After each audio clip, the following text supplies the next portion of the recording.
over Dean Richards.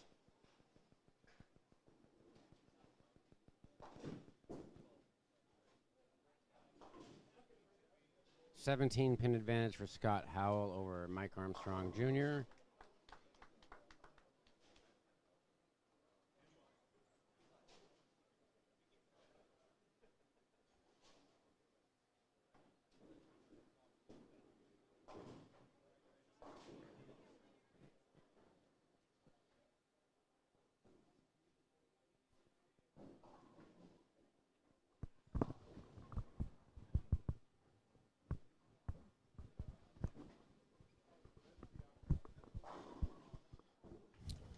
Gary Lennox down here on 13 and 14, lower right-hand panel, going for a four-bagger.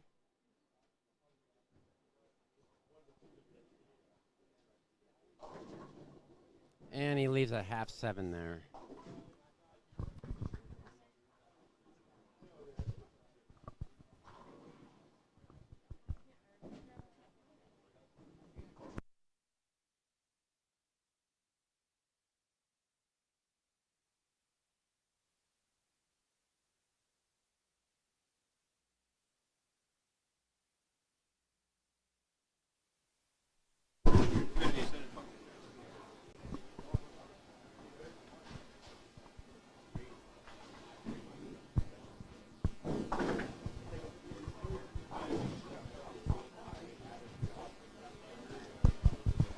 Eric, start off the front five. Yeah, Michelle has a tough task at hand for sure. Also, Jeff Noggle, front four, blower seven, and Dean Richards is struggling. He's got 2 or 3 opens in the first 5 frames. Yeah, so Mike, I have made my 2 picks for the champion this year. You can tell me off air what you think your second pick is going to be. We'll reveal this much later, of course.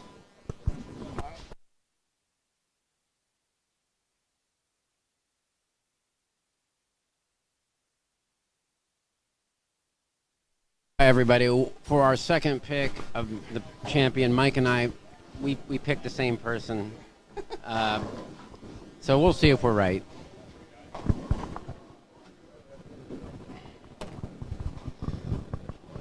By the way, anybody out there, if there's audio issues, please send me a private message on Facebook Messenger. Let me know if there's issues. If we're modulating too loud or not loud enough, let us know.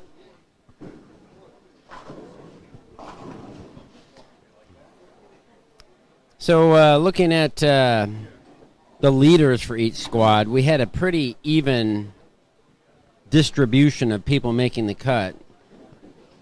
The A squad, Harrison Davis, plus 180 led on Friday, with 10 people making it into the top 32.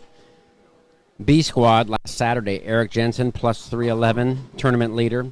10 people made match play off that squad. And C squad, on Sunday, Peyton Stump, plus 248, was the leader, with 12 people Sunday getting into match play. And early on, it looked like the cut would be a little lower, but the lanes kind of opened up a little bit on the long towards the end, and a couple people kind of snuck in with some good games at the end.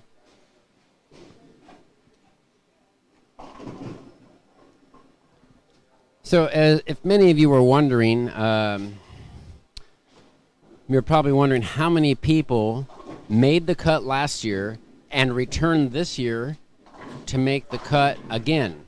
It turns out that we have 15 out of our 32 players making the cut for a second year in a row.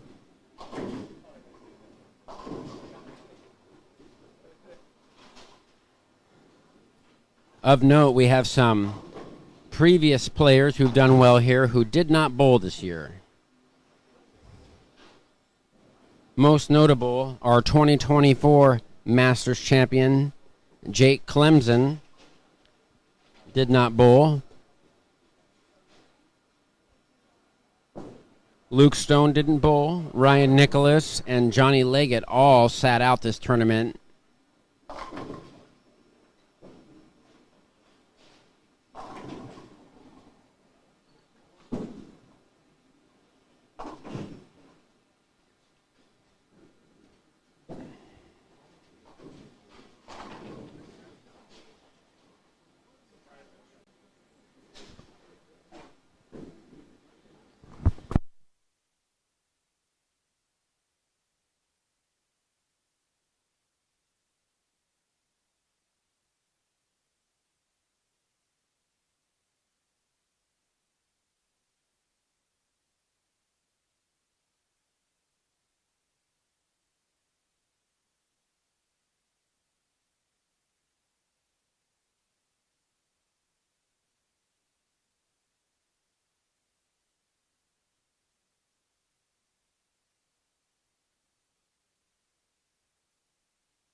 All right, so the schedule is typical this year. The first 3 rounds this morning are winners brackets, and round 4 will be a losers bracket.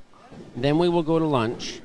Then our 5th round will be a mix of 8 winners and 8 losers. What do you got going on down there, Mike? Both Eric Jensen and Jeff Noggle, huge leads going into the 8th frame. Noggle could shoot 279. Dean Richards has 90 in the 7th with the spare up. Eric Jensen can shoot 279 as well. Michelle Smith struggling a little bit early down there. And I still have video of Eric shooting that 299. Remember, last year on 15 and 16 on the fresh, came out, beat Tim 299 to 171, the opening game of the semifinals last year. That was tough. Uh-oh. 2-pin. Yeah. But the thing is that, McNab with a gutter and a missed single pin, he still has a 23-pin lead. He does. 22 over Jacob Mullen. Well, one of these days that Eric Jensen guy is going to figure it out how to perform on this tournament here. Yeah, well, it helps when you work here 40 hours a week. Yeah, but he's just the best around here still. Definitely. In the north, I'd even say in the northwest, I would say he's in the top 1 or 2. Yeah, you got to throw his name in the hat. You got to throw Chris Tuholski Cruz in the hat. Tuholski, yeah, definitely. That's the top 2 bowlers in the northwest right now. And Dean Richards too, when he's bowling a lot, but and just like that, this match on the end here got a little closer. Powerful strike there by Matt Corin. Yeah. I'm going to get out some of these bios, and we'll talk about some of our players.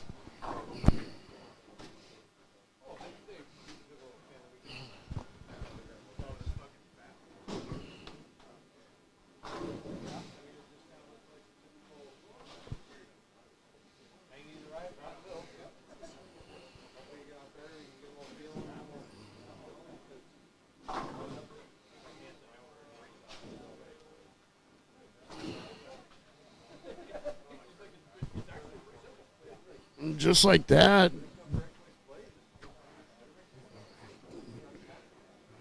Jacob Mullen could get up here and take the lead in the match.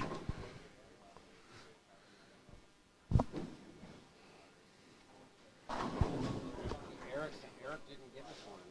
I guess he didn't have enough. There wasn't enough lead in the pencil. Okay,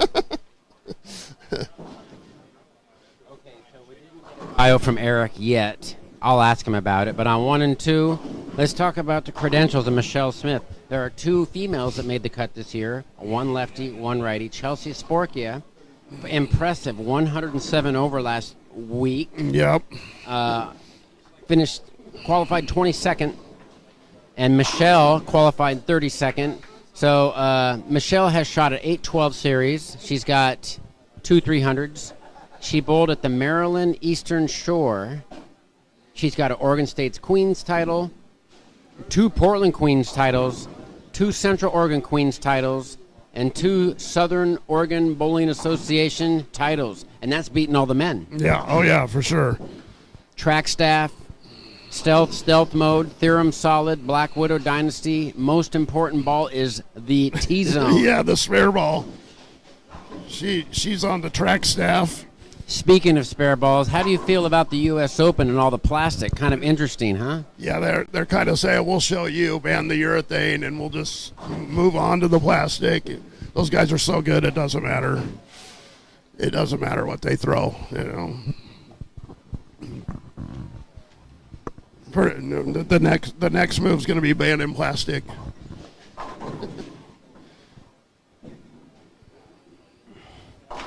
Yeah, early in the qualifying, Cameron Crowe was throwing the speed ball. Yeah, I saw.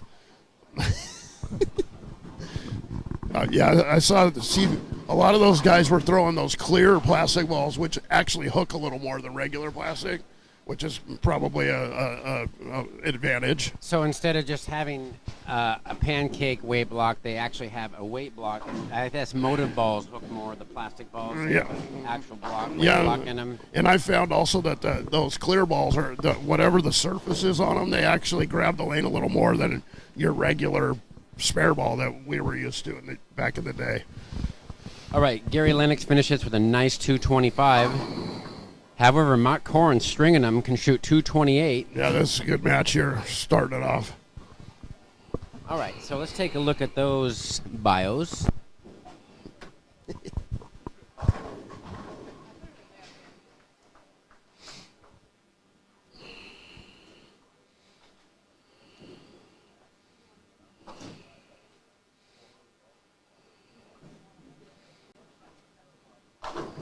Good shot by McNab down there.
Interesting stance when he begins to deliver his shot, doesn't he? He does, yeah. He really spreads those legs apart. He does. He usually throws urethane a lot, but I see he's throwing a reactive ball.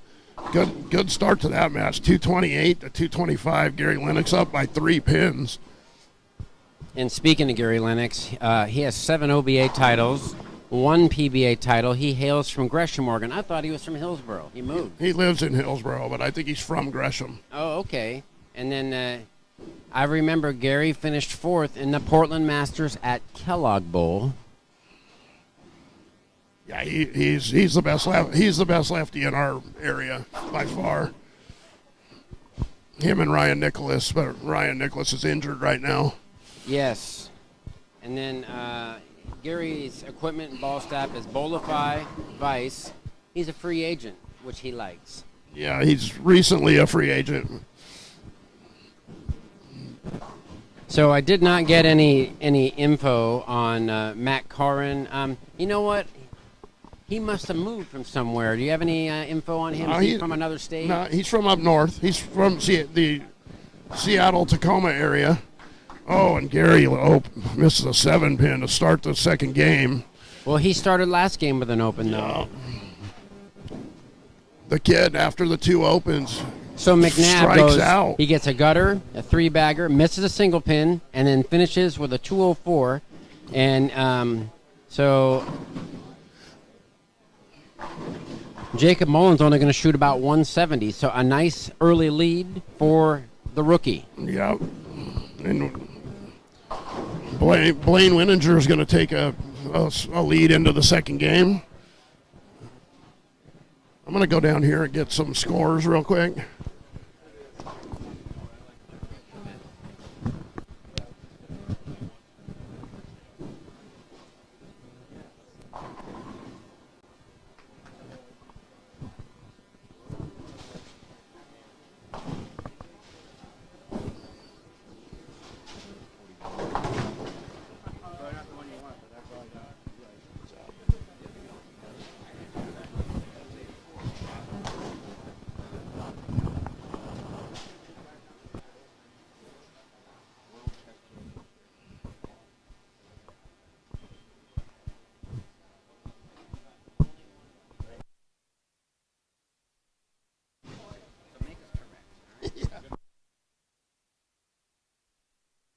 And Eric Jensen, 58 pin lead after game 1. Jeff Noggle over Dean Richards, 84-pin lead after game one. Shoots a big 243 game for Jeff Noggle. Wow, and let's talk about a grind. 180 for Mike Hansen over Brandon Peace, 170. 5 and 6, proving to be tricky early. Jeff Noggle's dialed in, and he starts. Scott Howell, 230. Mike Armstrong, 182. 48-pin lead for Howell. Josh Mullen with an 11-pin lead on Lechuga. I want to say Mike Machuga when I hear that. Is he going to do the flop? The Machuga flop? Jensen opens up with a split.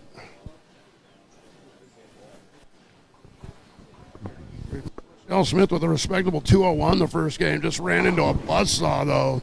258 for Eric Jensen. 259 for Eric Jensen. And, of course, the good thing is that this is double elimination. So in the event that Michelle does not win, she's still alive.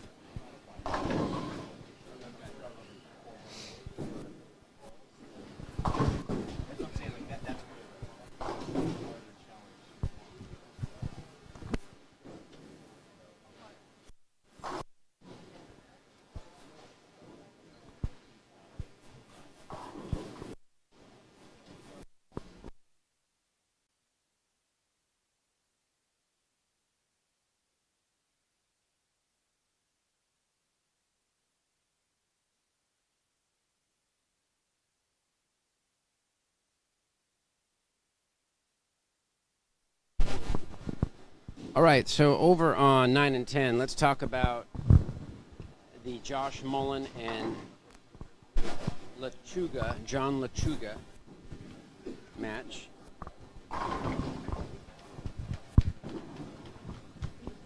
Mike, what do we have for a bio for Josh Mullen, the shorter of the Mullen brothers? Josh Mullen from Bellingham, Washington. 18th at the 2008 team champ, 1100 winner. Mattingly Swiss champs. And his bowling equipment, a little bit of everything. Which means a free agent. And meanwhile, we were kind of debating about where John Lechuga's from. He is from Lodi, California, which is in the Central Valley, south of Stockton, I believe. And obviously moved recently. This is his first Masters, but let's talk about some of his achievements. He got 70th in the 2025 Chameleon Championship. He bowled the World Series of Bowling. I heard he's bowled. He bowls a lot of action. I heard back home. I don't know anything about him, but I heard he likes to bowl for money and will go and bowl anything. 4th place this year at the Kitsap Masters.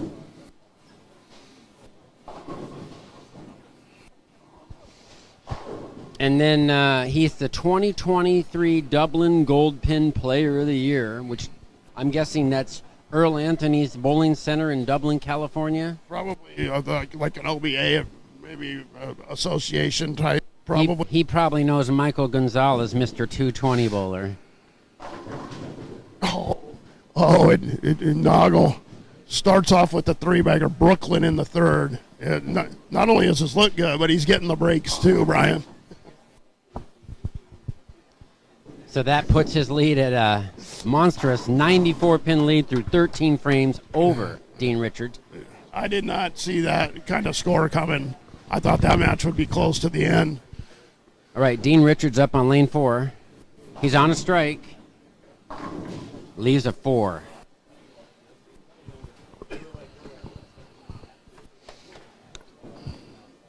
And John Lechuga, he bowls for Brands of Brunswick. So maybe we'll see him show up at some local tournaments shortly.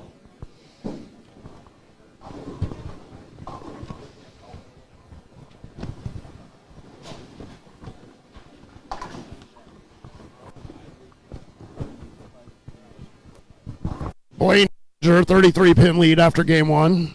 Didn't get a bio from Blaine Wininger, but I think we all know it. we all know that he never misses a cut. Yeah. Well, you know, it's funny, Mike. I asked him, I said last week, I said, why don't you ever go out on a stint on the PBA 50 Tour? And you know what Blaine says? He says, why should I? I can't beat those guys. I'll never beat them. Now, correct me if I'm wrong, but didn't he bowl an 832 against Walter Ray? Williams? Yeah, he's selling himself short. He shoots an 832 against the number one player of all time at was it the Senior Masters? Yes, it was the Senior Masters. Senior Masters. Senior Masters. Yeah. So, and that made the news. Yeah, because Masters is a series. It was the Masters, and now I made the news because that's incredible bowling. He's selling himself short. But he also has a really great job at home. So. Yeah, we all know how humble he is anyway. So, anyways, he's bowling against Tyler Cruz. We'll talk about Tyler Cruz here. He's got one PBA title, Junior Team USA in his history. Of course, he won this tournament in 2022. And then Wichita State, national champions. Wichita State has the highest incident of Blaine runs, goes runaway. Brooklyn misses the head pin. Interesting. Yeah, you don't see that out of Blaine every day.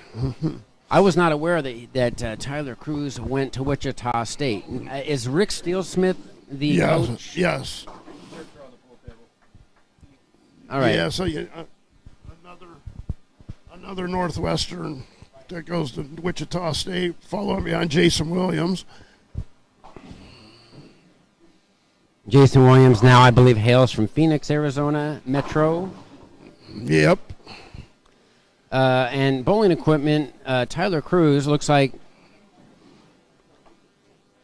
Rain City Bowling Supply owner. So he distributes bowling balls to other pro shops. He's on Vice staff and Bowlify staff. Nice. Hails from Tacoma, Washington. Yep. Our 2022 champion. And 2022 was the year that we came back to Milwaukee Bowl. There was a hiatus here. We went from year 2000 to year 2020. We had 20 Masters tournaments bowled out at Kellogg Bowl.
And we're approaching the halfway point of the match on 1 and 2 between our first and 32nd seeds. Eric Jensen with a 66 pin advantage through 14 frames. Jeff Noggle with a commanding 116 pin advantage over Dean Richards halfway through that 3-game match. Mike Hansen, Brandon Peace are tied through 14 frames. So that's a close match on 7 and 8.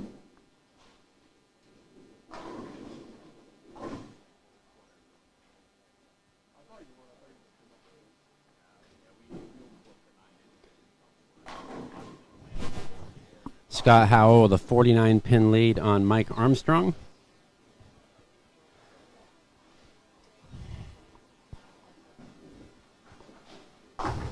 Lechuga has taken the lead on Josh Mullen with a 3-bagger. I'm telling you, Brian, look out for Gary Lennox. There's just a little better look on the left this year and this weekend, and he's really after a 220 game, he's stringing them now. And it looks like he might. Is he throwing urethane, Mike? I think that's the concept. not exactly positive, but it looks like the concept, which is a urethane-ish ball. Kind of a hybrid. Yeah, it's like a the new and the hammer new type. Supposed to be a urethane-ish reaction. So do you feel that he put a 500 grit on that? Yeah, it's definitely got 500, 600 on it. And that, for everybody who doesn't know, that blends out the pattern. The ball is a smoother reaction. Well, and he's going to be the only one over there other than Chelsea. But unless they're bowling each other, he's going to have the lane to himself. They actually played different parts of the lane last week, though. Gary was able to get in a little more last week. Oh, and trips the 3 forward. Out for Lennox, fellas. Yeah, look out for Lennox. Now, historically at the Portland Masters, a left-hander has not won at Milwaukee Bowl. However, many of us have finished second. Yes, you have. You and Johnny West. I'm trying to think if there was any other left. Oh, Mike Danielson finished second. Yeah. That was at Kellogg, though. Was it? Yes. That's the year Tuholski won, 2000. Craig shot like 790 something in the final. There's been a few lefties win at Kellogg, though. Absolutely. Joe LaPon. Chris Springfells was the first. Joe LaPon, Hugh Miller, Dan Jackson. and Jackson. So we actually had 4 lefties in that tenure of 19 years at Kellogg. But, Kellogg notoriously is a left-handed house. And it did have that reputation through our careers.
Six strikes in a row now, the second game. After an open in the first, he missed a 7-pin.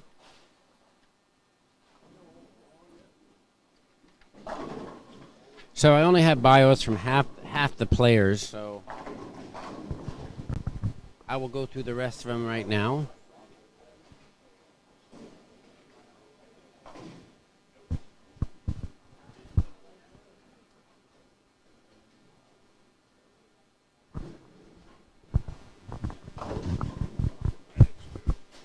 Gary crushing down there on 13 and 14, making life tough for Matt Corin.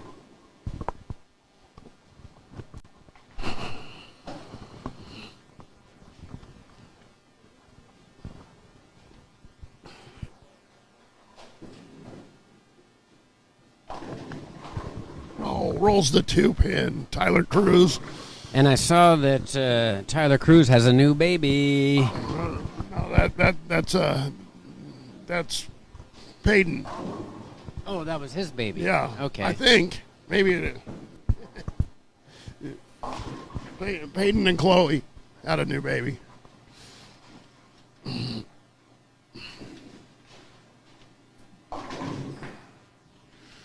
All right, so Mike and we're going to go over some of the bios here. We only got about half of them. Come on, guys, give us something to talk about.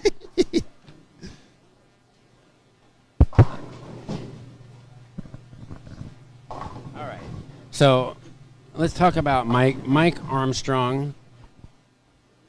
Mike Armstrong moved here maybe a decade ago. He He lived in Battleground, but it looks like he's moved to Vancouver, Washington. He's got 4 OBA titles. He says his previous highest finish is 13th in the Masters. But the one thing that Mike is known for is shooting 300 games. Yeah. He has over 100 300 games and over 80 800 series. Yeah, he shoots it every week there at Hazeldale. Yes. He's a house shot killer. That's what you call him. No, he's better than that, but he is a house shot killer. I subbed one time for Dan Jackson this year over there in the Tuesday Night League. And he shot 800. He shot 800. Now, were there brackets involved? No No brackets. brackets there. No. Huh? No, you know, it's crazy. The leagues just don't have brackets anymore, Brian. Like back when we were bowling together, man, it used to be 30, 40 brackets. Yeah, Jensen Beach, Valley Lanes, tons of brackets. Cascade Lanes. Yeah, and so anyways, Mike has finished 25th on a national tour stop. He's finished second in a regional, and he got 4th in the Seattle Masters this year. So great bowling. Yeah, he's bowling well. He's bowling well. He's got 104 in the 5th with 3 strikes working against Scott Howell. Scott Howell won it twice, 2003, 2006. Yeah. Another one who we haven't seen. Does he bowl anymore, Mike? Scott Howell? Yes, he subs over there at Kingpins on Thomas Alt Jr.'s team Thursday nights. I don't think he's tournament bowling anymore, but he does bowl a little bit. Sting finger. All right, so Mike is going to go over some of the bios here. These guys bowling right now? Yeah, McNab is down there on 16. And Jacob Mullen. Oh, there we go. Yeah. Jacob Mullen, lane 15, bio from Bellingham, Washington. OBA titles, he wrote, what are those? In the box. Got 0 PBA titles. Top 64 at the U.S. Masters. Junior Team USA. Weber International University, which bowls out of the Kegel Training Center, which is a great place to go and bowl and hone your game. Southern Florida, Central Florida. Yeah, a lot of high quality bowlers, a lot of high quality women bowlers went there. Daria, Verity, Diana, Zabji, all of them came out of there. Steve Stevens, Masters champion, tough tournament to win. That's a good feather in his cap. Second at the Youth Nationals, junior gold. Bowling equipment, looks like he's primarily Storm staff. He's throwing an XL, a pitch black, a physics, an IQ Ruby, an IQ Tour Solid, a Belmo spare ball, which got a lot of work this week at the U.S. Open. For sure. Idol Optimum Pearl, Phase 2, an Origin, an Ion Pro Solid. And looks like on lane 16, 15-16, McNab has run into some trouble. He has only a potential 169. Meanwhile, Jacob can shoot 230. So he's made up the difference against the rookie. That's another third lefty that made it. Chalmers. Oh.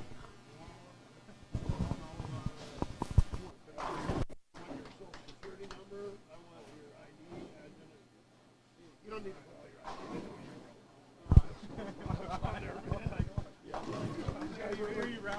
Some of these guys are putting all their bull them all. You just put Storm on there. Yeah, I'm gonna rattle off every ball you brought in. I want the ones in the trunk too.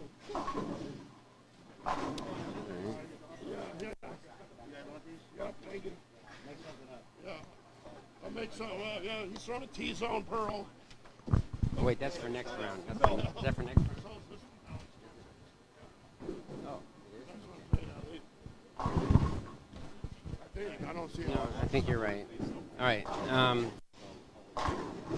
So I guess we have Alexander McNab, the rookie from Dallas, Oregon, on 15 and 16.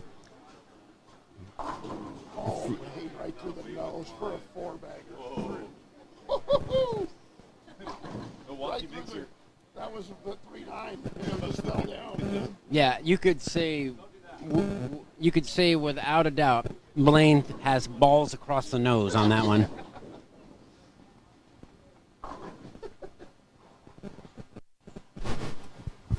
Alex McNab.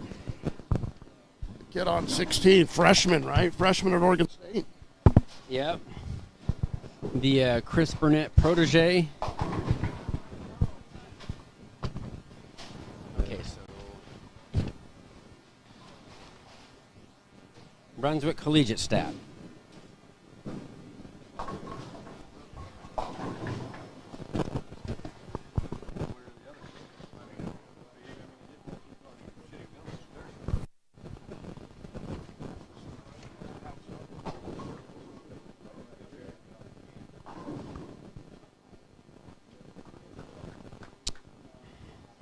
And I stand corrected earlier because I was not aware that there was a third left-hander in the field. Danny Chalmers apparently is a left-hander. He's never bowled the Masters before, so we're going to have a couple lefties on the next squad. We're going to have Chelsea Sporia, Danny Chalmers. You know, Danny Chalmers had almost choked, so he finished up 82 over, so Danny Chalmers made the cut by 4 pins. But he was 189 under the final 4 games on the long pattern. Luckily, before he hit the long pattern, he just crushed it in the morning, and he got enough wood to where he had a cushion to make the cut.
Up our bios, would you like to talk about Scott Howell and his credentials? Scott Howell, bowling right-handed again. He's switched for a long time to left-handed because of due to injury.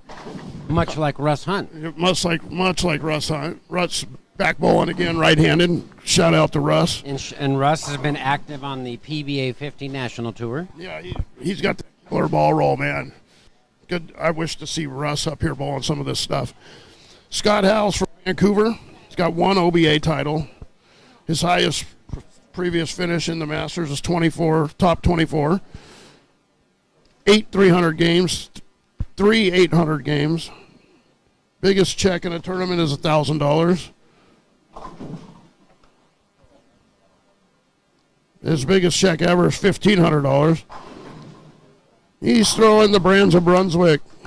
Not on staff, but that's what he's throwing. Scott Howell, back bowling right-handed. Good to see him making the finals. Now didn't he work in a pro shop? He did. He had a pro shop at Wilsonville for a long time, and now I believe he's helping Thomas Auld at Larry's a couple days a week, I believe. But he's over there drilling balls at Thomas Ald's shop at Larry's. Thomas kept the same moniker because of how well known Larry's Pro Shop name is in Portland. Yeah, it was a smart move, and it was a big ode to Larry, who's been doing it in this area for years and years. Jacob Mullen starts off with the open. He's got a 20-pin lead after 2. But with that open, now it's been trimmed to 9 pins. Yeah. So the rookie can compose himself here and have a decent chance of winning. It's a machine. It's Bill Machine. Man. I'm going to butcher it 10 times now. You shouldn't have said anything. All right, so I'm going to take a moment to talk about Mike Hansen.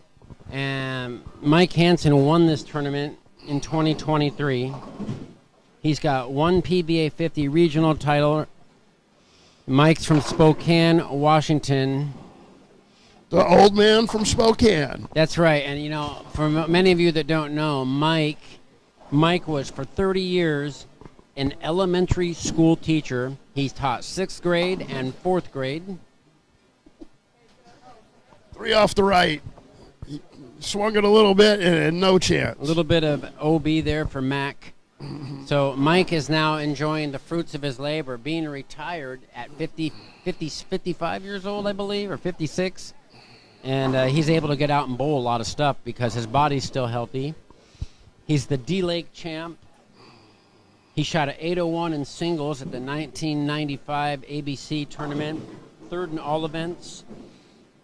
He also finished 2nd place in nationals in 1989 while he was at Washington State University Cougars. And he's on amateur staff with Storm. And, you know, I recall, Mike, what happened. Mike was trailing on 1 and 2 the year he won in the semifinal. And am I correct? He went to a high road, correct? He did, he did yes. a ball change, and that's what he punched his ticket. He did, yep. I remember that very well. And that he threw that ball the rest of the time, I think, and won the tournament. And I was down here on 15 and 16 where Zach Stone was just crushing it against Blaine. And I remember Blaine saying, there's no one who's going to beat Zach today, until he ran into Mike Hansen. Mike found a line, and Mike shot a couple series around 680, and that was on a pretty demanding condition. Yeah, that was surprising. Everybody in the building thought Zach was going to win. He was playing the lanes different than everybody, and but Mr. Hansen figured it out. His experience came through that year.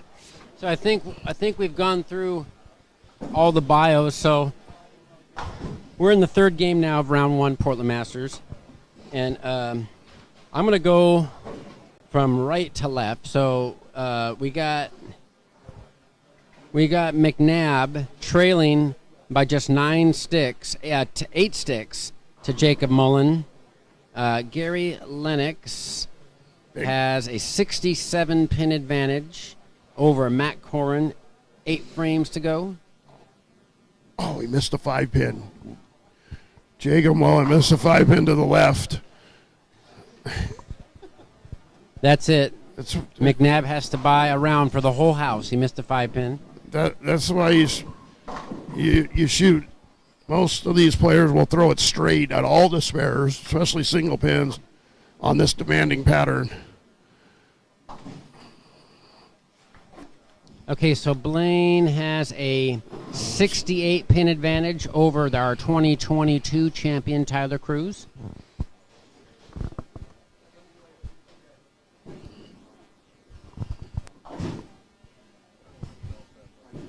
John Lechuga, a 28 pin lead over Josh Mullen. 8 frames to go in that one.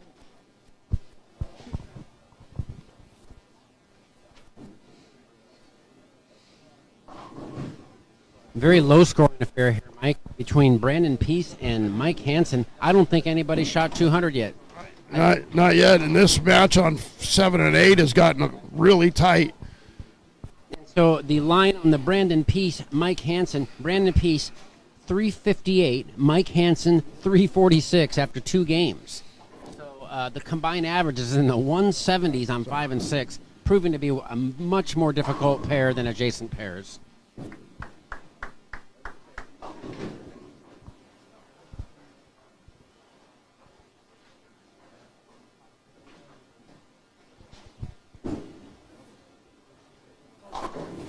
Okay, Michelle Smith not doing too bad based on the fact she's bowling Eric. She's only trailing by 36, making it a respectable match. Dean Richards down by 57. Now through 3. 3-bagger working. And Eric, don't look now. Eric just left a 2-8-10, Mike. The lead okay, so now the lead Man. is down to 24 pins for Eric, so it might get interesting. That would be, that's an unthinkable. Oh, and Jeff Noggle with the ring 10 messenger for a double to stem the tide on that one, because Dean Richards has found something here on 3 and 4. Scott Howell had a 26-pin lead, however, started with 2 opens, and now Mike Armstrong has taken the lead over Scott Howell after that mistake by Scott.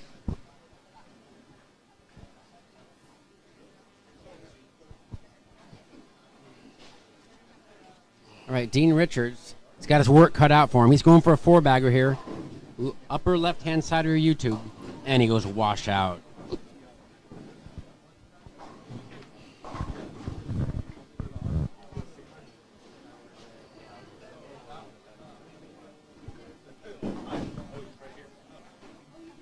Ooh, good shot by Scott Howell there. After back-to-back opens, he needed that one. Mike Armstrong could take the lead in the match here. Actually has taken the lead in the match. Oh, and Michelle Smith, big split, gives a right back to Eric. Oh, she can't do that.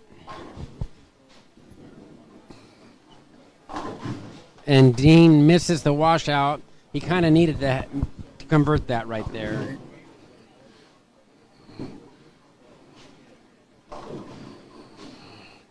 Mike Armstrong with the 2-pin on lane 8.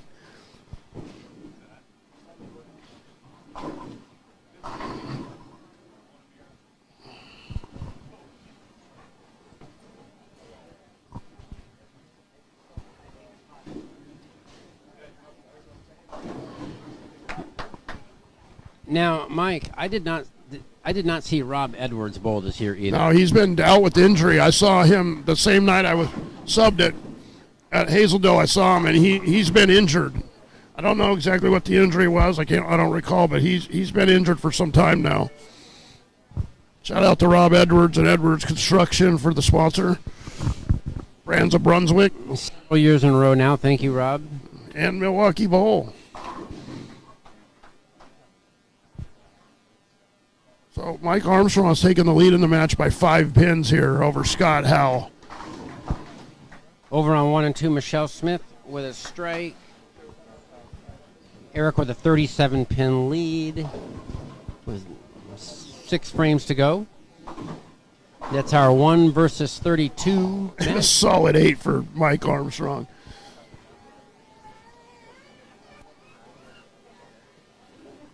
We got a couple exciting matches coming up this next squad too, Brian. Oh, most definitely. 3 previous champions. 2 of them are bowling each other. All right, we have 424 for Eric, 377 for Michelle Smith. We've got 424 for Jeff Noggle, 347 for Dean Richards, 358 for Brandon Peace, 347 for Mike Hansen. However, Mike Hansen just closed the gap.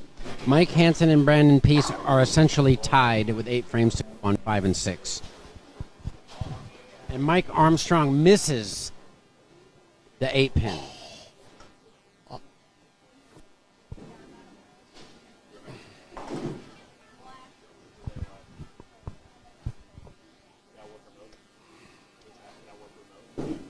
that's Brooklyn. And Hansen hated that one, but he's able to cover the spare. He leaves a 6-10.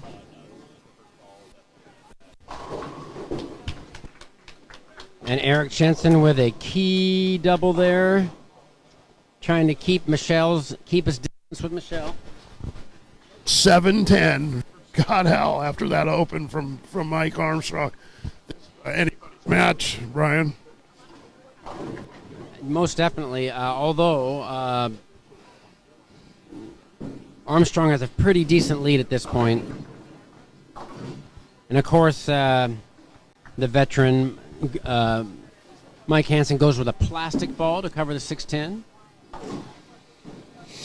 We don't see the pins bounce out like they used to. I liked it back in the day when we would have deadwood from bounce out. We had one in qualifying that almost came back to the foul line. That was amazing. This year on my pair. Michelle just threw a double down there on 1 and 2, so the lead remains at 37 for Eric.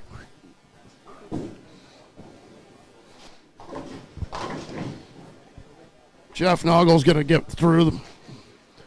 Dean Richards, he'll be moving on.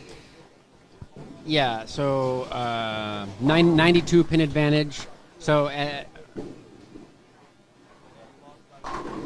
Josh Mullen with the Brooklyn for a double.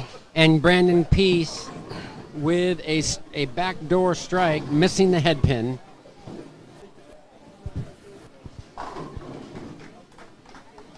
Kind of a huge break. This has definitely turned into a grind on 5 and 6. Michelle Smith with another strike, 3-bagger working. Respectable player. Now, when it comes to the woman bowlers, 3 come to mind. Of 3 best women bowlers, and at least the best 4 would probably be Michaela Jensen, Michelle Smith, Chelsea Sporia, and Jake Clemson's one. Yeah, Laura Cowling. 4 wonderful left and right-handed. Put 2 lefty, 2 righty.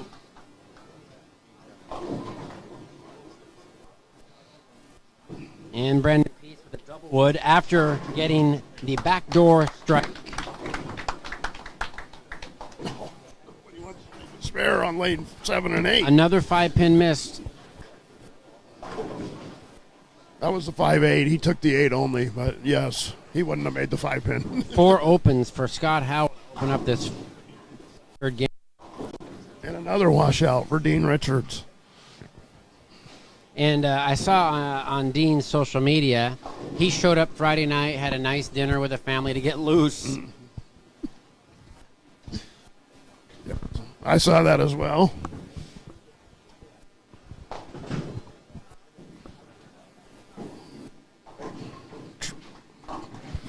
Nice cover by Brandon Peace there. So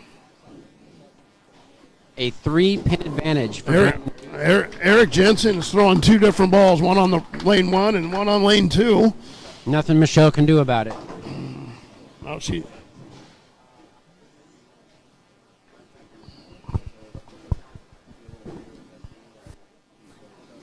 another missed 2-pin this time. At the spares. Every year it comes down to the spare shooting, right? Yeah, so John Lachuga now is trailing after that missed spare against Josh Mullen, who's on a turkey. And Mike Hansen with a 5-count washout. 5 and 6 is pretty close to impossible. What a great shot there by Mike Armstrong covering the 210. Can't make the 8 man, but he made the 210. That's right. Good spare by Mike. And with that, Mike has a 68-pin advantage now over Scott Howell.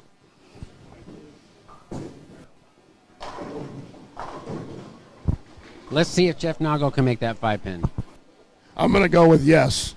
And Michelle Smith just missed the head pin on a 4-bagger. He wrapped it around the Wow. 10 on the spare. Oh, terrible break for Mike Hansen. And especially since the last shot on that lane, Brandon Peace got the backdoor strike, missing the head pin. But sometimes when the lanes are tough, good breaks have a much bigger role in who wins. So now Brandon Pease has a 19-pin advantage halfway through this game. Right. Great shot. Mike's going to seal. Mike Armstrong looks like he might be sealing the deal here, first round. He's going to move on. Meanwhile, Blaine's got some struggles down there against Tyler Cruz. However, he's got a big lead. Yeah, he's got about a 53-pin lead for Blaine over Tyler Cruz. Gary Lennox is going to be moving on. He's struggling, though, now. He is, but I don't think...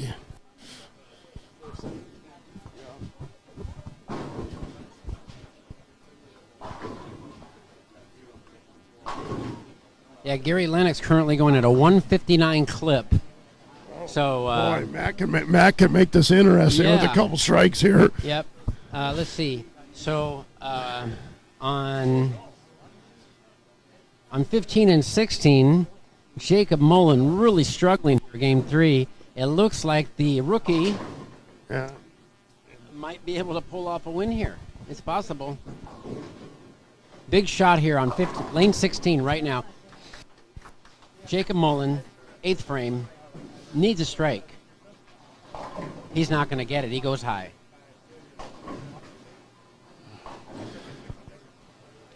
Blaine Wininger will be moving on over Tyler Cruz, barring super disaster. Despite Gary Lennox struggling, it really was just academic because Matt Corin is also shooting 150. They're both going in a 150 clip, Gary and Mac. So it looks like Gary Lennox is going to move on. Blaine Wininger wins. Mike Armstrong wins. Josh Mullen looks like he's going to move on, barring super and disaster. Brandon Peace just threw a double at Mike Hansen. So I'll be honest, that the results of that match is surprising to me. Yeah, well,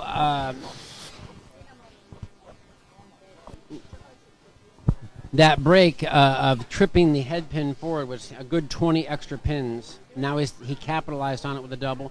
So Mike Hansen right now is up in the 6th.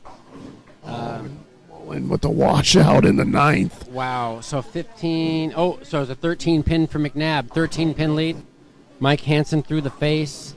And time is running out on Mike Hansen right now against the young. I understand that Brandon Peace is just 18 years old. Wow.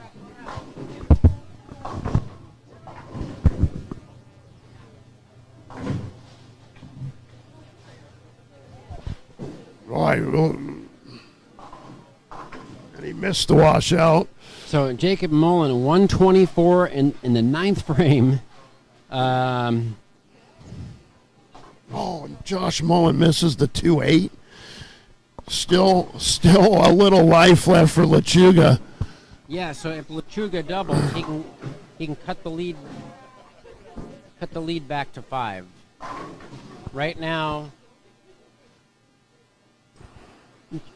Josh Mullen has a 15-pin lead on Lechuga. It's kind of a must-strike situation, the next 2 shots for Lechuga. No doubt about it, Brian. Right here on lane 10.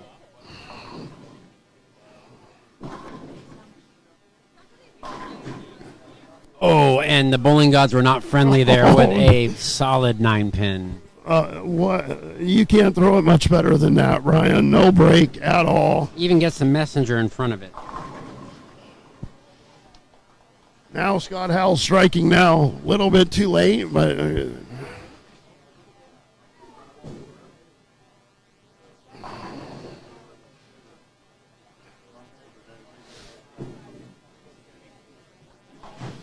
Okay, McNab's up here right now. He's got to make this swear.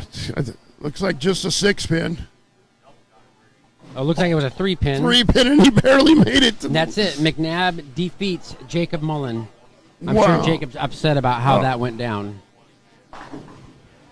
Because he had the lead most of the match.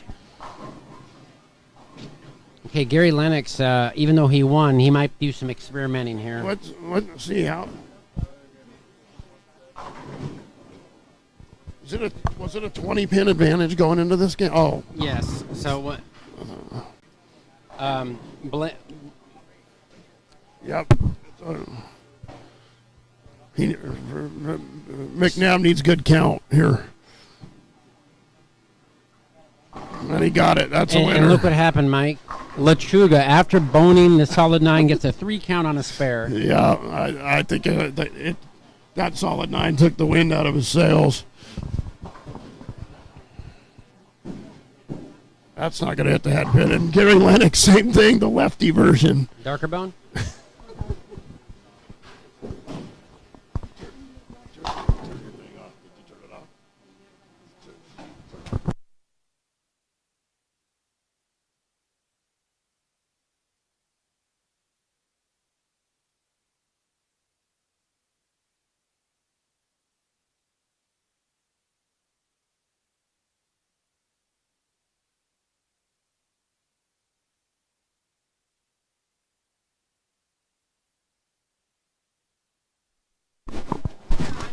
All right, so Gary Lennox finishes with a 161.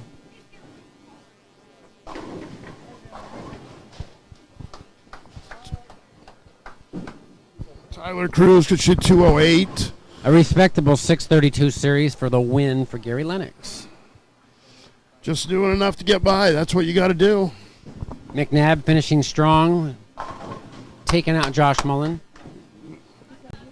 Jacob Mullen.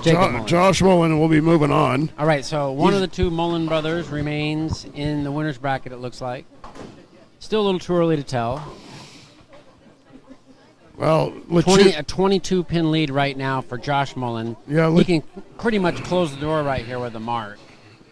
If he can just stay clean. Lechuga could shoot 176, which means Josh Mullen needs to shoot 204, 205 to win. Yep. Thank you so much.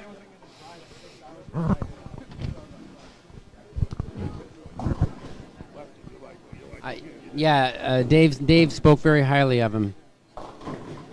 Oh, well. Ooh, that was on a strike. Hold on, he left the 3-6-10. That's not a real easy cover. No, on a strike, though, he doesn't lose the count. So he needs to make it and fill 20 in the 10th, and he's moving on if Lechuga strikes out.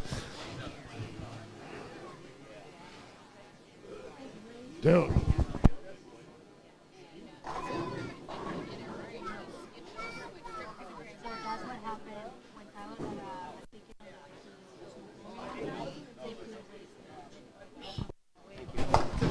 And he chopped it, Brian. Wow, so we still have a match here on 9 and 10. We sure do. Lechuga can win the match with 3 strikes here. Nothing. 3 strikes and count, he wins the match. Mike Armstrong defeated Scott Howell. Okay, 9th frame right here. Must strike, have to strike. Lechuga from Dallas, Oregon. I believe that's where Joe Leapon's from, Dallas, Oregon. That's a good shot. And he labels it. No 9-pin there.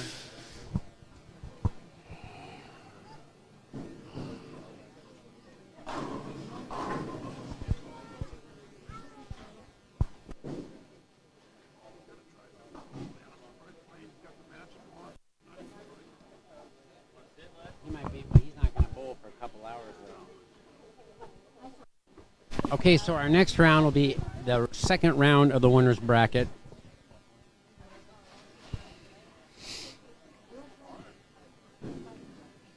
He's just going to make that one work. He might not be making good shots either. I'm not sure. Here we go. Oh, and Peace does not leave a split in the 9th. That was huge for him. Looks like he's going to upset our 2023 champion, sending Mike Hansen to the loser's bracket. Lechuga, 10th frame. And he missed a head pin again 2 times in a row on that lane. All right, so Josh Mullen. 156. He needs a mark. If he covers it. If he covers it. That is surprising. 2 times in a row he missed a head pin on that lane. The 8th and the 10th.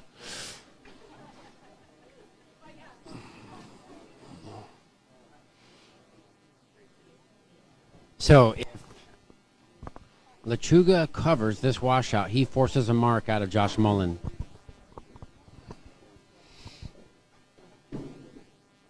Looks good. Nope. So, okay, so he only needs, it's over. He needs one pin. He needs 1 pin to win. 1 pin, Rodney. Come on.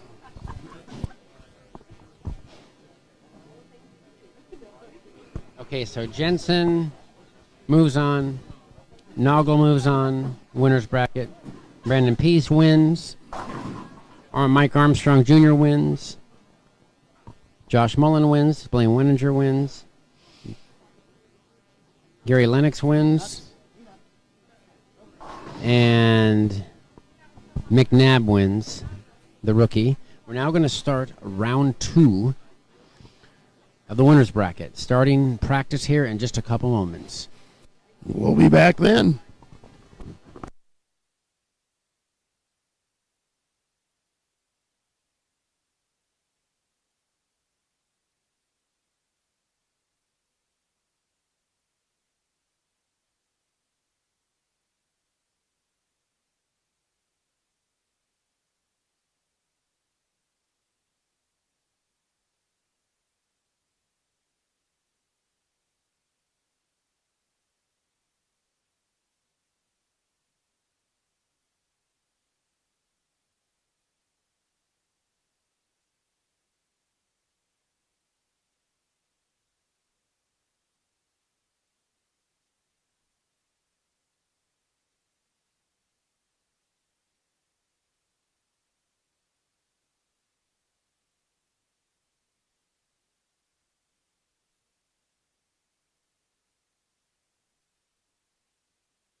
And Michael Humphreys, we're looking at the screen, and we're looking at the overall average for each game that round one. The first game, the bowlers on the fresh averaged 200. Second game, 187. Third game, 180. The lane transition here is very difficult to judge with the carry down and with the drying up of the front part of the lane, because with a 1.9 to 1 ratio, we only have so much oil to go around. These balls tend to pull the oil off the lane. So the averages drop quite a ways. And then the overall average was 189.3 for round one, Portland Masters. I'm going to make a note of that.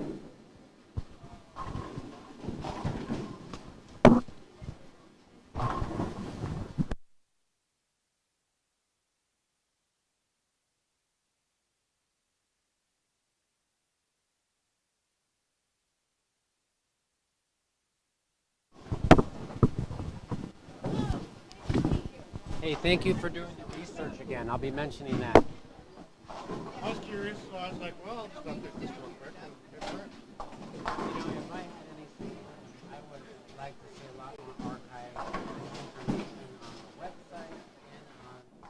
I don't know who you can talk to about the website. I know. I've done a lot of web development. I like to archive data like that. Okay, so let's see here.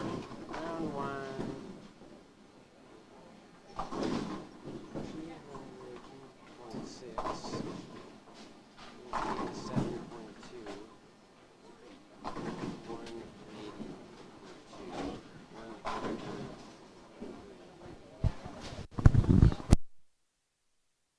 All right, bowlers are warming up for round two. I'm going to quickly summarize round one. The 8 a.m. squad. On lanes 1 and 2, Eric Jensen, 623. Michelle Smith, 584. Jeff Noggle, 639. Dean Richards, 523. That sets up the match between Eric Jensen and Jeff Noggle. Winner's bracket, 10:30. That will be interesting because 5 and 6 was essentially the lowest scoring pair in the house. So Brandon Peace, rookie to the Masters, took out our 2023 champion, Mike Hansen, 562 to 529. Mike Armstrong, 610 over Scott Howell's 540 on 7 and 8. That sets up a match at 10:30, winner's bracket, Mike Armstrong versus Brandon Peace.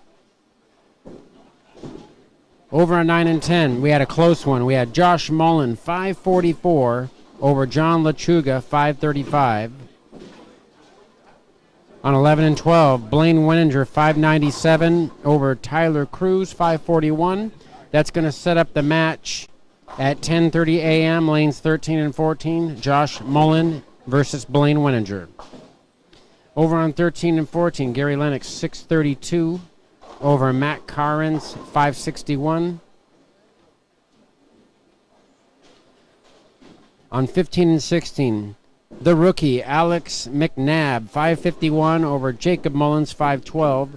That's going to set up on lanes 1 and 2 a match between Gary Lennox and Alex McNab at 10:30 a.m.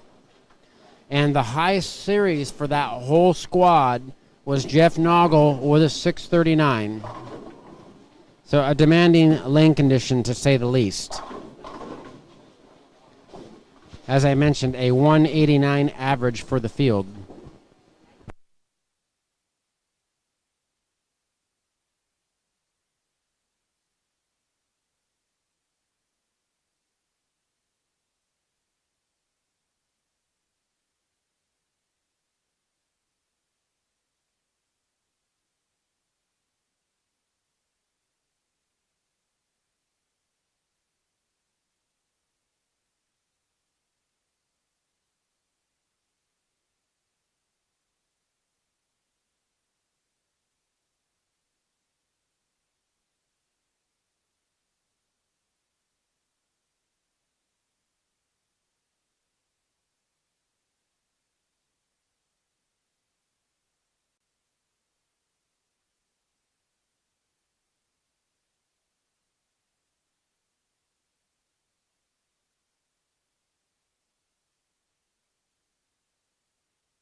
All right, so our current matches at 9:15. On lanes 1 and 2, we've got Peyton Stump versus Nick Spellman. On 3 and 4, we've got the year 2000 champion Craig Tuholski taking on Jerry Jennings. By the way, Peyton Stump led the Sunday squad with plus 248 last weekend. On 5 and 6, we have got the 2017 Masters champion Scott Halverson taking on Chris Tuholski, arguably the hottest bowler in Portland right now. And that'll be interesting because 5 and 6 is very low scoring. I think one of those guys will maybe move in and find something.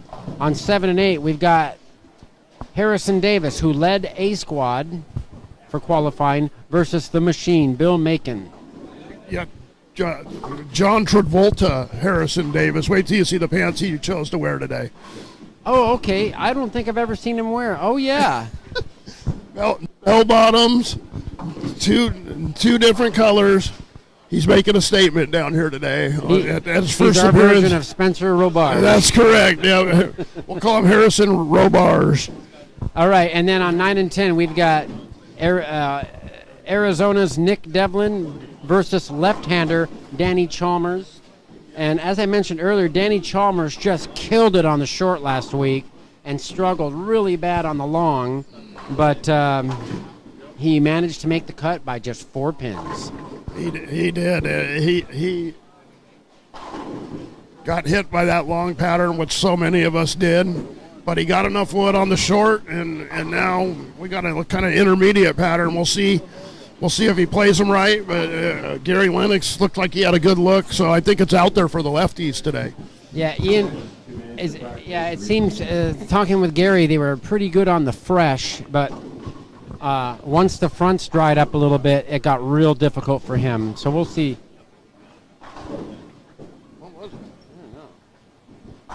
Locker room. Okay, and then on 11 and 12, we've got our 2019 Masters champion Ian Willard taking on Alex Jensen.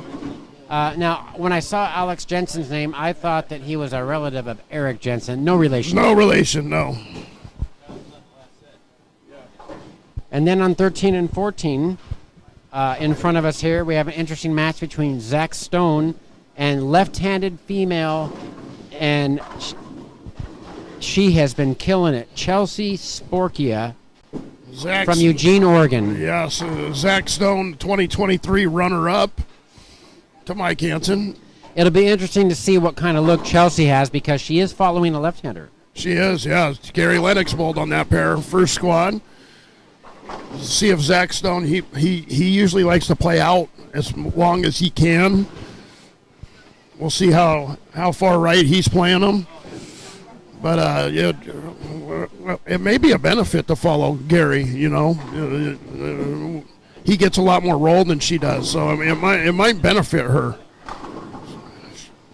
And she's going up the track in warm-up, and she's hitting the pocket. So, well, I think that she's a very accurate player. And you got to be if you're a low-rev player like that. You rely on your accuracy more than power. And then on 15 and 16, he's got a banner not because of the Masters, but Jason Hollingsworth, the 2024 singles champion at USBC Nationals, shot .825 in singles versus Tyler Coates.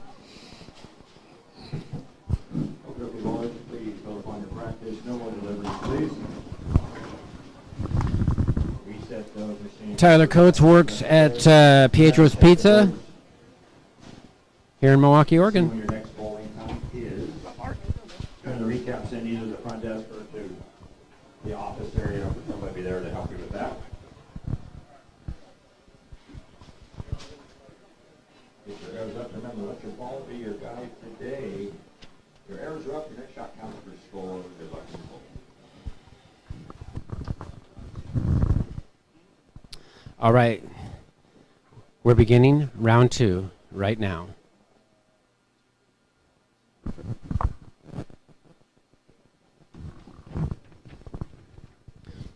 Upper left-hand corner of your YouTube screen is Peyton Stump, Nick Spellman, Craig Tuholski, Jerry Jennings.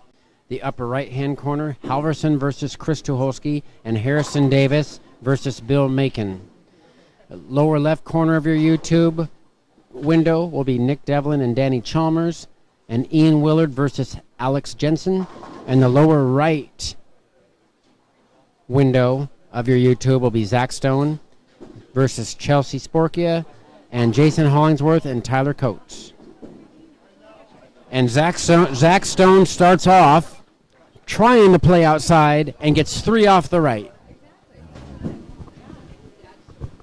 Zach Stone playing outside, Mike. 3 count off the right to begin this round. Yeah, he tends to like to stay out there as long as he can because he knows nobody else is going to be out there. So.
bio sheets that we didn't get covered the first round.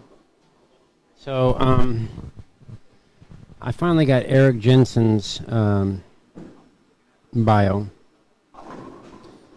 Eric has 2 PVA titles.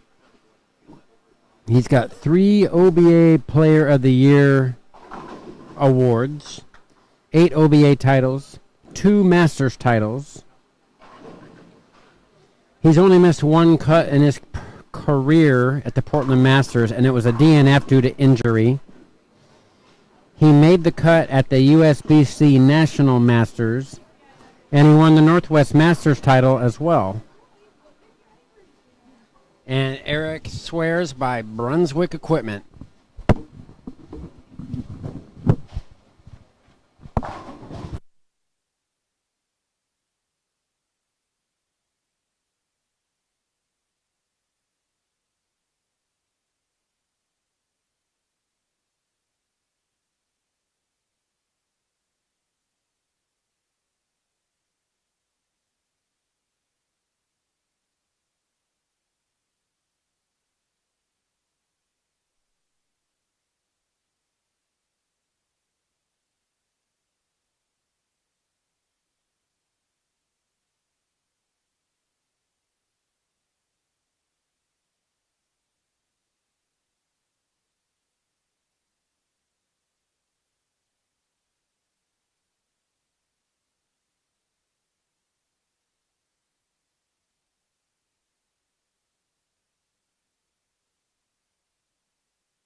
Honorable mentions here in the qualifying last weekend. We had some award scores. Last year we didn't have any 300s, but the pattern this year was more forgiving on the qualifying side, especially on the short pattern. However, there was a 300 on each of the patterns last week. So first off, mechanic Nick Losley, game 4, on the short last week, shot 300. Unfortunately for Nick, he had a disastrous 161 the final game that just missed the cut. And then on game 10 last week, on the long pattern, Josh Mullen shot a 300 game to get to 4th place, 218 over. Other games that were honorable mentions were Eric Jensen began qualifying with a 288 game and a 789 series on the short to start off last week. I was here watching, Brian, and he missed the 2-4, or he would have shot 800. Wow. And then, of course, Mike Hansen, who just lost, also shot a 279 the opening game last week for qualifying. I think I shot 219 one game, Brian. Well, at least he bowled 200. There are some players who did not bowl 200, and I mentioned earlier Nick Develin, the only player to not shoot under 200. He's bowling right now. I would like to give a shout-out to Mike Armstrong and his mental game. Mike started with a 160 and a 148 last week, so that put him at 92 under after 2 games, and he fought back and finished up at plus 95 for 24th place. Way to go, Mike. Yeah, well, that's grinding on it. And also, I'd like to mention that Blaine Wininger was out of the cut anytime Blaine is missing a cut, you know some big games are coming. And sure enough, last week, Blaine shoots 720 on the long, last 3 games to make the cut. Yeah, that was impressive. Chelsea struggling here, just threw it in the gutter. Hollingsworth rolls the 2.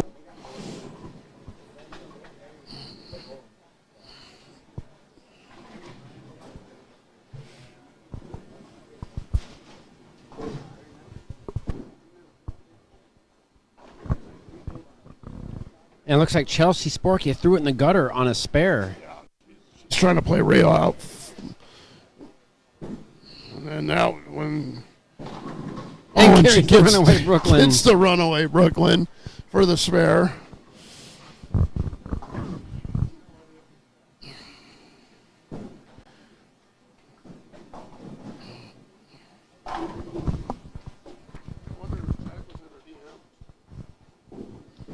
Oh, if she was 12.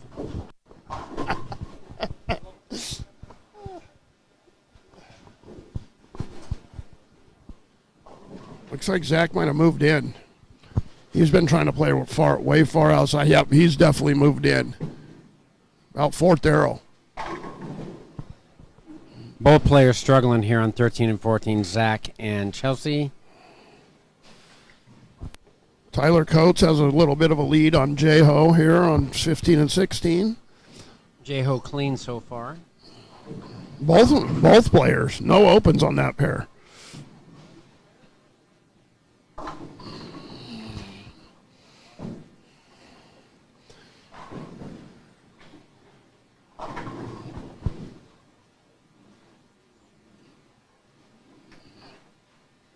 Boy, the Alex Jensen started off with the front 6 spare. He could shoot 279. Going with the double.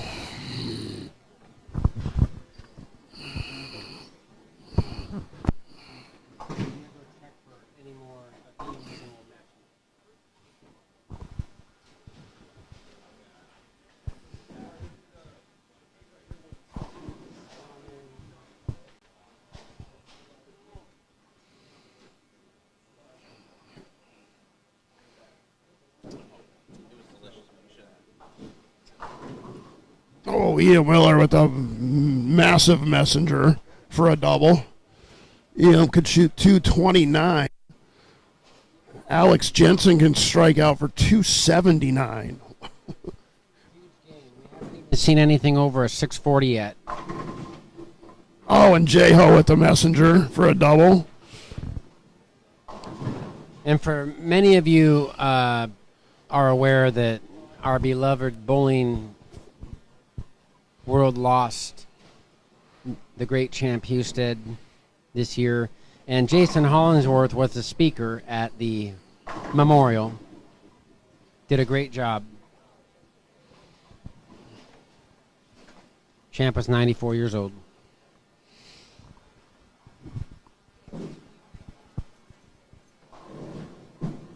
Oh boy. Another Brooklyn for Chelsea for a double. For a one-bagger. Should have been a double. She threw the gutter. That's right. Yeah, I think whatever Gary had disappeared pretty quickly on that pair for the lefties.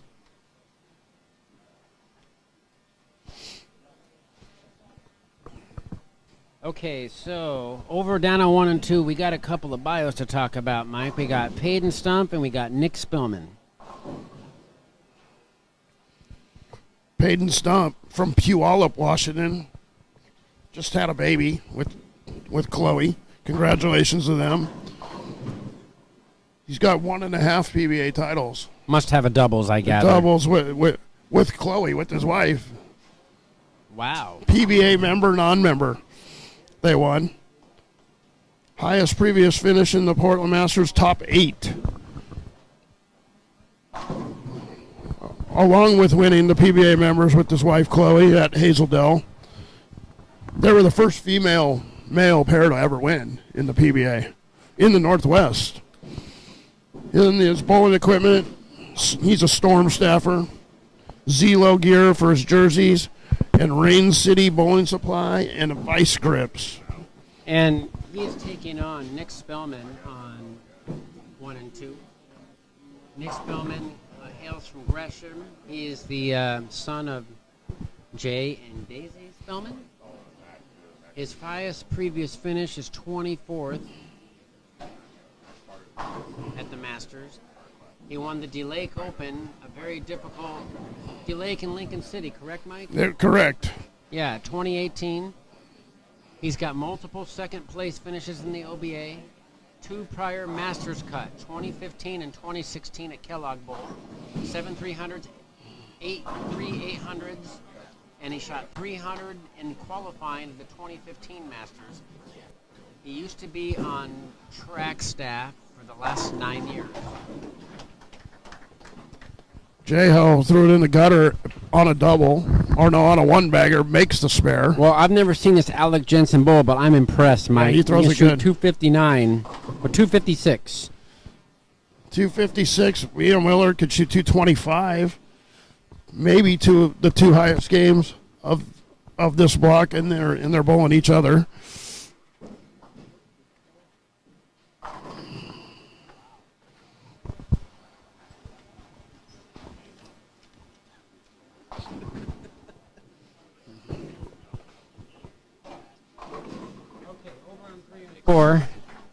Mike and I are going to talk about the match between Craig Tuholski, our year 2000 Portland Masters champion, and Jerry Jennings, an unknown, a player from Yakima, Washington. I bet he knows Marshall Kent. I bet so. Craig Tuolski's from Washougal, 11 PBA titles, 13 OBA titles. That's a pretty good career. Highest previous finish in the Masters, Brian just mentioned. The champion in 2000. Northwest PBA Player of the Year 2007, 2008. PBA Exempt Tour in 2008 and 2009. Clark County Hall of Famer. Also the Greater Portland Hall of Fame.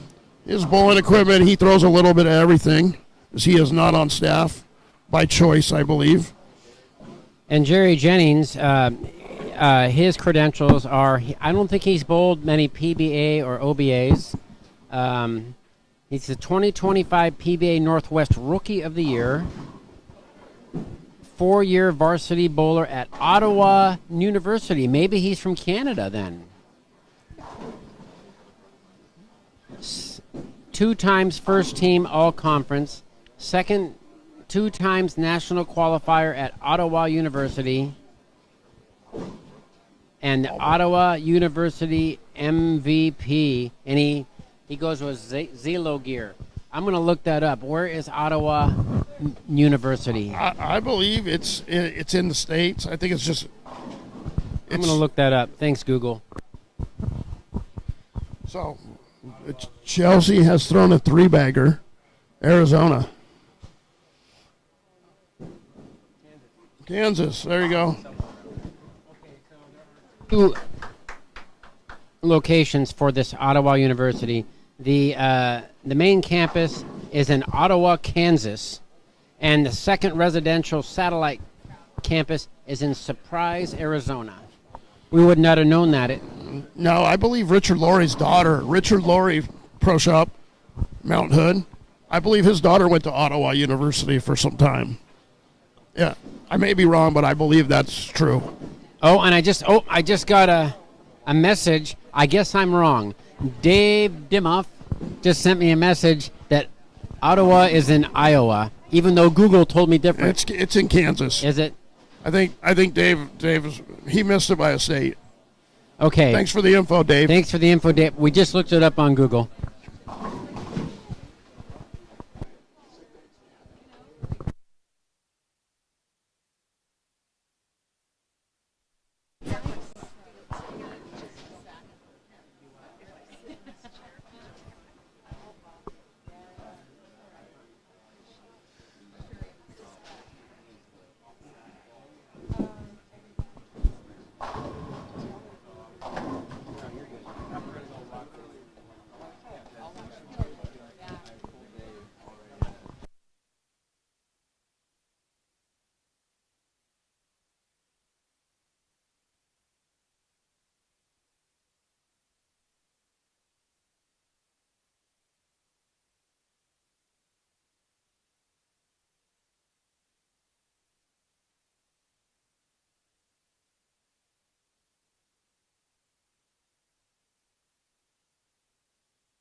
cool bio sheet from the great Scott Halverson, another one who probably doesn't have enough room for all of his wins. He's won every Masters event around the Northwest for sure. I know he's won here. He's won Steve Stevens. He's got his hands full, though, with Chris Tuolski right now. Yeah, we're down here on 5 and 6, Mike and I, and I'll take a moment here to talk about arguably the hottest bowler in the Northwest right now, Chris Tuholski. So Chris and his young, illustrious career, 7 PBA titles, 10 OBA titles already, and got third last year in the Portland Masters. And already 41 300s, 34 800s, 858 series. Grand Finals champion in the OBA last year. Won the Mini Masters this year. Player of the Year in the Northwest region for the PBA 2019 and this year. 804 at team event in Nationals 2023. Was that in Reno? Maybe Baton Rouge? No, I think it was Reno. Was it Reno? It's either Reno or Vegas. And then got a check for $5,000 getting fourth at the RPI event. Yeah, this year. Yep. This has just been an unbelievable year for him. And he bowls with Hammer brands of Brunswick, Turbo Grip, H5G brands. Now, Brian, I want you to check out the pants on lane 7. Harrison Travolta is in the house. Yeah, we're going to have to pull up his bio, see what dance competition he won.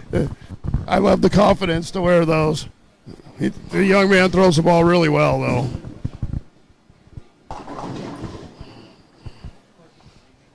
All right, so down on 1 and 2, we got a close match. Payton Stump trailing by 10 to Nick Spillman. Craig Tuholski on 3 and 4. 26.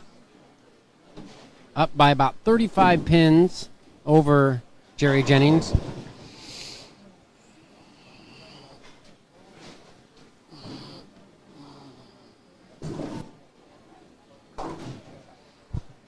I crossed with Craig Tuholski this week, or last week. He bowled amazing. On a very demanding long pattern. All right, Chris can really put the hammer down on Scott here if he gets a 4-bagger. And just fortunate to leave the 2-4 there.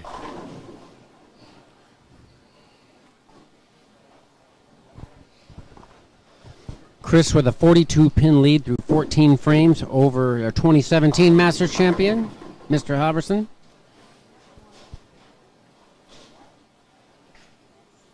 Bill Makins began with a 4-bagger, left a 4-pin. Mr. Dance Pants Davis still has a 29-pin lead over Bill Macon. I do admire the kid's confidence to wear those pants, though. They must not have told him about the live stream.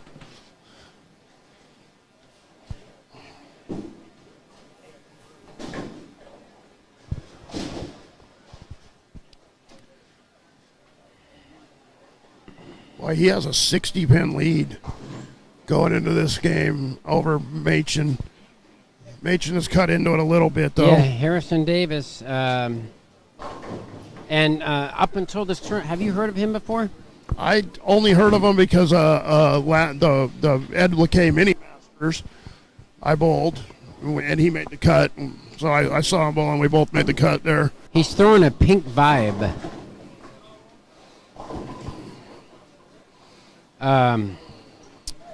Well, he did lead the A squad here, so he obviously is a great player. Yeah. Wow, great shot. Yeah, he throws it good. Wow. Might see him bowl some regionals pretty soon. Yeah. What did you see his bio? We haven't gotten to his bio. We're going to get there soon because he did fill one out.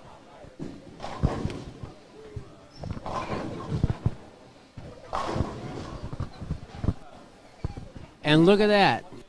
He is from the same town as the Mullen brothers. Bellingham, that's what I was wondering. 0 PBA titles. 0 OBA titles. I don't even know if he's ever bowled an OBA. PBA Junior Regional Champion 2022. Junior Gold, 5th place 2023. Bowling equipment, he's a free agent. Both throws a little bit of everything. We might see a lot more of him in the future. Yeah.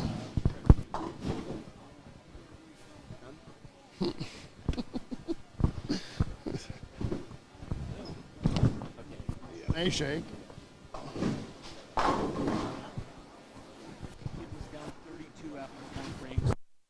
How that?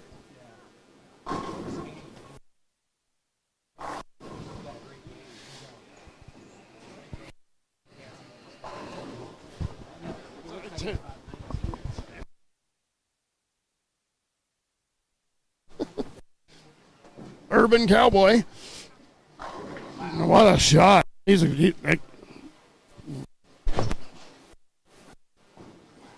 Oh boy. Harrison Davis putting on a clinic right now. He is. We haven't seen a series over 639 thus far, and he's already going at a 220 clip, game 2.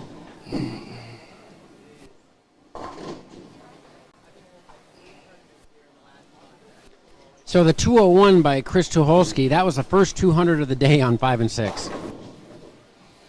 Yeah, that pair's been tough, man. I watched Mike Hansen, and one lane hooked really early, and the other lane just didn't quite hook much. Machin. Meanwhile, 7 and 8 has quite a bit of room comparatively to 5 and 6. Definitely a difference in topography on these wood lanes if you look pair to pair.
All right, left-hander Chalmers on 9 and 10. After shooting a 169 the first game, he has found his stride with a 3-bagger. Danny Chalmers. I'm going to take a moment to talk about his bio. So it looks like he lives in the Willamette Valley as he bowls out of Silver Creek, which I'm guessing is in Woodburn. Silverton? Okay, I was close. By the waterfalls. That makes sense. So Danny Chalmers, Junior Team USA member, 12 JBT titles, 2-time JBT Bowler of the Year, placed in the top 50 at Junior Gold. He's cashed 3 times at the Seattle Masters, and now he's cashed at the Portland Masters. Does not have an equipment staff yet, but he may soon. No. His opponent, 9 and 10. Nick, originally from Oregon City, but he's been going to school down in Tempe, Arizona. He almost made the show, finishing 4th in 2024 in the Portland Masters. had a huge run at the Bowlers Journal, winning the Bowlers Journal doubles and singles in 2022 in Las Vegas, Nevada.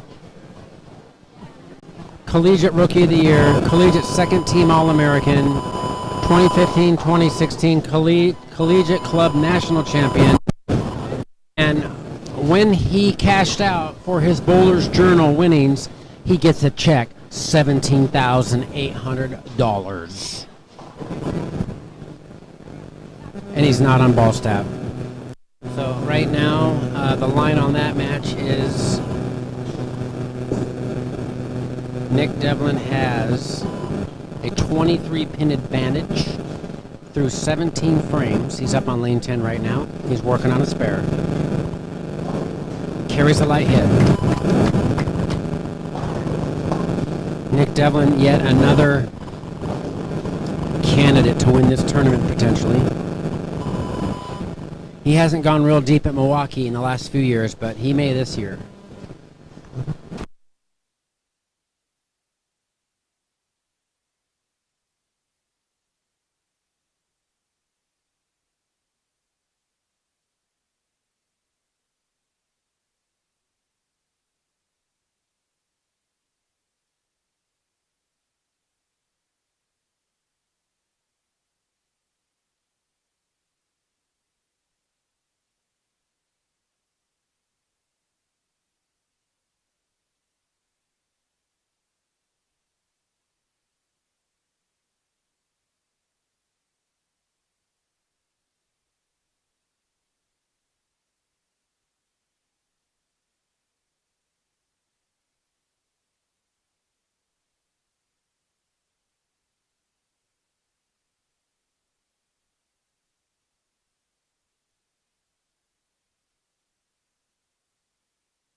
Okay, we're coming to the end of game 2 now.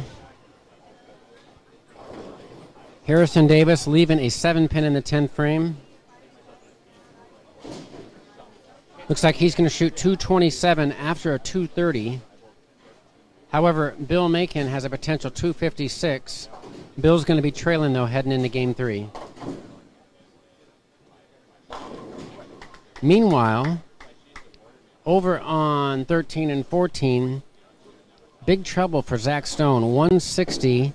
Chelsea Sporia struck out for 186. Game 1. Game 2, Chelsea shoots a similar score with 106 in the 6 and a strike up.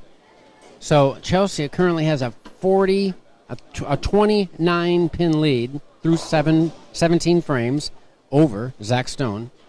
Zach Stone delivering now and leaves the baby split, the 310. So Chelsea now has a 31-pin lead over Zach Stone.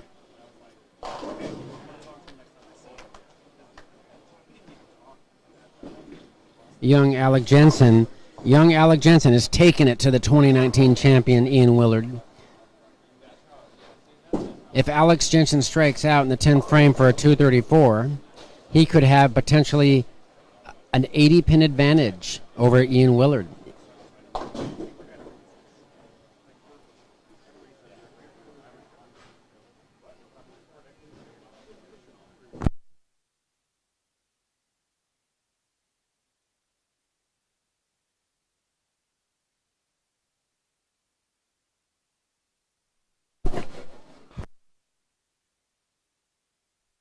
Worth with a commanding lead on 15 and 16 over Tyler Coates. It looks like Jason's going to have roughly about a 100-pin lead after 2 games over Tyler Coates.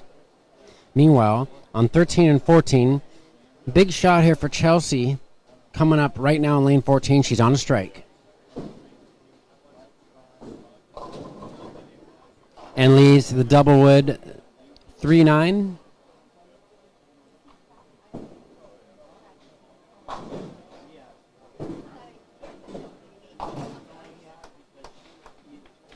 Jason Hollingsworth with a 219 first game and a potential 256 if he strikes out on the count ball.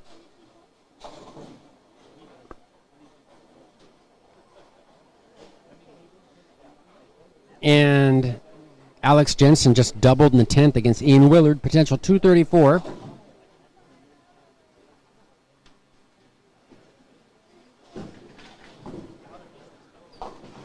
Perfect conversion for Chelsea on that Doublewood spare.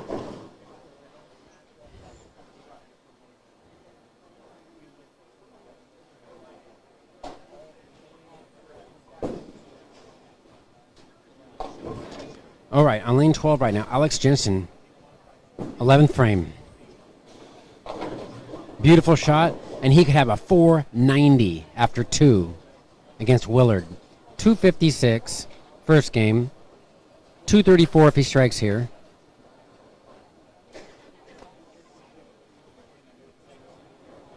And Ian Willard's bowling decent. He's plus. He's got 409.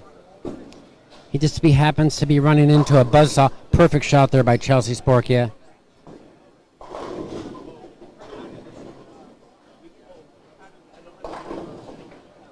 .253 for Jason Hollingsworth.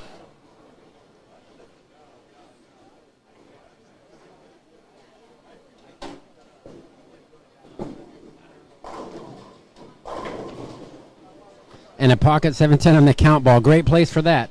So we have a 488 for Alex Jensen, a 409 for Ian Willard. Alex Jensen takes a 79-pin lead into Game 3. Zach Stone finally gets a strike on lane 14.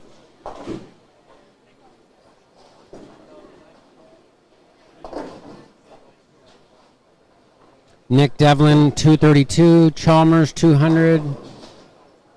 Nick Develin will have a 62-pin advantage heading into Game 3 against Chalmers.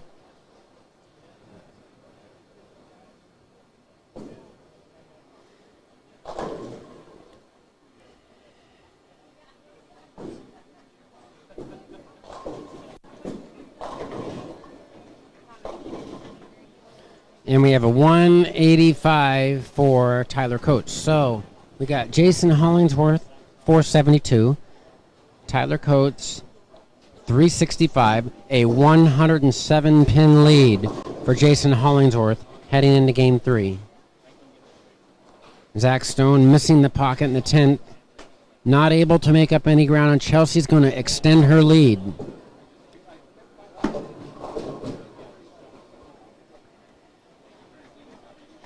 So Zach had a 160, and the best he can shoot is 170. Alex Jensen begins with another perfect strike against Ian Willard.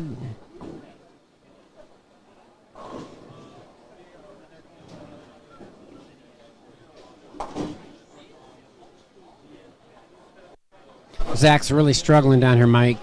He had a 160, and he can only shoot 170 here. Chelsea's got a big lead. Yeah, we got... What's going on down at the low end? Nick Spellman's got a 3-pin lead after 2 over Peyton Stump. We have Chris Tuholski's got a big lead on Scott Halverson. Still only one 200 game on that pair. No 200s game 2. That and 11, and now I'm trying to remember. Did Blaine bowl on 11 and 12 that first set? He did, yes. Check this out, Mike. Alec Jensen with a 488 on that pair after 2. He can now shoot 700. That's impressive. What about Jason J-Ho, Hollingsworth? 472. He's up by over 100 pins. 108 pins. 107. And he just goes Brooklyn on top of it. Okay, right here. Craig Tuholski's got a small lead over Jerry Jennings on 3 and 4. All right, pivotal shot here. Chelsea is on a strike. Coming up here, 10th frame, lower right-hand corner of your YouTube. She can really put the hammer down on Zach Stone if she strikes here. She's moved in. Up through the face, 247.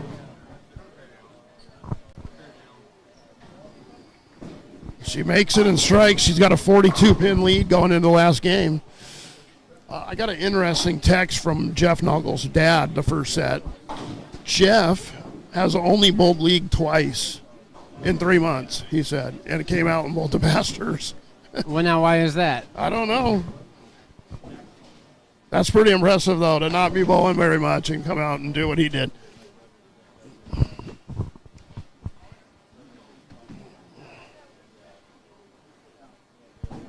Nick Devlin's got a big lead. Chelsea chops a spare with the plastic ball, but she gained 4 more. Chelsea will go into game 3, 30-pin lead. We have 360 for Chelsea, 330 for Zach Stone. Nick Devlin with a big lead over Chalmers. And while we're at it, Zach Stone, I'm going to talk about his bio. Zach from Longview, Washington, won PBA title. 2019 Rookie of the Year for the PBA. 2016 Colorado Springs Masters Champion. 2016 and 2017 Military Masters Champion in Colorado Springs. 2021 Northwest Masters Champion. And, of course, Zach finished second here to Mike Hansen back in 2023. Interesting development here, Brian. Harrison Davis had a pretty substantial lead over Bill Machen. Goes back-to-back, missed 10 pins, and Bill started off with a double. This could be a pretty tight match here. Bill's up right now, and your upper right-hand YouTube screen. Already standing in front of the ball return, lofting the front. Did he leave a Brooklyn? Oh, he carried the Brooklyn. Wow. 6.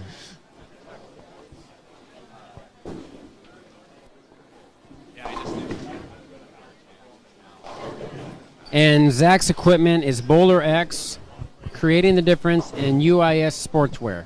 Davis had a 47-pin lead to start this game. Goes spare, open. Bill started off with the turkey. With a Brooklyn, which is mentally difficult to watch if you're Harrison.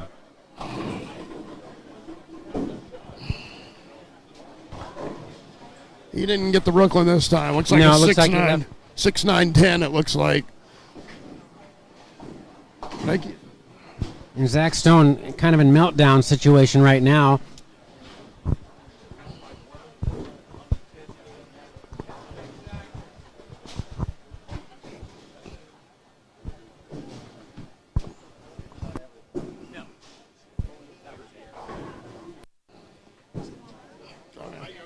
There you.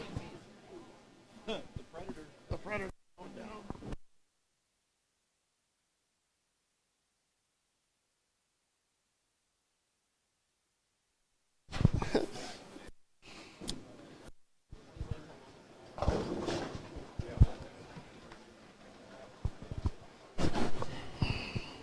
And since this Alec Jensen guy is absolutely crushing this tough pattern, I'm going to talk about his bio for a moment because he's not local.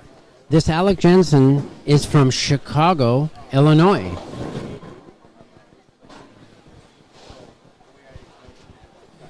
So he's no stranger to winning things. He won $11,000 in the Bolero Elite Series. He's got 22 300s, 10 800s. He has the house record at Kenmore Lanes in Bothell, Washington, shooting .868. Bowling equipment is Ebonite, GBS, Motive, Nebula, Rotogrip, Hustle, X-Ray, Hammer Web Tour, Hammer 78D Black Pearl, Storm Next Factor, Storm Concept, Storm Pink X, Strikeout Cancer Spare Ball. He's not on staff. So, for those of you who think this Jensen guy doesn't have experience, well, reading his bio, he is one heck of a player. Mike, Alex Jensen won $11,000 in Chicago in a tournament. This guy's for real. Nice. He's going to shoot 700. Yeah, that's Got his front four after 488. That's impressive. Well, we got some interesting elements down on the low end. Nick Spellman has started off with the turkey. Over Peyton Stump, he had a small 3-pin lead to start. He's increased his lead to 23. Craig Tuholski, Jerry Jennings has taken the lead on Craig Tuholski. He had 30-some pin lead after two. A spare 3-bagger. And I would like to ask him, Mike, if Marshall Kent mentored him at all. Meanwhile, the battle on 5 and 6 continues as that pair just looks absolutely brutal. Craig missed a single pin spare. Bill Machin has taken the lead on the bench. 47 trailing going into this game. He started off turkey spare. Meanwhile, and then he just gives it right back. So it's about even now between him and Davis. It's anybody's match. It's about even. Ian Willard definitely waving the red flag. This match is over against Alex Jensen. Yeah, how you going to beat that? He's going to shoot a big 700 series. And what's he throwing, Mike? Can you see what he's throwing? He's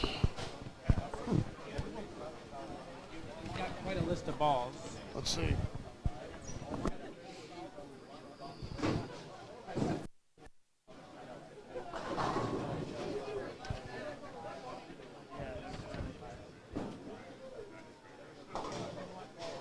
I would begin throwing that GB5 by the look of it, the color of it. Mike, 5-bagger. Flying messenger on the 10-pin. Could we be looking at a Masters champion in this guy? I mean, he looks like he's got game.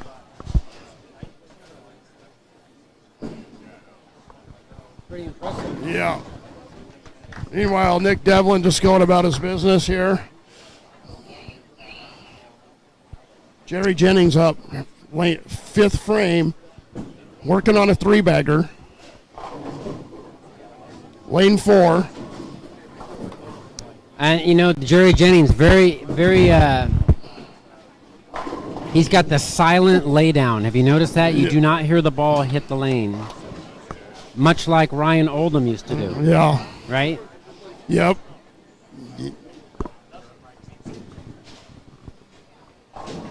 Front 6 for the Jensen. Wow. Very impressive.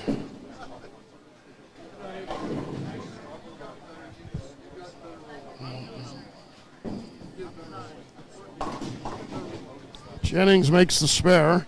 And finally, a double for Zach Stone. Zach's 70 under after 2 games. But Chelsea's staying clean. Chelsea's got nothing, so if she can just somehow stay out of trouble, she might skate through. Too early to tell, though.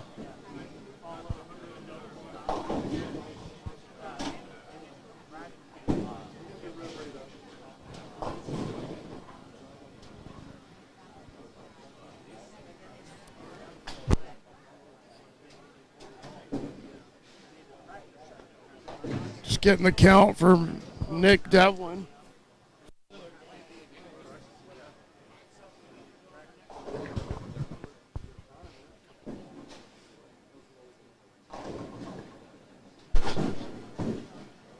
Harrison Davis with the 2-pin. He's going to have 65 in the 5th. A 9-pin lead. 9-pin lead. That's going down to the wire. The Tuholski Jennings match is going down to the wire. Halverson going at a 169 clip. Yeah, this match is neither bowler blowing well on that pair. That pair just looks dead brutal. But Chris has got a nice lead. Jennings makes the spare.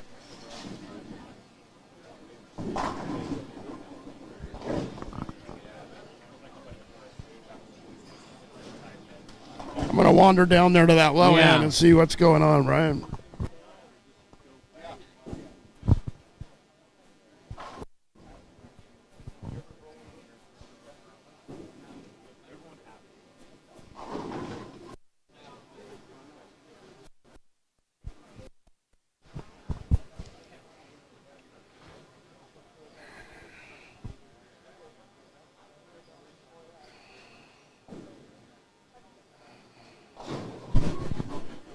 Chelsea Sporia with a key strike after starting with 3 spares.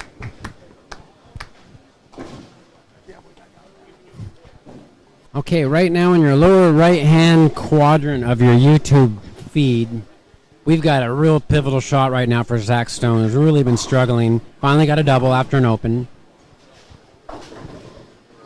Really almost a must-strike situation for Zach Stone as the momentum still is in Chelsea's favor.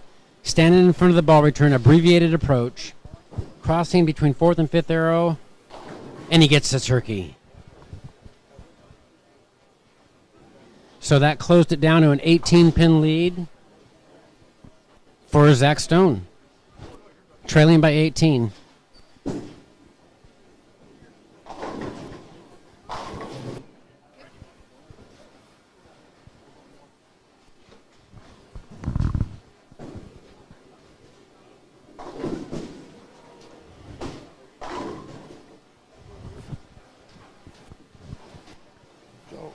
Craig had lost the lead and then gets up and throws a turkey to reclaim the lead on 3 and 4. Oh, Machen right through with the another nose. big break, and if Machen wins, the breaks were his friend. Meanwhile, Nick Spellman looks like he's gonna take out Peyton Stumpf on 1 and 2, send him to the losers bracket. And that's somewhat of an upset based on Peyton's successes recently.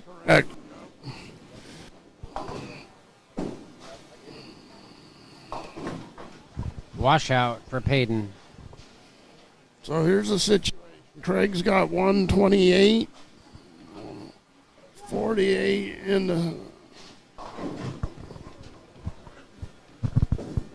That's trouble. Spare for Jennings. He's going to be down about 23 pins, it looks like.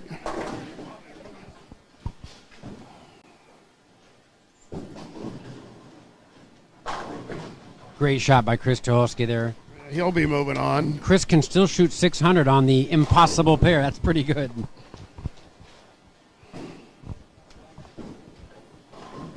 I see the Jensen miss there. What a performance, though. Yeah, and now that I know his credentials, it makes sense. Obviously, a great action player from the Midwest. Not a PBA player, but a great amateur player. I wonder, did he move here? We'll have to ask him. He's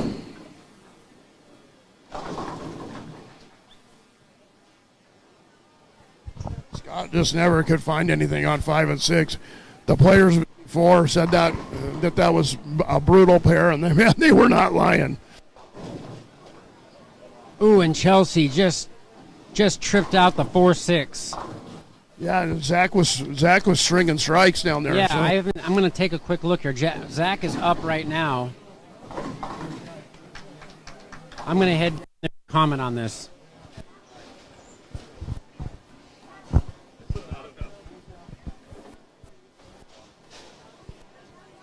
All right, Zach Stone up in the 6th frame now. Pivotal shot here. Going for a 5-bagger to close down the lead. He has found something. After being 70 under first 2 games, Zach has an open and a 5-bagger. Chelsea has countered with a double. So both players, 13 and 14, coming down to the wire.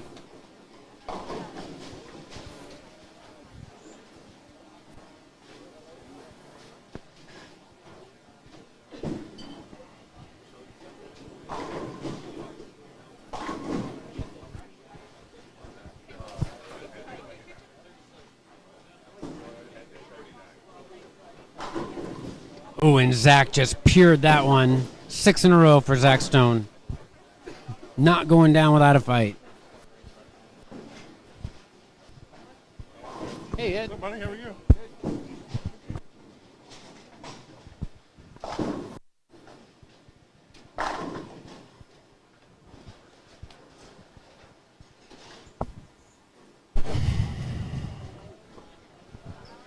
All right, with that 5-bagger, 6-bagger for Zach Stone, Chelsea now has a chance to answer. Chelsea has got her own turkey going. She's up on lane 14, 7th frame. Pivotal shot to stay in the lead here. She just caught a huge break on the last shot. And she pured it. Impressive shot under pressure.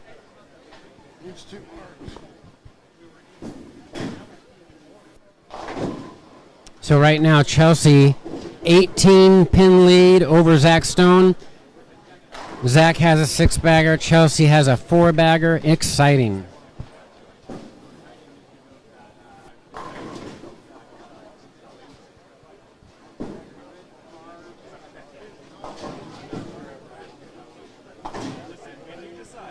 It looks like Nick Develin is going to move on, defeating Danny Chalmers.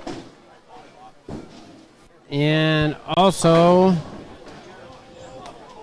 a huge split in the 9th frame for Bill Macon, and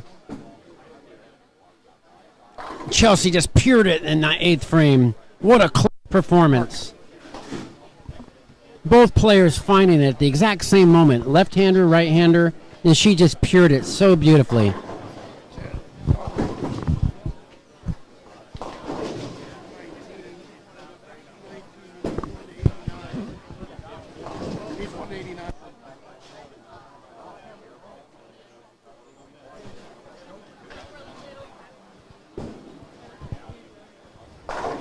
Zach Stone, 8th frame. 7 strikes in a row. But if Chelsea keeps throwing it like that, she's going to be tough to beat.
Chelsea up here in the 9th frame. If she marks, she can pretty much seal the deal here against Zach.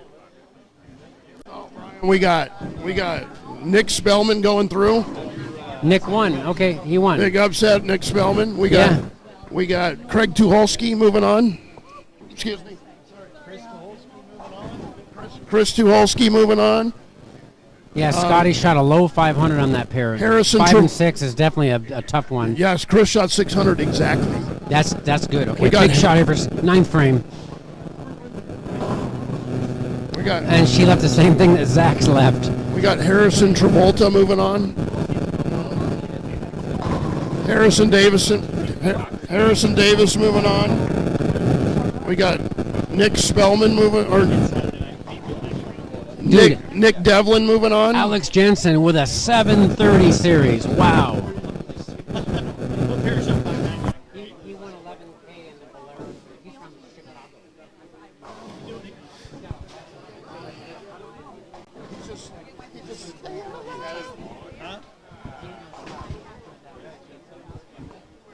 This is coming down to the 10th frame here, Brian, on 13 and 14. There's a big spare here. She chopped this earlier.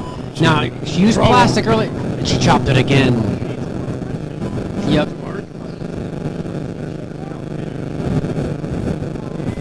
No, she needs a double to shut him out. Yeah, exciting.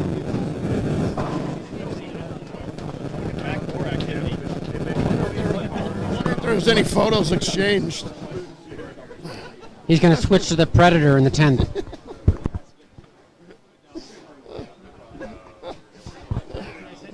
Yeah.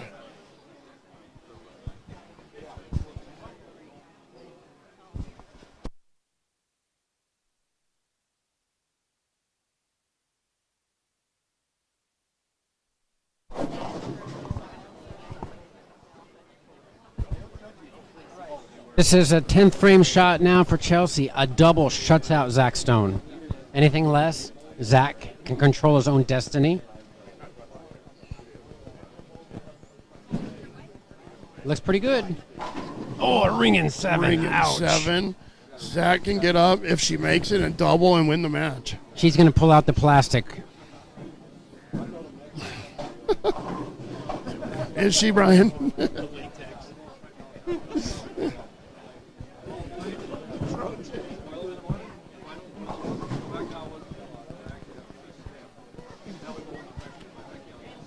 She's throwing a Storm plastic ball. This pivotal spare. If Chelsea covers this 7-pin, Zach has to double. With everybody watching.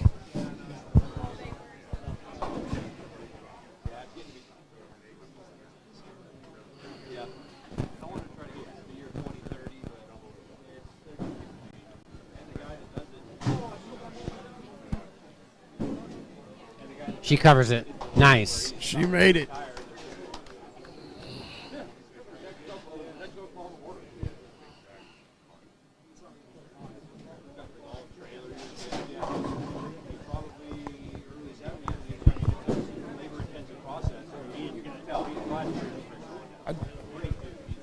I'd re-rack here.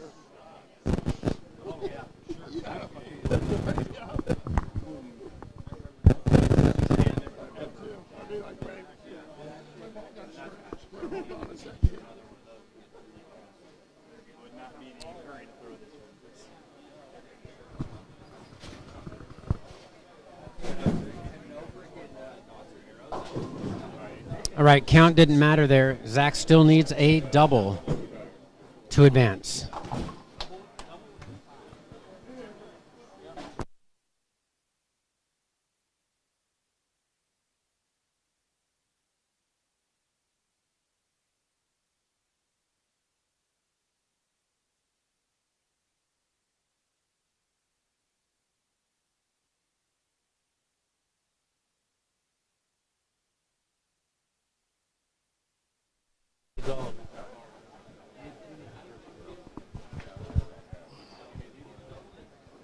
Needs a double to win, Corey. Yep. Anything less, he's going to the loser's bracket.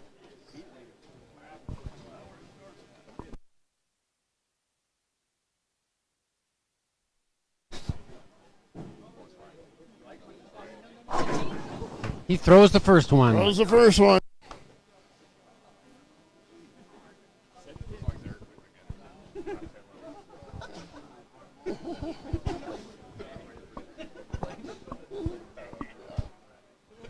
No photos. I keep my thoughts to myself. No, it's all right.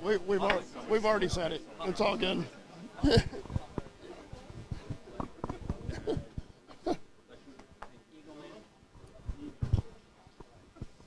The house is silent. It's do or Gotta die have right it. now to stay in the winner's bracket. Gotta have a Zach strike here. Stone standing in front of the ball return with abbreviated approach. He's going to deliver it between fifth and sixth arrow.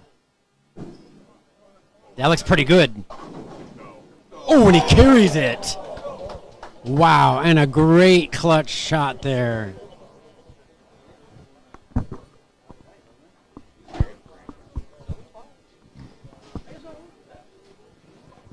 So Zach now just needs a couple pins. It looks like he needs a 5 count.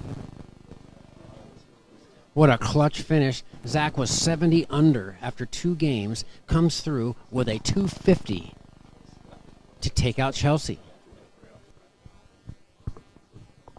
I know. Now, maybe he should just throw it down the middle on this one. That's enough. 7 is enough. He wins by 3. I can't believe So he we hooked have- it at that, Brian. On 580 for Chelsea Sporia. But great bowling, Chelsea. She'll be in the loser's bracket coming up in a couple rounds. Now we enter our 3rd round of winner's bracket starting in about 5 minutes. We'll be back with scores momentarily.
All right, so Mike, let's summarize what happened that round.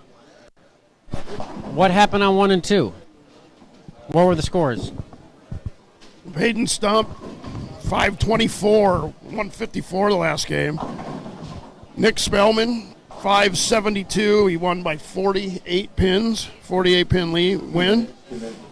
Over on 3 and 4, we have the year 2000 champion Craig Tuholski, 630 over Jerry Jennings at Yakima, Washington, 600. 5 and 6, struggle bus. Scott Halverson with a 503. Chris Tuholski made the 124 to shoot 600 on the nose. 97 pin win for Chris Tuholski. Meanwhile, on 7 and 8, Harrison Davis, our A squad leader, 626, defeats the machine, Bill Macon, 595. And on the next match, 7 and 8, Develin with 619 defeats Chalmers, 527. 92 pin win for Nick Develin. And then on 9 and 10, 11 and 12, we had the unknown Alex Jensen from Chicago, Illinois, with a monster 738 set. Easily defeats our 2019 champion Ian Willard with a 570. And then the match, the match that finished last, and you all saw it. Zach Stone gets up and doubles in the 10th for a big 253 game to win 583 over Chelsea Sporia to 580. He was trailing in that match the whole way until the last half of that last game. And hats off to Zach for staying composed in the pressure situation. He made 2 great shots in the 10th frame and very fortunate to trip the 4-9. And then last but not least, our Eagle winner, Jason Hollingsworth, an easy win over Tyler Coates, 648 to 552. And we are going to be beginning our 3rd round of the winner's bracket. So right now,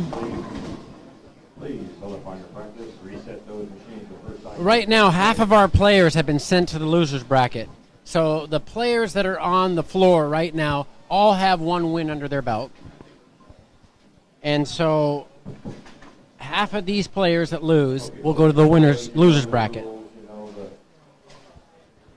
So we have 16 undefeated players facing off right now. Round 3, Portland Masters, let's get it. Calculate where you go next. So, airdrop, next shot, counting forward. There you go. I'm bringing on.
statistics from our technician, Mike Humphreys.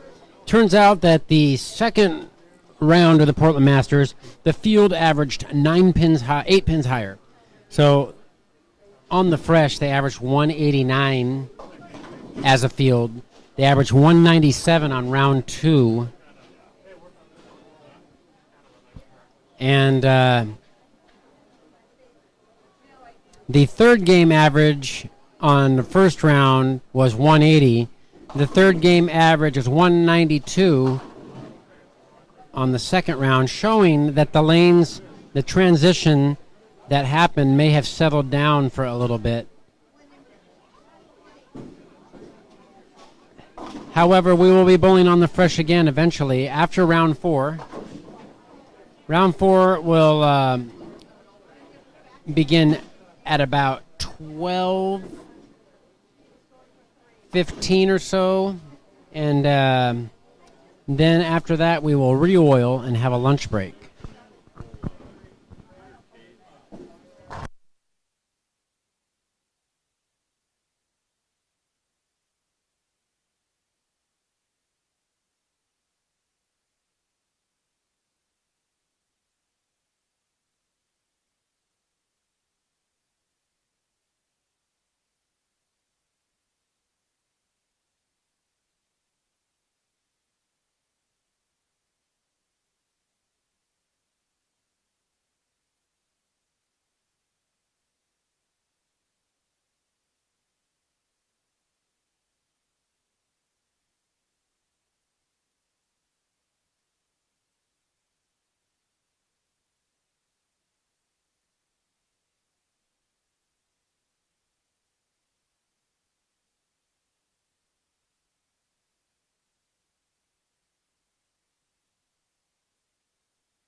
right, I'm going to take a moment here to tell you about the matchups on this round 3 Portland Masters.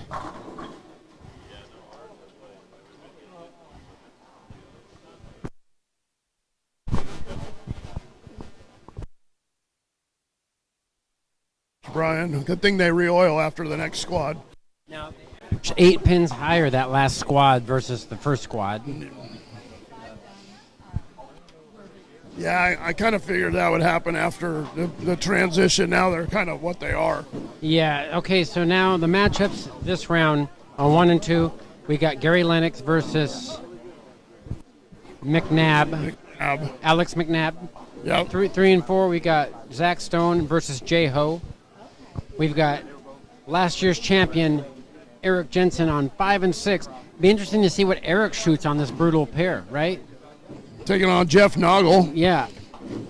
Already no doubles on this pair yet through 5. Oh. And he has to trip the 4-6. All right, and then on 7 and 8, we have the year 2000 Masters champion Craig Tuholski taking on Nick Spellman. On 9 and 10, we've got Brandon Pease and Mike Armstrong Jr. And 11 and 12, we got Chris Tuholski versus Harrison Davis. Mr. Bell Bottoms on lane 11. 13 and 14, Blaine Wininger taking on Jacob Mullen or Josh Mullen? One of the Mullen boys. Yeah. And then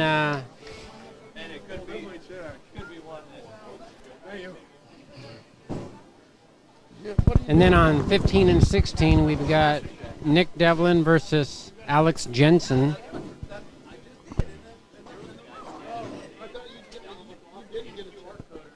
So,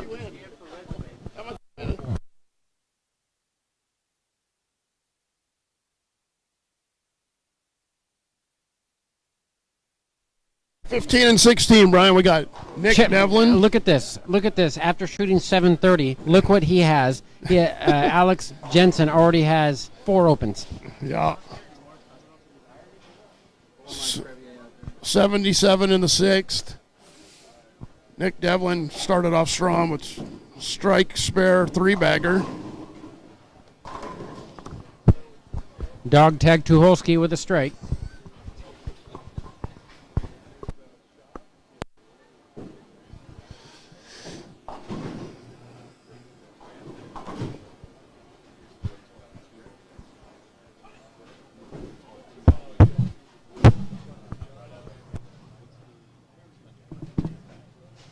Let's see what's going on with you guys. I wasn't glad to see. I want that Ethan Fior guy.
The weights are ugly right now.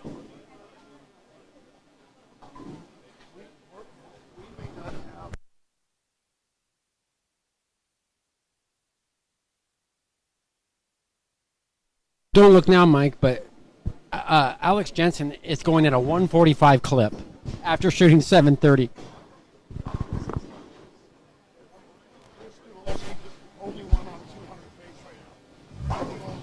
Craig Tuolski, 92 in the 7th. Jeff Noggle, 100 in the 7th. We've got 2 bowlers out of this 16 that are on a 200 clip right now. And look down at 1 and 2. Both players going at a 170 clip down there.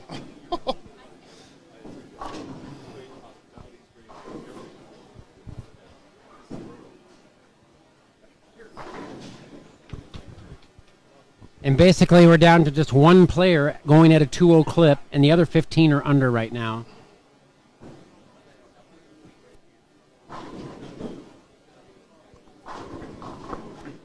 Players just have to stay out of trouble right now.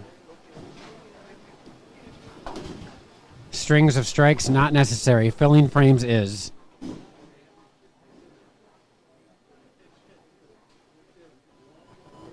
All right, Chris Tuholski open in the 8th frame here. So Harrison Davis, small lead.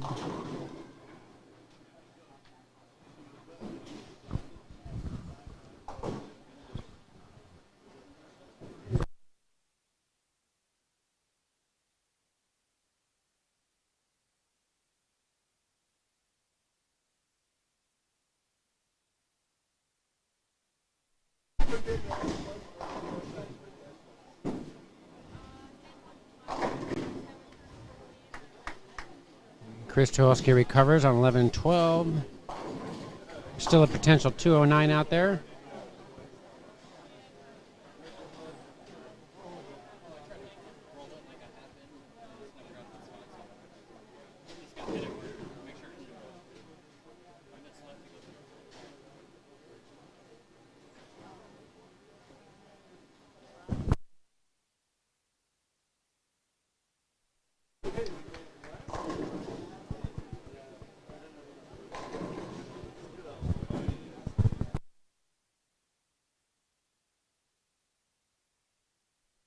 Davis maintains a small 6-pin lead through 9 frames over Chris Tuholski on 11-12.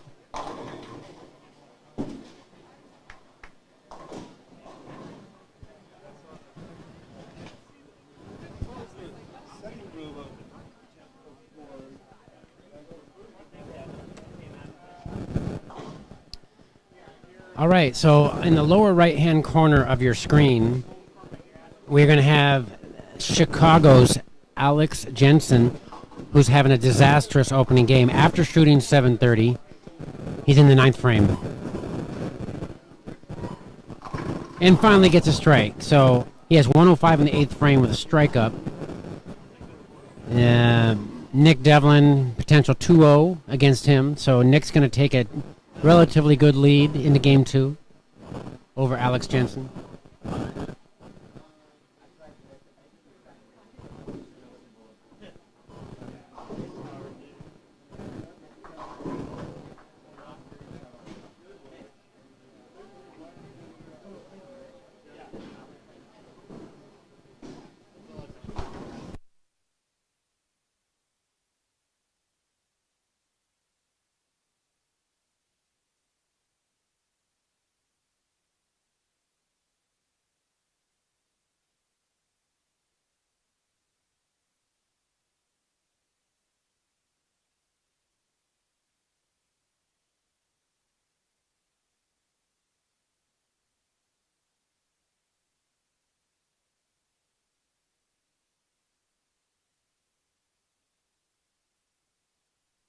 Mullen just went 6 out in the 9th frame, and then Blaine struck. So Blaine has a 32-pin lead on Josh Mullen heading into the 10th frame. But Blaine right here, he can extend the lead if he strikes in the 10th frame.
for Nick Develin to 144. Alex Jensen, 730, and then shoots 140. So different pair of lanes, 15, 16. Then we got 192 for Blaine Wininger. Josh Mullen can only shoot 170 if he strikes out. Chris Tuholski, 197. Harrison Davis, 195. That's close. And the 18-year-old Brandon Peace up in the 10th frame on 9 and 10 right now. Look for the guy with the headband. Two-handed player. Ooh, wall shot 7-pin. So could be a 205 for Brandon Peace to Mike Armstrong, 176.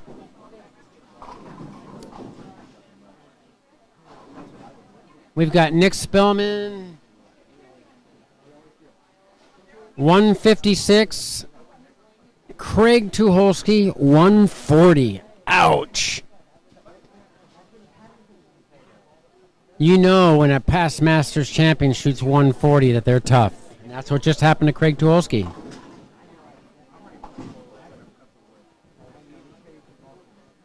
Okay, so it looks like we may have only had one 200 game there. Brandon Peace. Brandon Peace with a clutch performance last week, the final game to make the cut.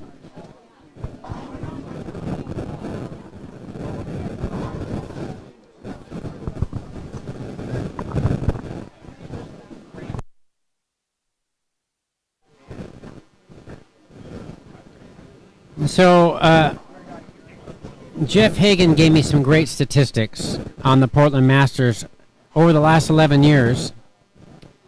And it's no surprise to anybody that actually out of the last 11 years,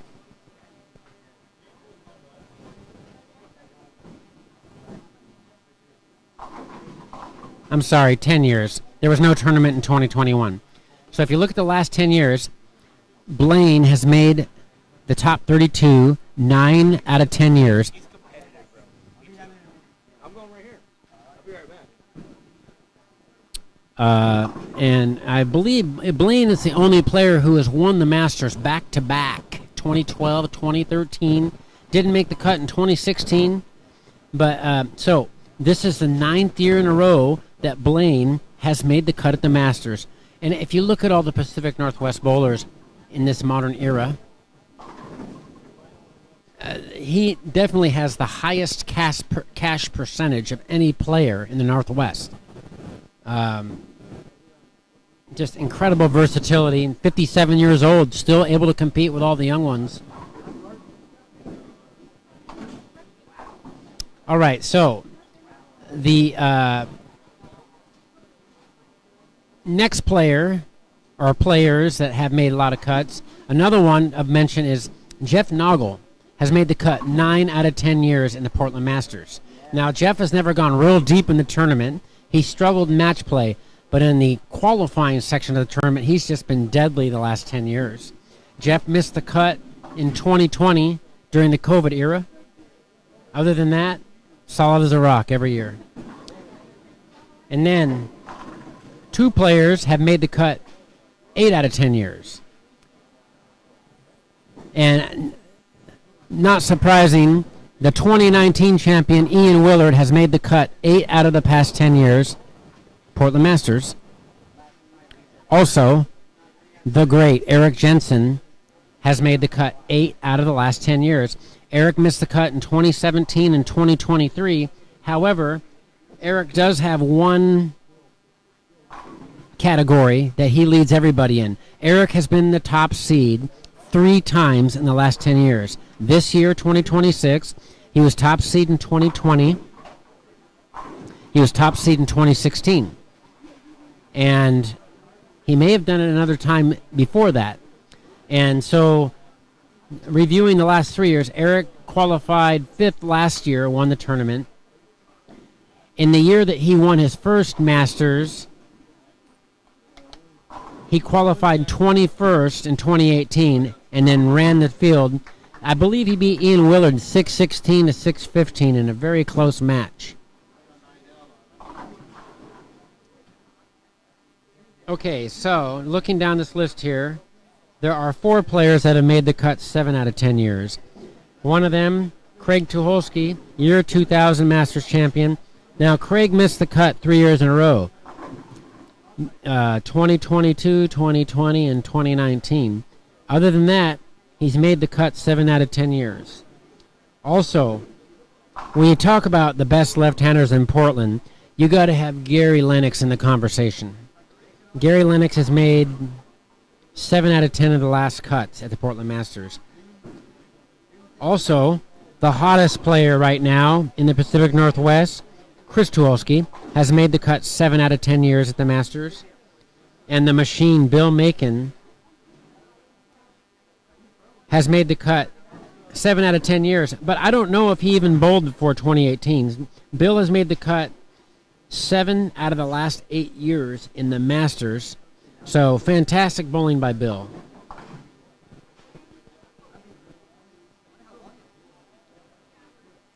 And shout out to Michelle Smith making the cut 2 years in a row at the Portland Masters. So a lot of people forgot that last year Michelle Smith qualified second in the Portland Masters, beating every single man except for one. I'm going to be interested, Brian, to see what the average breakdown is for this squad, because the scores are very, very low. I was just going over the list here, and I noticed that Bill Macon has made the cut 7 out of 8 years in the Masters. That's impressive. Yeah. What about Blaine Wininger? Looks like Well, we already went over that. Yeah, 9 out of 10. He misses the cut about once a century in tournaments. You mentioned it. He was not in the cut and then shot a big 720 the last 3 to get in. He shot like 237, 237, 246 on the brutal logging pattern. He always his focus is next level.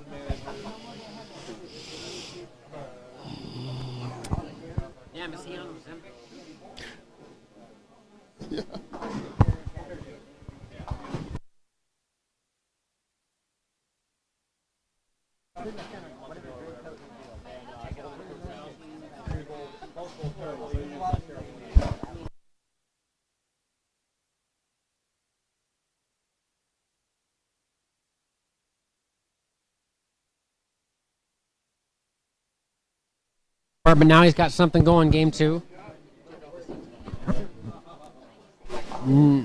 Nick Develin with a 37-pin lead, halfway through this 3-game match on 15-16. Nick Spellman with 156, Craig Tuholski 140 the first game. I know, I mentioned that. What pair was that on? 7 and 8. So now the 5 and 6 lane infection has moved next door. Nick Develin is hanging tough, though. He's got a lead, 3-bagger. And a very aggressive clap right there from Corey Husted, rooting on his buddy, Nick Develin.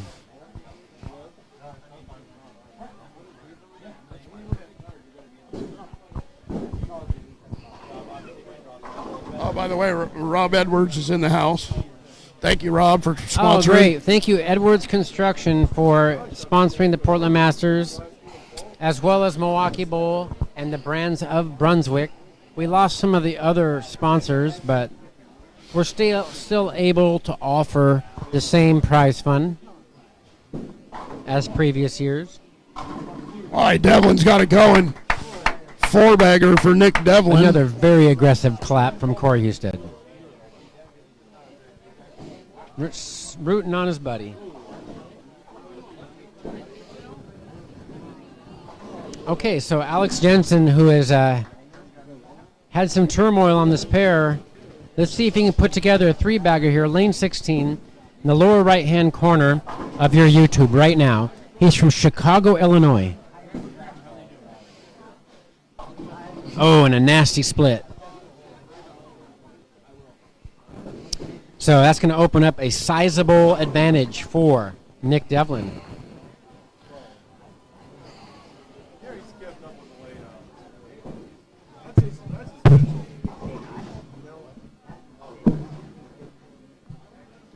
Okay, so I'm going to talk about some first-time Masters finalists. What's up, buddy? How you doing? What's up, bud? Had to get Eric something on the way. I saw that.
Lanes 1 and 2. Gary Lennox has taken the lead on Alex McNab.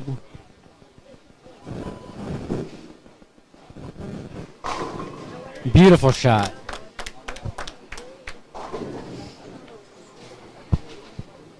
So with that double there, there is a 43-pin advantage for Gary through 18 frames. Meanwhile, Jason Hollingsworth with a tomahawk four-bagger. I talked to him. Yeah. He's smoked out. I can smell the weed on him. Yeah. Oh. Runaway Brooklyn from McNab, who the opening game here it was 175 for McNab, 172 for Lennox. However, Gary can shoot 246 now. Meanwhile, McNab struggling 170 clip again. Zach Stone with an impressive 236 first game over Jason Hollingsworth 202. However, now J-Ho has a four-bagger. And on the impossible, lanes 5 and 6. Nobody can hit it, but of course, Eric Jensen, potential 278.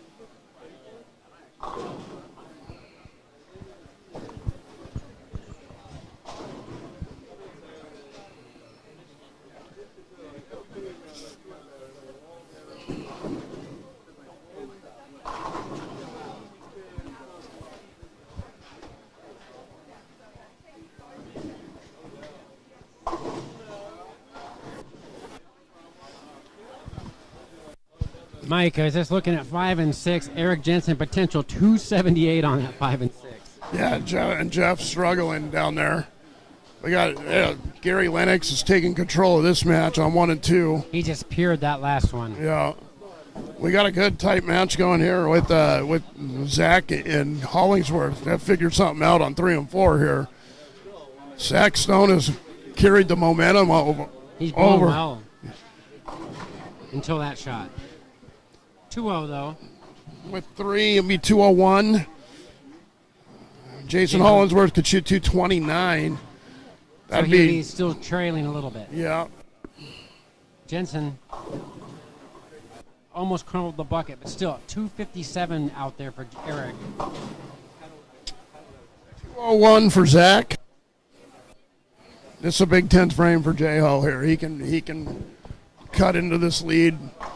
Cut it to single digits going into the last game.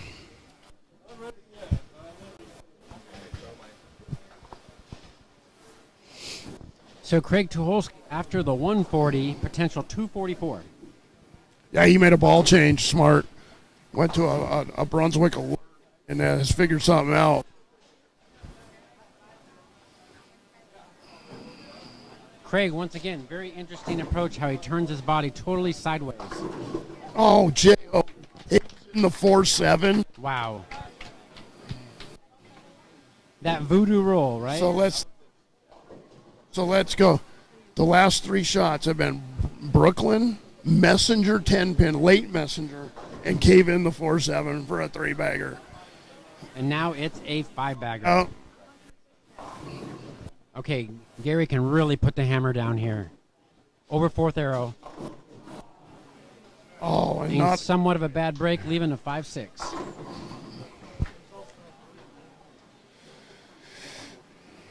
J-Ho right here to cut it to single digits with the strike here.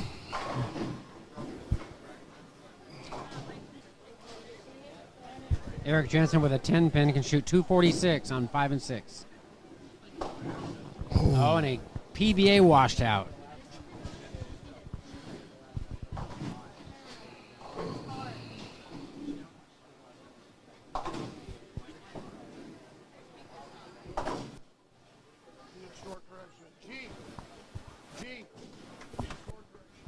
It should be A1.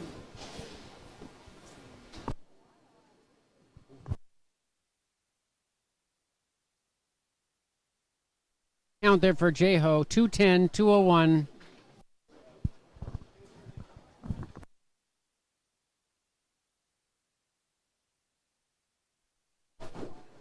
So we have 437 for Zach Stone, 412 for Jason Hollingsworth. Zach Stone's going to take a 25-pin lead into game 2.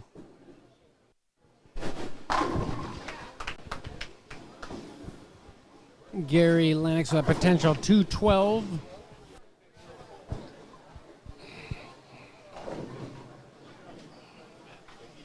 $43-pin lead for Gary Lennox in the 10th frame. Gonna change that score.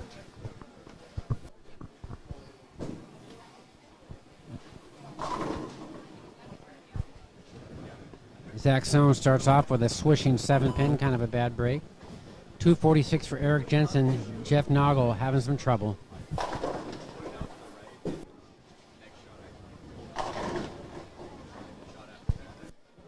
A respectable 201 for Gary Lennox.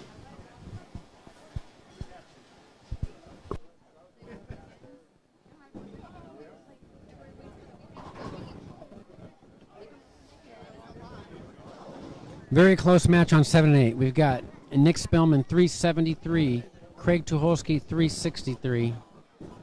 A 10-pin lead for Nick.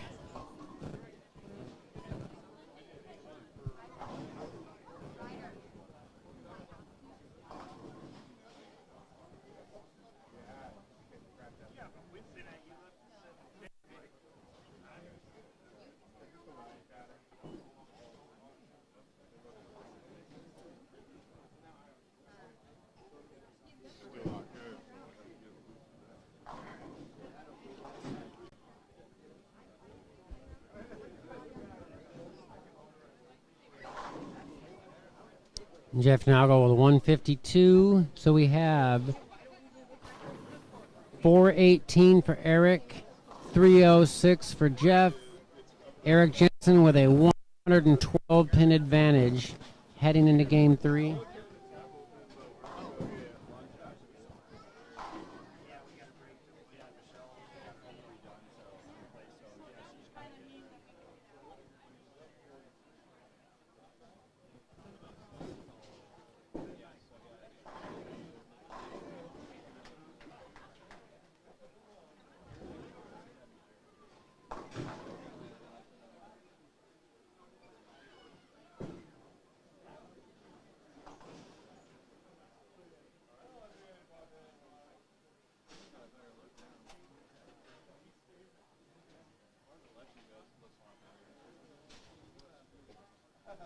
All right, Chris Tuholski is standing on about the 60 board, crossing 6th arrow, and leaves a 2, 4, 10.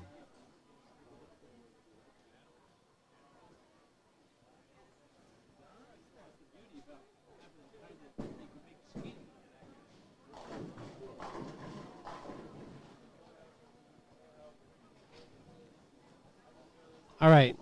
399 for Mike Armstrong, 385 for Brandon Peace. Mike's going to take a 14-pin advantage into game 3. Chris Tuholski opens, so Davis maintains a lead of 33 pins over Chris. Mr. Bell Bottoms is making it happen today, potentially taking out the hottest bowler in the Portland area. All right, summarizing what's going on at the high end, we've got Nick Develin 371, Alex Jensen 321. Nick right now doubled, so he has a 61 pin advantage over Alex Jensen. Alex Jensen, who hails from Chicago, Illinois.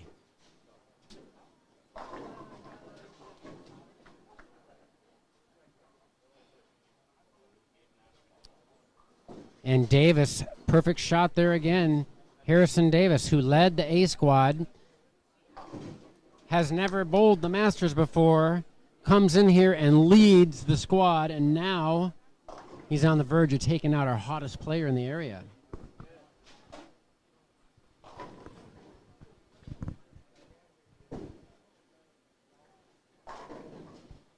All right, and we have Blaine Wininger, 429. Josh Mullen, 43-44. An 85 pin lead for Blaine, so looks like Blaine might advance.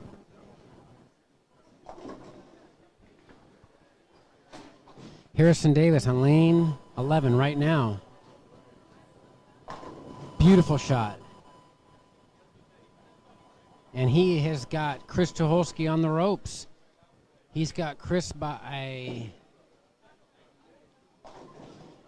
43 pins.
All right, Nick Develin with a 51 pin lead over Alex Jensen. 4 frames to go. I was just talking with Johnny Leggett. Johnny Leggett, severe shoulder injury and a sore hip is keeping him out of competition the last 6 months. Sorry to see that. Johnny Leggett has gone pretty deep in this tournament. Also, Ryan Nicholas having some trouble with his forearm. And yeah, bowling's tough on a body, definitely. Chris Tuholski with a key double here, but still trailing by 29. So he really needs to put some strikes together here because Harrison Davis staying clean this third game.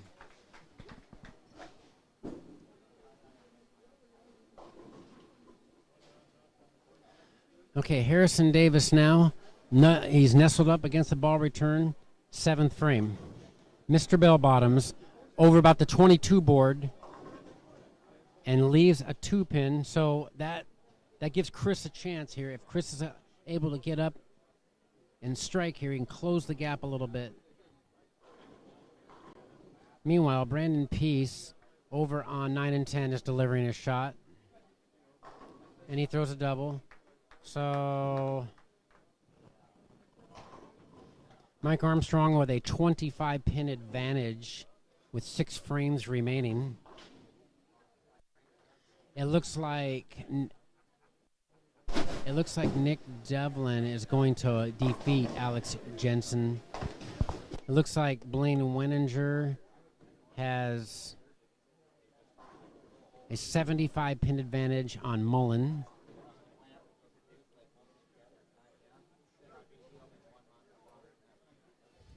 All right, big shot here on 9 and 10 for Brandon Peace. He can cut Mike Armstrong's lead to 15. And he does not. He leaves a 3-9-10.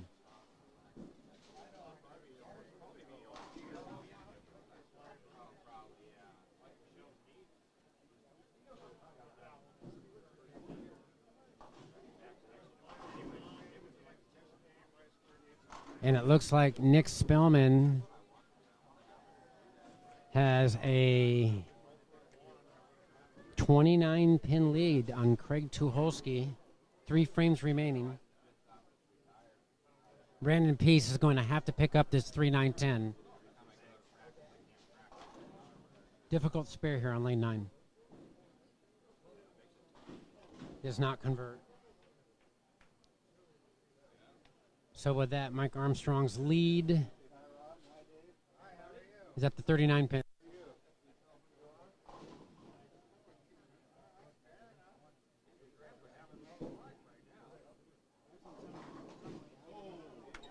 Harrison Davis leaves a 10 pin. So now here's the moment of truth for Chris. Chris Tuholski on a double, trailing in the match. Really needs a strike here.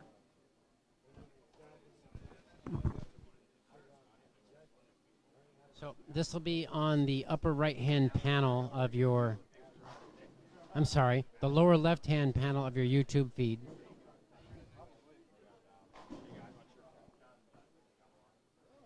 Chris Tuholski right now. Oh, and he leaves a split. He leaves the 210. So that's very problematic for Chris. He's going to have to cover this spare. If Chris does not cover this spare, he runs strong risk of losing this match against Harrison Davis. Harrison Davis going with a clean 2-0 game right now, forcing Chris to shoot 230 plus. And he missed it. So it's looking more and more likely that Chris Tuholski gets sent to the loser's bracket again.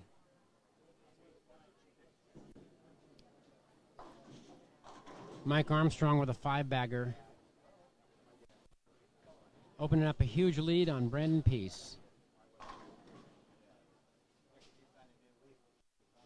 Right here we got Craig Tuolski could strike out to make Nick Spellman double to win. Meanwhile, over here, Harrison Davis. Oh, he chopped it. Oh, wow. He chopped it. Harrison Davis is going to upset Cruz Tuholski. Oh, he chopped the 3-6. Ouch.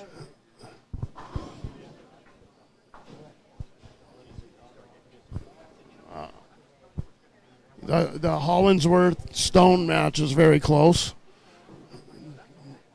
J-Ho just... Jason's shooting at a 310 right now. He made it. Made the spare.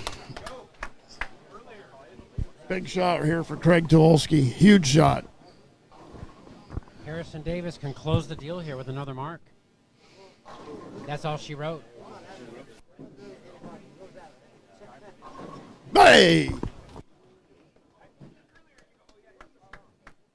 Craig with a double. He could shoot 220. His destiny's in his own hands. He strikes out. He doubles. He's over. Double 4 is a winner. Needs a 218 to shut him out.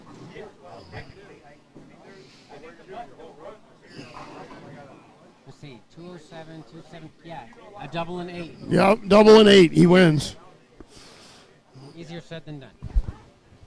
Yeah, he's had trouble on this left lane, so he just threw a perfect shot on this lane last time, and the 8-pin fell forward. Wow.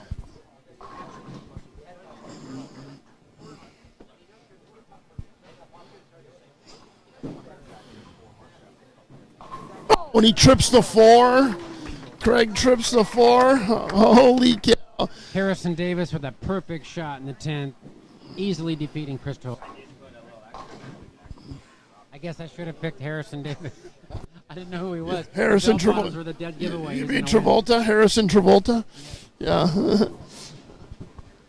He's just trying to stay alive, Brian.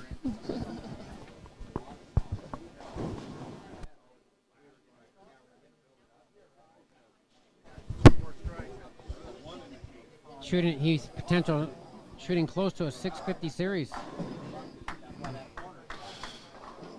All right. Nothing flashy about his style. He's got a pretty traditional bowling style. Yeah, he throws it great. Big shot here. Craig Tuholski, lane 7. And he locks him out. He needs 8. What a shot by Craig. The veteran. With ice in the veins. He's got to have 8 here.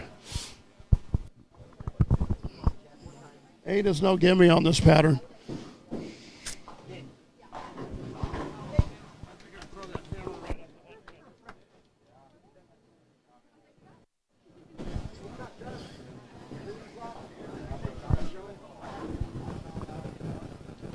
So it's looking pretty likely that Gary Lennox is going to defeat Alex McNab. The Hollingsworth-Stone match is still to be decided. But it looks like Jason Hollingsworth might be making a comeback. That's winner. Craig Tuholski wins his match with a 583, locking out Nick Spillman.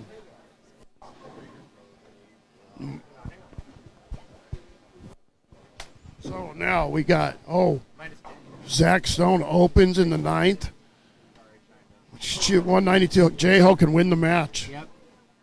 Oh, and he missed the head pin. yeah, got a good count. 191. He can shut him. 20. J-Ho can shut him out if he doubles. Yeah. Okay, so Jensen has defeated Jeff Noggle. Tuholski's a winner. Mike Armstrong's a winner. Harrison Davis is a winner. Develin's a winner. Blaine Wininger's a winner. Shockingly enough, Zach could be up in the 10th with a chance to double to win another match. Two rounds in a row. To watch again, wouldn't it?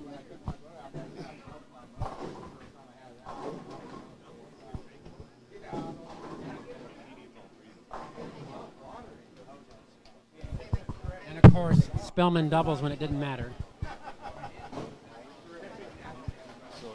All right, J-Ho here. In the upper left-hand corner of your YouTube feed, here's J-Ho to try to close out the match with a double in the 10. Oh, swishing 7-pin. Oh. So Zach's going to have a shot. That was a kind of a bad break, Mike. That was a bad break. Great shot. Zach's going to be up in the 10th frame again. 2 rounds in a row. If he covers a spare, he's going to need a double. He's going to need a double to win again.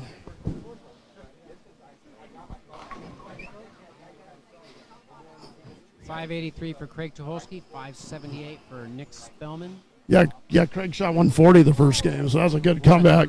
Yeah. Oh, and he missed it. Oh, my goodness. J.O. missed it. The wrong time to do that. Zach needs a mark to win.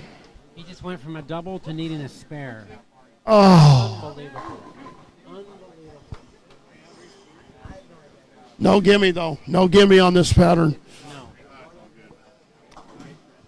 No. Unbelievable.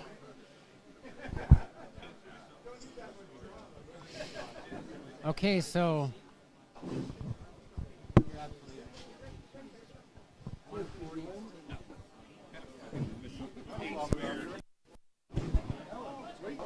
oh, 3-6-10. He's got to make the 3-6-10. Zach, he's got to make it. He's got to. Zach's got to make the 3-6-10 to move on.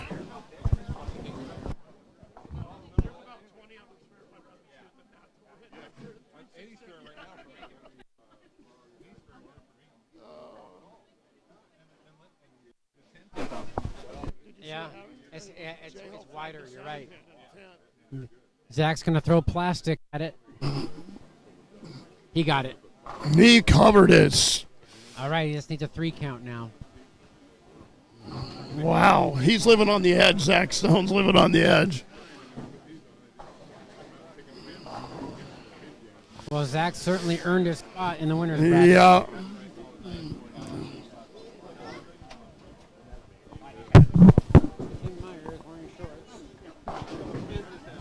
Savage.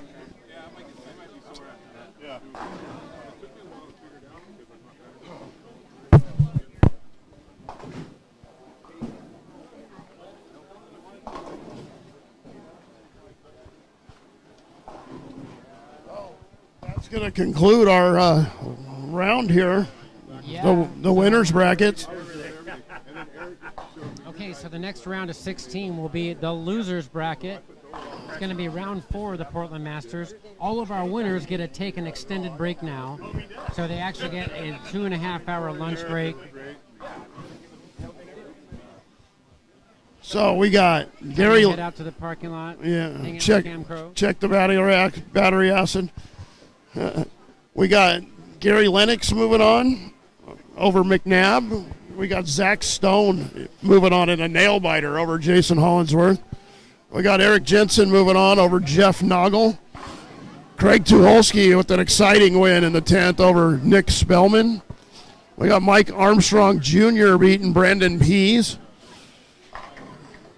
We got Harrison Davis beating Chris Tuholski in a monumental upset. We got Blaine Wininger beating Mullen. Mullen, though, the respectable potential 246, just came in. He got lined up too late. And we got Nick Develin moving on. I like his chances. Over Nick's bowling great. Over Alex Jensen, who had a huge 738 the last set. And that'll conclude our round here. We'll be back in 10 minutes or so with the next round. Yes, and these will all be a loser. So that means that the next round, so we have 32 players, but now we're going to start cutting the field. So after the next round, we're just going to have 24 players left. So that means that 8 of the players don't have to come back after lunch. You're not wrong.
Okay, I have some results from round 3. Here are the scores. We have Gary Lennox 572, Alex McNab 489, Zach Stone a thrilling win 619 over Jason Hollingsworth 611. We've got the defending champion still in the winner's bracket 607 for Eric Jensen, 456 for Jeff Noggle. We have Craig Tuholski with a clutch double, taking out Nick Spellman, 583 to 578. Mike Armstrong, 621 over Brandon Peace, 572. We've got Harrison Davis, 648 over Chris Tuholski, 587. Hall of Famer Blaine Wininger, 620 over Josh Mullins, 589. And Nick Develin, 561 over Alex Jensen, 516. We're in round 4 now, the Portland Masters. And we are going to summarize those matches in a moment.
Portland Masters. These are all the 16 losers bracket.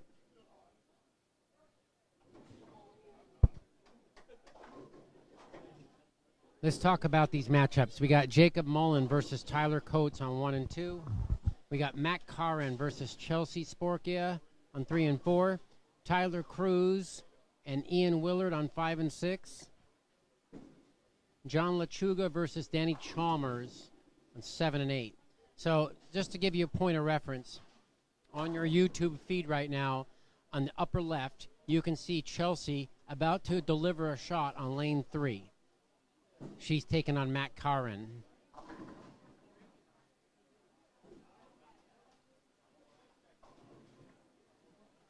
And she leads a split. Okay. And then on the upper right-hand quadrant of your YouTube, you have Tyler Cruz versus Ian Willard on 5 and 6. 2 previous champions. We've got John Lechuga and Danny Chalmers next to them on 7 and 8. All right, and then in the lower left-hand corner of your YouTube feed, we've got Dean Richards versus Bill Macon. Machin. Okay, Machine. Bill Machin, yeah. All right. 11 and 12, Mike Hansen, Scott Halverson. Another previous champion match. Great match. 2 senior players. Yes. Mike Hansen, the oldest player in our top 32 field at 56 years old. And then in the lower right-hand corner, on 13 and 14, Scott Howell, Jerry Jennings. And then on 15 and 16, Michelle Smith and Peyton Stump. After this round, we will be taking a break to re-oil. When we return next squad, we will have 8 winners and 8 losers. So it'll be a mixed bracket. After this round, we will eliminate 8 players from the field.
Okay, so after the lunch, when we have our round 5 of the losers, we will eliminate another 8 players. So by 3 o'clock this afternoon, we will have only 16 players remaining.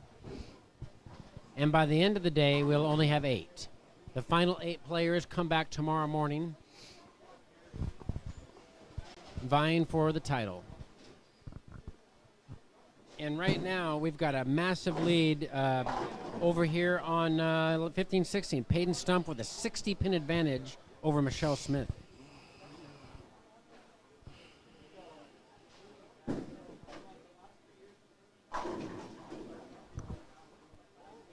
Scott Halverson's going to take a little lead. Going to have about a 21-pin lead if Mike Hansen spares strikes on 11 and 12.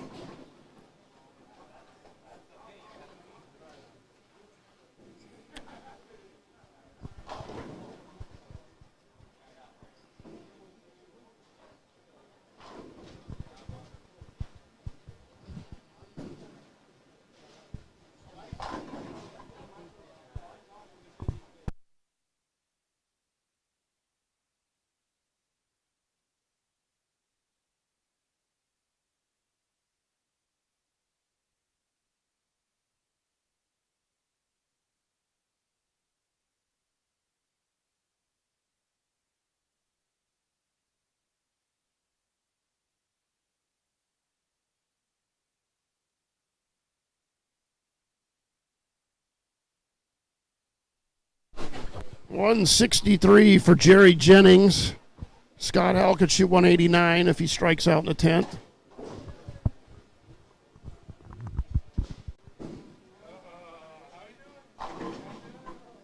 Craig Tuholski just got Chinese food after a big win. Yeah.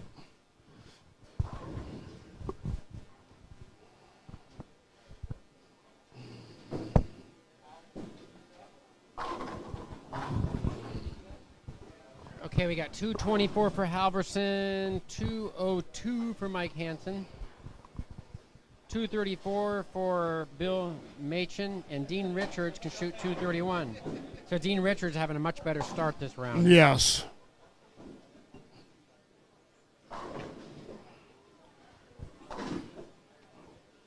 Or 221 for Dean Richards.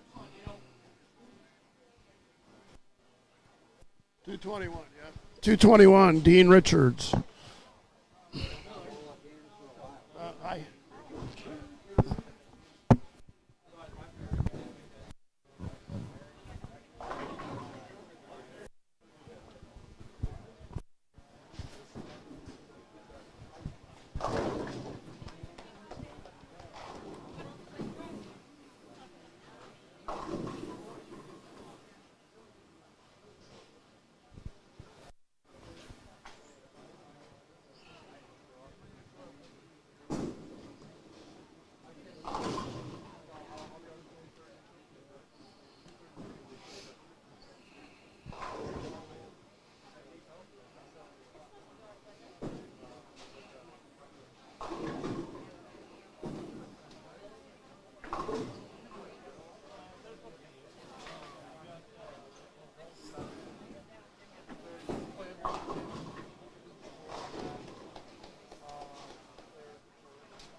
Some more statistics I'd like to share with everybody is we have 9 players who are in the finals for the first time in their career. Harrison Davis, Matt Corin, Jerry Jennings, Alex Jensen, Chelsea Sporkia, Brandon Peace, Alex McNab, John Lechuga, and Danny Chalmers. All 9 of them first time in the finals this year.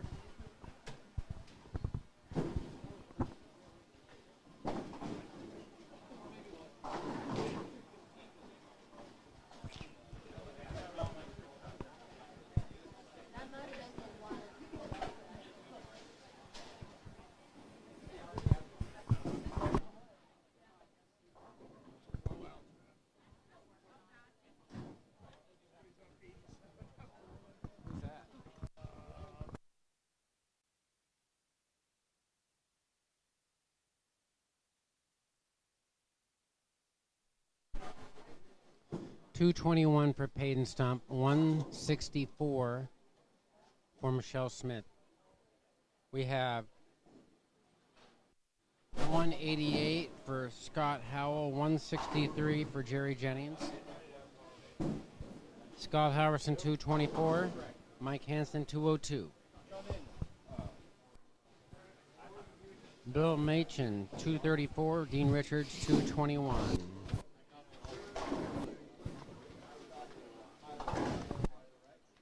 John Lechuga, $182.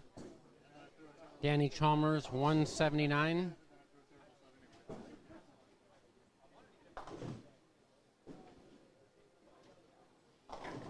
Ian Willard, $245. Tyler Cruz, $158.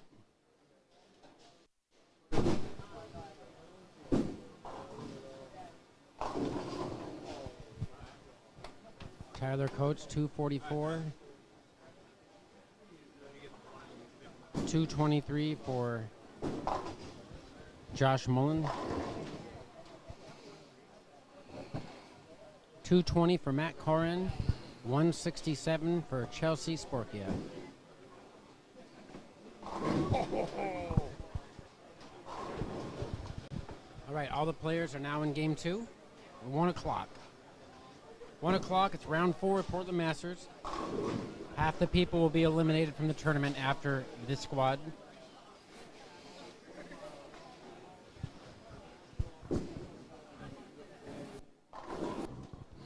Lots of Brooklyns out there. Lots of Brooklyns.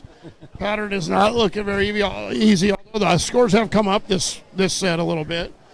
Yeah, for sure. Seen a couple 240 games. Ian Willard with the big 245. Tyler Coates with the 240 game.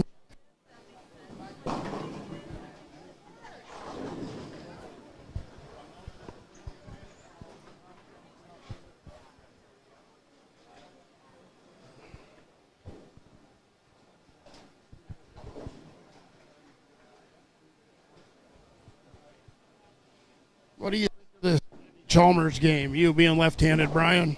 Well, he's definitely a power player. A lot of ball speed, a lot of revs. High backswing. Yes. Very contemporary. Very powerful strike. Looks like he could just absolutely destroy it on a house shot. Yeah, he absolutely destroyed the short pattern. Just annihilated it. Junior Team USA this year.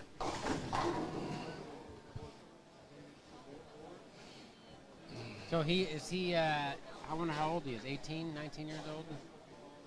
Not sure. Great shot by Matt Corin. So this Matt Corin guy, he's not from here either, right? Where is he? He's from up north. Okay. He's Seattle, Tacoma area. Yeah, does he lives in Portland now? No, he's down here. Oh.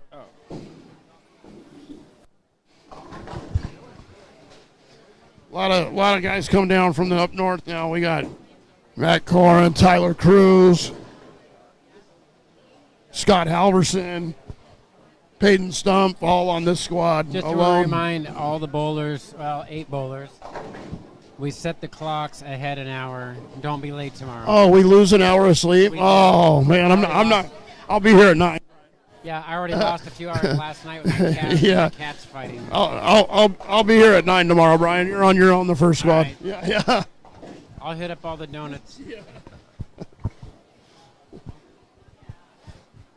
Unfortunately, that's not an excuse now with the cell phone activity. They automatically change. Yeah, Scott told me last week he was driving 90 miles an hour in a 40 zone to get here. Yeah, they actually delayed the start of qualifying for him. They did because the last few years they've started Sunday an hour early to accommodate the late bowlers.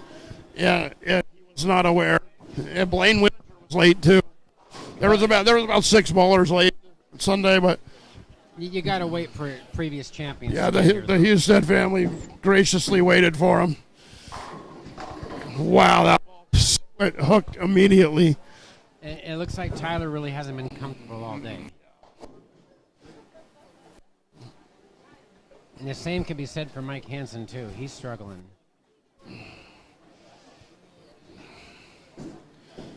Not a very easy draw either. When your first 2 matches, you get 2 past champions as Tyler Cruz. You get Blaine Wininger and Ian Willard.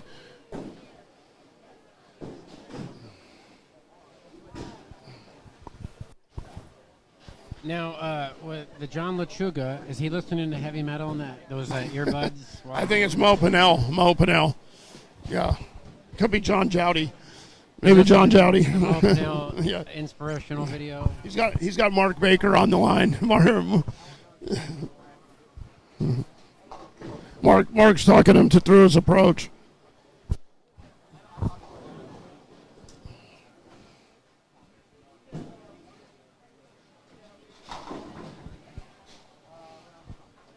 A funny story about that is I heard through the grapevine that he and asked if it was okay if he had it in, and nobody objected. Some tournaments don't let you do that. I didn't know that.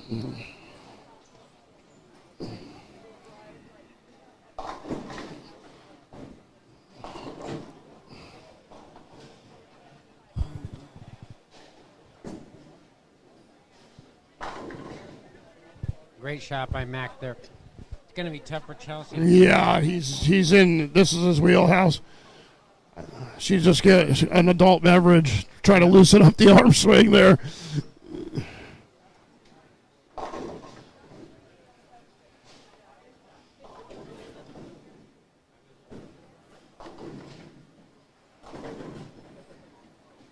Oh boy.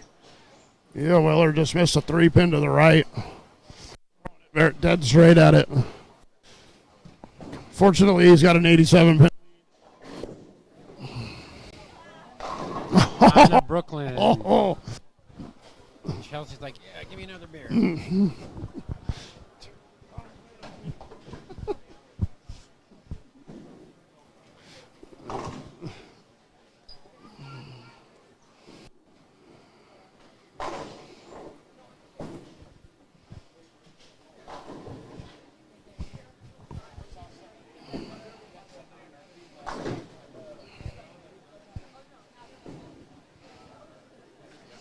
Boy, that left lane is on fire. Did you see how quick those balls are hooking?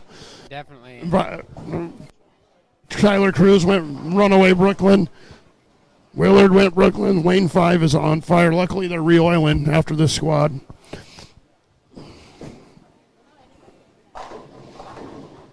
Oh, carry the Brooklyn. Yeah. So,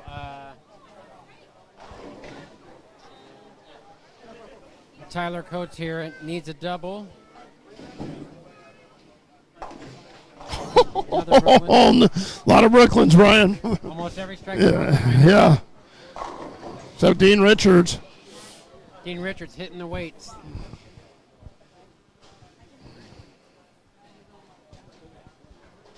Hey, Nick. Good to see you, man. Both the Mick's proteges are in through in the winners bracket. Nick Develin and Blaine Wininger. On the messenger for Chelsea. We need a score correction.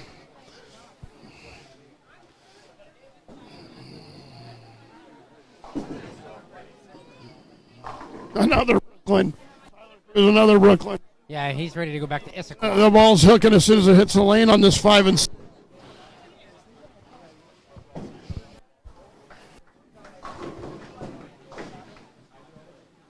Tyler Coates capitalizes on that Brooklyn with a great shot. for a three-bagger.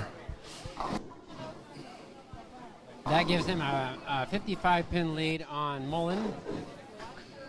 Matt Carr in front five, making things tough for Chelsea. All right, let's see if he can get the ball down the. That would be no. That lane is hooked at the arrows.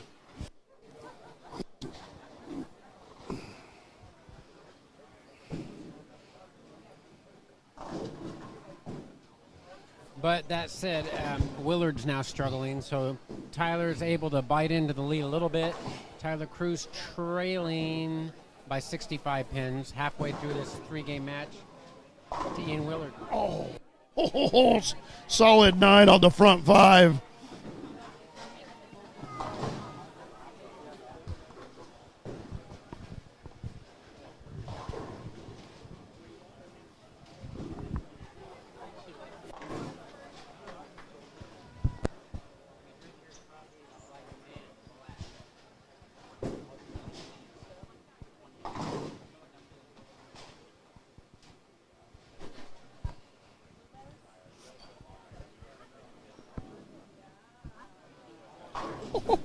Chalmers playing the outside line. He's not going to do that again.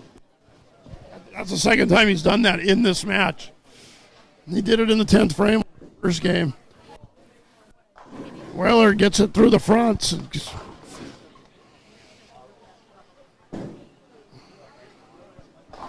Pretty amazing. He shot 245 on this. Yeah. Still got a 65-pin lead.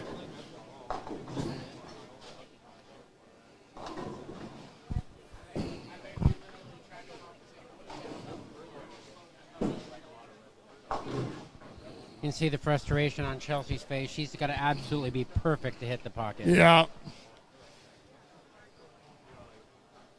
They're definitely not super easy on either side, but definitely not on the left. Tells you how good Lennox was 2 sets. Tyler Coates dialed in on 1 and 2. Yeah. Potential 269 for Tyler. Yeah. 244 first game. We could have another 700. Maybe, yeah.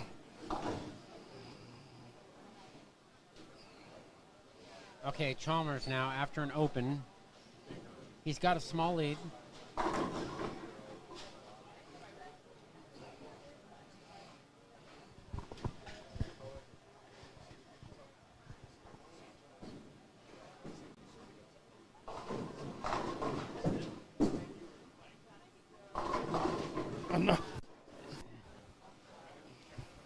Cruz going to have to loft it a little more than that, huh?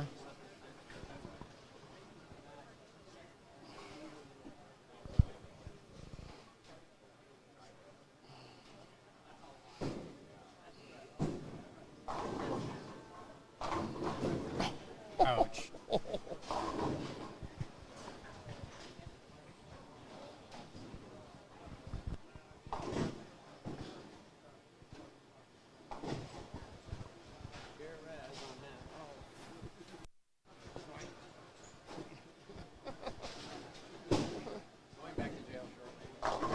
Another double Brooklyn. First blow 5. That lane is hooking in instantly. And a bad time. Dean Richards on a 3-bagger, big 4 in the 10. It's the second big 4 of the game. He big 4'd in the second too. So he's big 4 on the left lane twice. Yeah.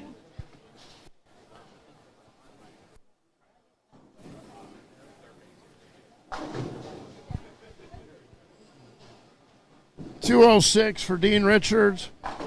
Machen can shoot 197. Another Brooklyn, Ryan. Wow. This is about all the Brooklyns Get off here. my side, guys. Ian Willard saying, well, they're not tough on the left.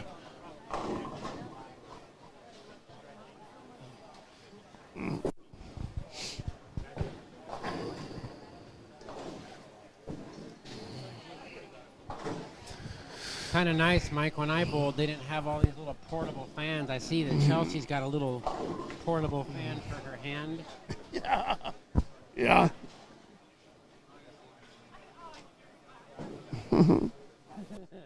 It's an Apple fan. Yeah.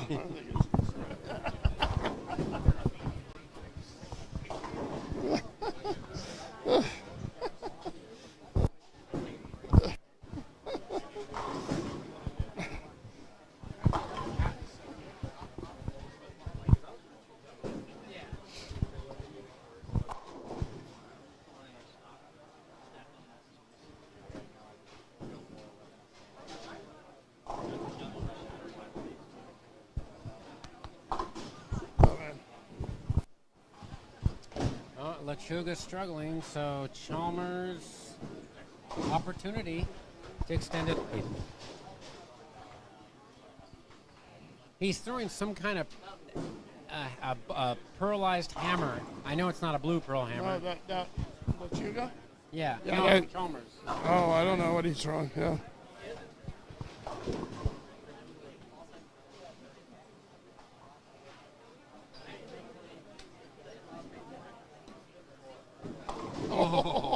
It leaves. He leaves the 159 all day on that line. Makeable though, easy spare. Okay, will Cruz hit the pocket? He does it. He did. He does it. And, We need to spray some oil on the front.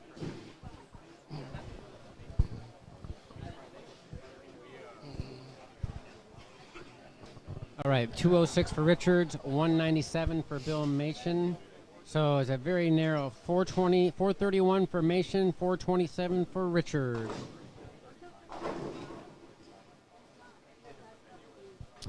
Going to be a very close finish on 9 and 10 between these two players.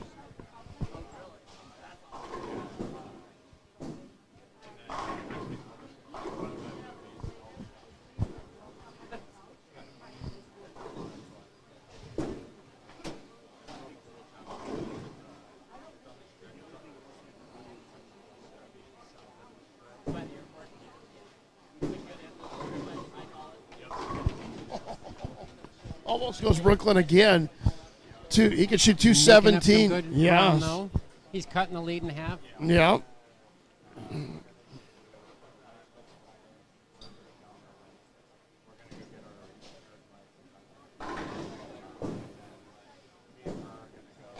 Chalmers by 21.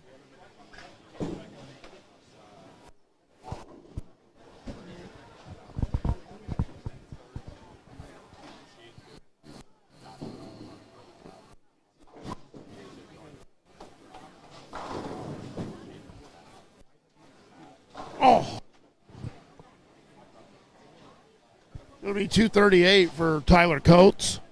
And a 193 for Mullen. So he's going to have a big lead going in the last game for Tyler Coates. That's that new blue hammer. It's called the new blue Is hammer. that their answer to not being Yeah. not having urethane? Yeah, they tried that blue one. They just came out with this gray one. Lechuga's throwing.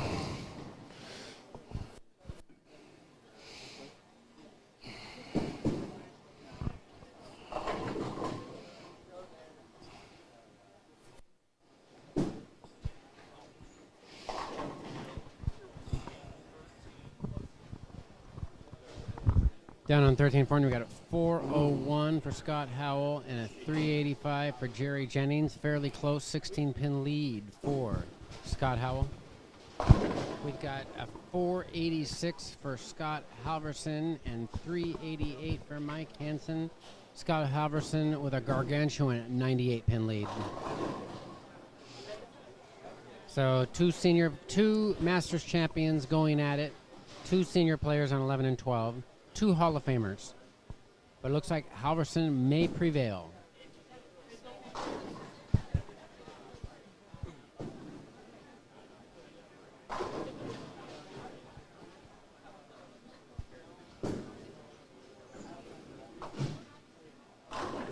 Great shot for Dean Richards.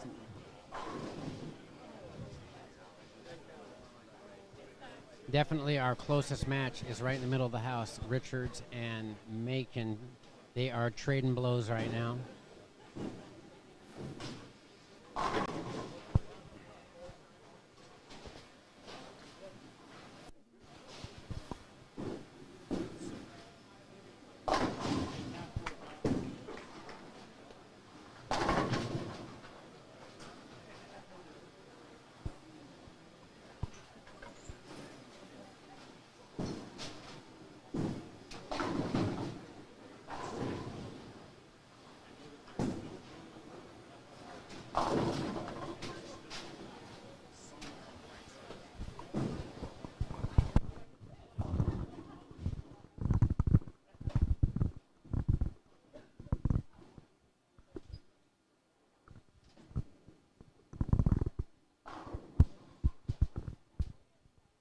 Chalmers with a key double.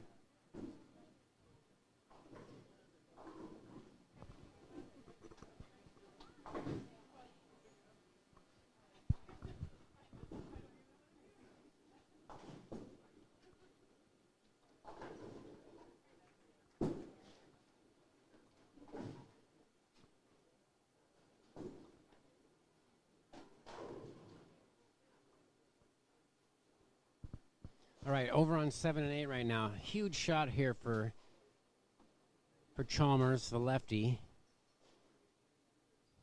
Lane 7. Going for a 3-bagger. And he does it.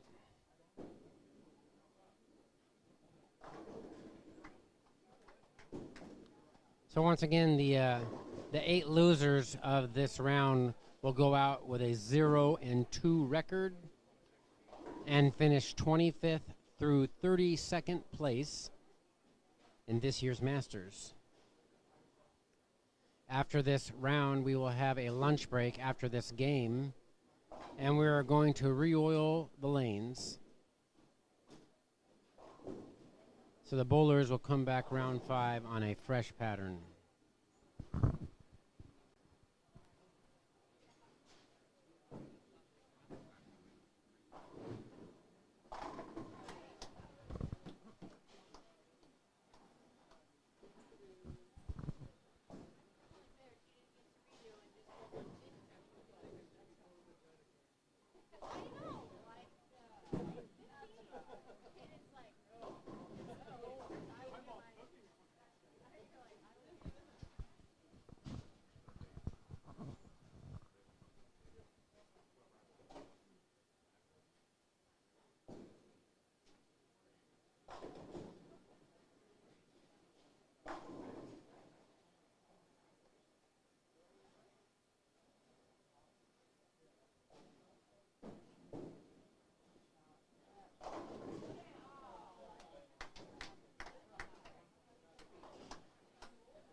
Payton with his first strike in the 10th is going to increase his lead over Michelle Smith. It's going to be tough for Michelle to recover with Payton shooting 221 and then a possible 2-0 second game.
All right, so Jerry Jennings was trailing, but now he has got a commanding lead on Scott Howell.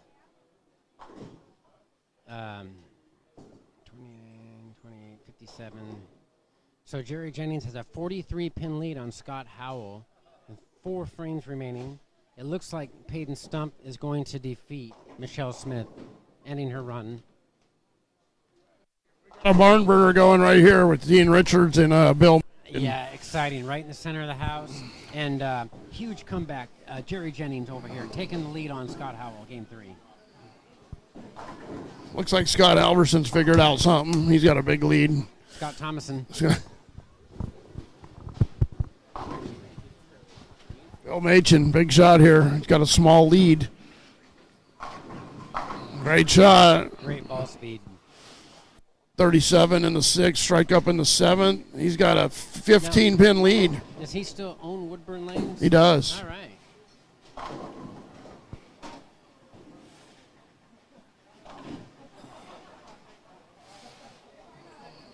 Look at how deep Scott Halverson is. He's playing 5th arrow. His head is steady as a rock. Yeah. He's one of the steadiest heads out of anybody at the line. Well, he's having a big set. He can shoot 760, 770 if he strikes out. Yeah, I remember he shot 800. 765, yeah. He shot 808 at Kellogg when nobody shot over like 650 and he shot 800. I remember that happening. Bill Machin just puts the hammer down. The double there. He extends his lead to 25. Dean Richards, a must-strike situation here, it looks like.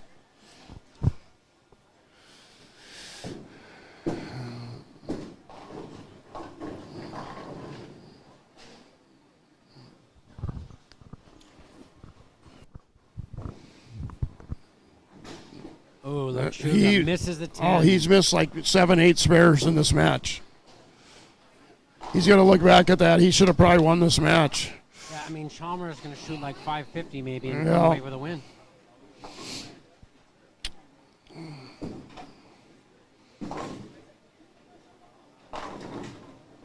Oh, and he gets the tap. Unbelievable. Had to have it, and he gets it. Dean Richards. Wow. It's all that working out. That was a flat 10, and the 10 just got tapped. Had to have it. He's in there. Yeah, he's back there. Jensen got the clear pole out back there. James Hilton clear pole. Nobody can see it. James Yeah. Hilton sending me a text message today. It's kind of weird. James Hilton clear pole. He had the black pole down on 3 and 4. James Hilton, treasurer of my bowling league. Yeah. the black pole 3 and 4 at Firebird. Getting phantom messengers for the 900 series. Robert Mush for getting 5 900 series after James. It's all love to James Hilton. We know it was legitimate-ish. Right. Got to have it. We the Oregon Lottery enjoyed it. Oh, and he threw it through the break point. He's still got room for 222, which means Bill Machin needs to shoot 219 to win. Just got to stay clean. Bill Machin stays clean. He's moving on. Chalmers needs to cover this 7-pin. Nice. Jennings here putting the hammer down in the 8th frame. The winner of that match will be taking on Chris Tuholski in the next round.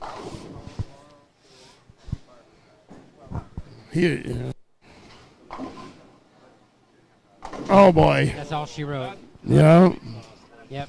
So Bill Machin will advance. Scott Halverson right now, potential 268 and a 754 series if he takes it off the sheet. Beautiful. No reaction from Scott, as usual. Yeah. You can't really tell if he's bowling good or bad by looking at him.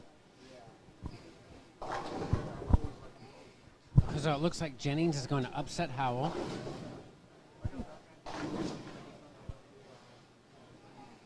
Looks like there's been a big blowout going on 1 and 2. I want to see if... yeah, Tyler Coates. Tyler Coates shot 240, 230 the first 2 games. It looks like Chelsea has made up a lot of ground. She's got it going to 230 clip. Yeah, Mac had a huge lead. Let's go check it out, Brian.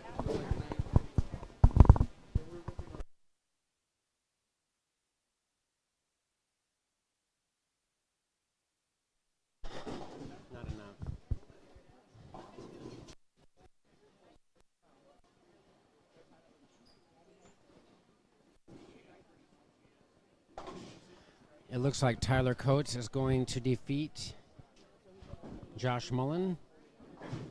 It looks like, even though Chelsea has a potential 279, she's going to have to get a big string here because she's trailing by 81 to Matt Corin.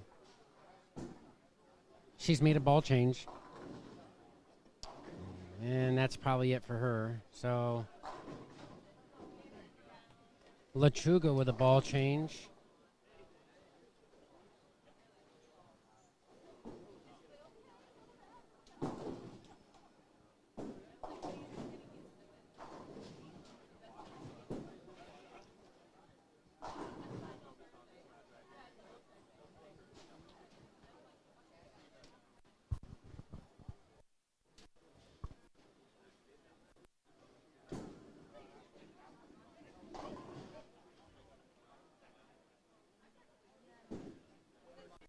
All right, so Matt Corin with 3 frames remaining has a 50-pin advantage on Chelsea.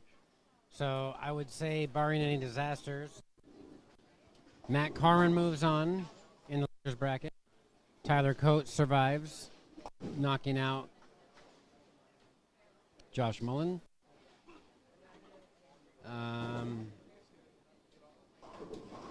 It seems highly likely that Ian Will, especially if he strikes right here, will retain a 50-plus pin advantage over Tyler Cruz. He's on a double.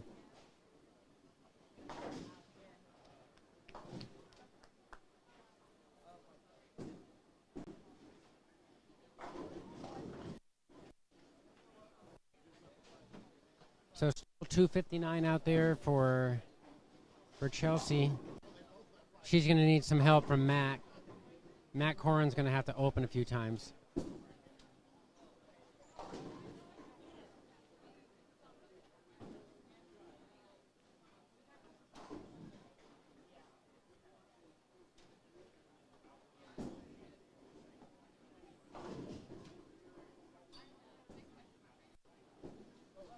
Chalmers in the gutter on a spare.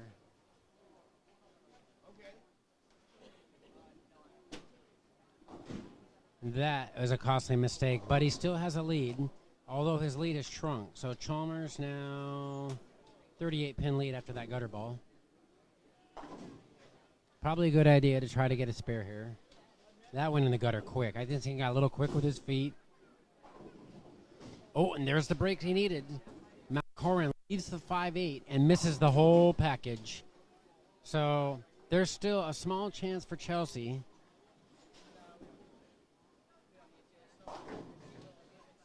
Oh, and a 7 count for Chalmers. He missed the 5-8, yeah. Yeah, so he needs a 178 to shut her out, right? He needs 2 marks. 177. Yeah. So he needs to open again for her to get a chance. And then Chalmers just threw it in the gutter on his hair. Yeah. Out of control. Oh, shot there by Mac. the mental battle's going on right now.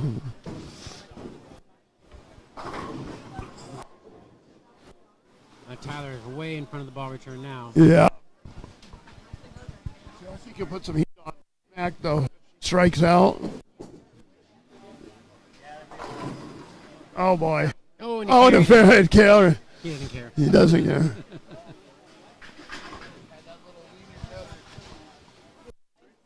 Two previous champions here we got. Tyler Cruz, This 2022, is Ian Willard, 2019. Must strike right now for Chelsea. And this is a tough lane for her. That's going to go high. Yep. And that's going to be up. Matt Corin moving on. Yep. Tyler Coates moving on. Tyler Coates bowling great. Open to the 10th, but he's...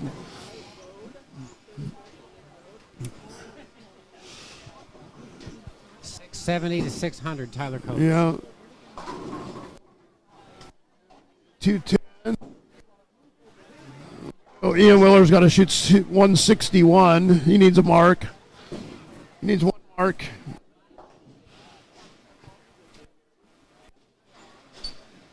Ian Willer a difficult 3-9 combination. He gets it. made it. Okay, so this is Lechuga's chance here. playing the extreme outside angle. Do you see? Watch where he's playing, Brian. Lechuga Yeah. playing the extreme, like first. A little bit risky, huh? Yeah, yeah, high risk, high reward. And that's it. Ian Willard moving on. Great shot. Ian Willard moving on against Tyler Cruz. Ian Willard sporting the Amish beard as usual. Oh. Yeah. The 1, 2, 7, 10. You got to throw amazingly perfect shots to play right there. You got to throw good shots anywhere out here. Right there especially. Still currently listening to the Britney Spears mix on the headset. Hit me one more time.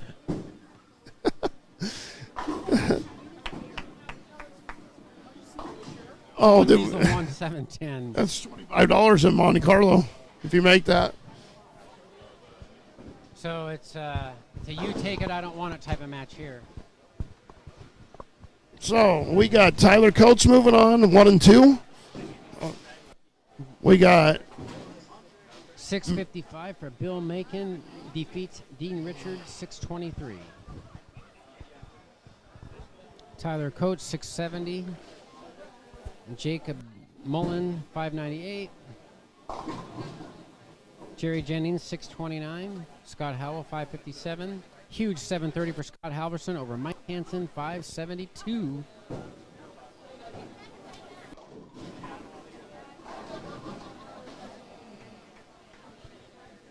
wow. This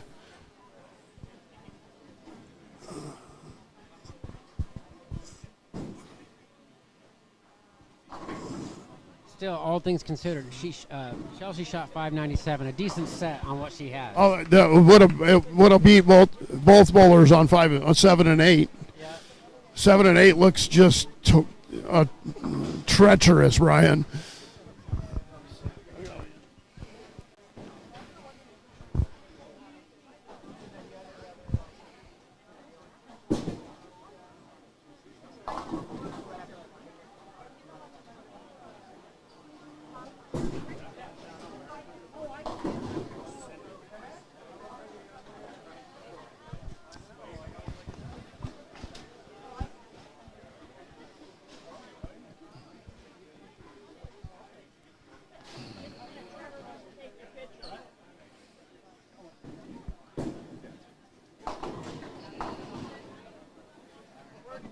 And as I mentioned earlier, Peyton Stump is going to move on.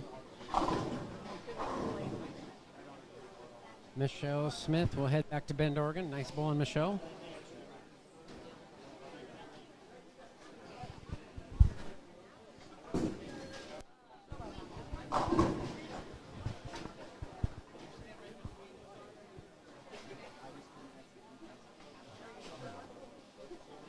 Chalmers ahead by 41, needs to cover the 7-pin.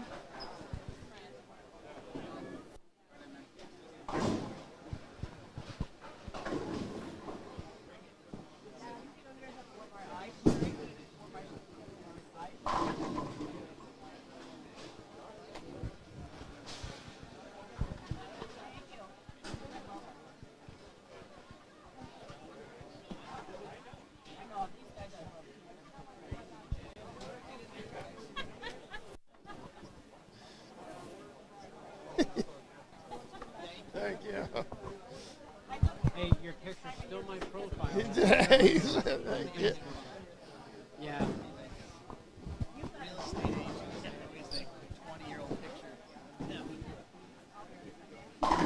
Great shot by Chalmers there. Chalmers ahead by 41. Must strike time for Lechuga here. Lechuga could shoot 201 still. 201.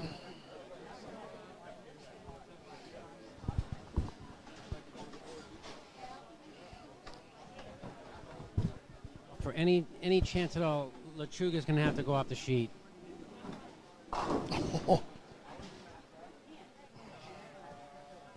That's going to about do it. Danny Chalmers moving on. Yep. So this will pretty much conclude round 4 of the Portland Masters. We're now going to take a break. We're going to re-oil the lanes, put on a fresh pattern, and the bowlers are going to go have lunch. We'll be back later with an update on this round.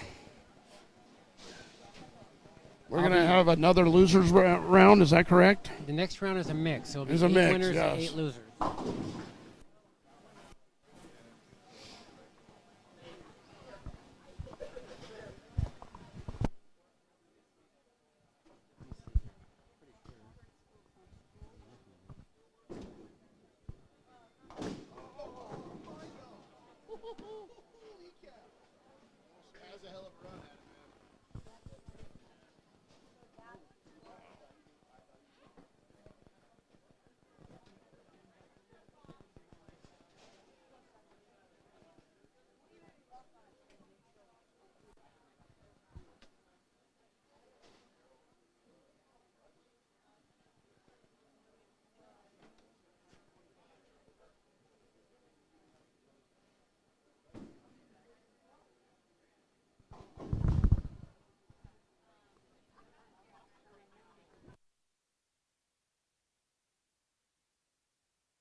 Ladies and gentlemen, we're back for round 5 Portland Masters. This round is a combination, it's a mix of 8 winners, 8 losers. Is it all losers?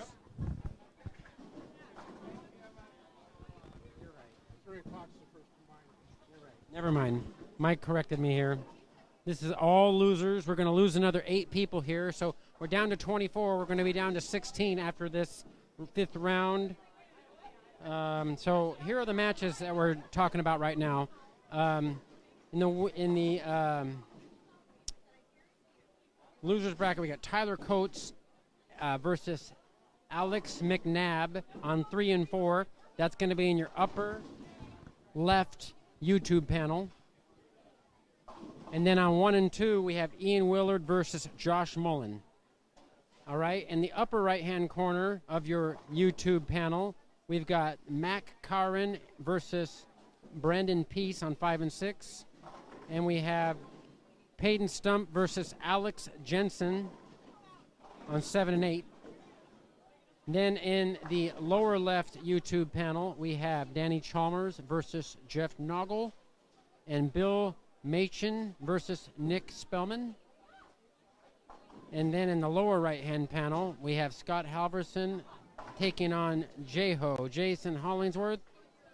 And then on 15 and 16, we got Jerry Jennings from Yakima, Washington, taking on Chris Tuholski. Bowlers have about 6 more minutes of practice. As I mentioned, we've reapplied the oil. I believe it's a 40-foot pattern we're playing on. Anyways, I have some extra tidbits from the qualifying I'd like to share. I made some notes late last night.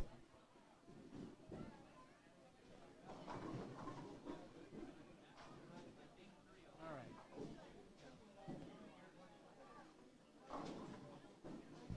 right. So let's talk about the past few years. Last couple years, the scores have been much lower. In 2024, the top 32 score to make the top 32, minus 45 was the cut. Minus 74 got a check. Last year, it was even lower. Last year was the second lowest cut score ever in the 39 years. Minus 62 to make the top 32 last year, and minus 80 to get last check. Now you compare that to this year, it was plus 78 to make the top 32, plus 17 for 40th place check. Our 40th place check went to Courtney Nicholas. Nice job, Courtney.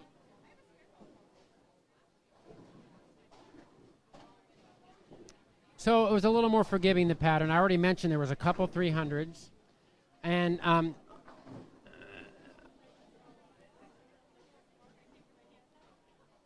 the TV show last year, we had Eric Jensen, Tim Myers, and Chris Tuholski. So this year, Eric Jensen qualified first. Tim Myers missed the top 32 cut by just 7 pins at plus 71. He finished 33rd or alternate. Chris Tuholski qualified 23rd. However, he is in the losers bracket right now in 15 and 16. So Eric, of course, is 2-0, remains in the winners bracket. And I stand corrected. Earlier I said there were 2 lefties. There was actually 3, Lennox, Sporia, and Chalmers. There was actually 1 game under 100. A 97 game was shot in this tournament. And another thing that I like to do is I like to do some number crunching. So I looked at the scoring grid from the qualifying, 144 players, and I took the averages of each game. The reason I do that is to see if we can mark transitions. So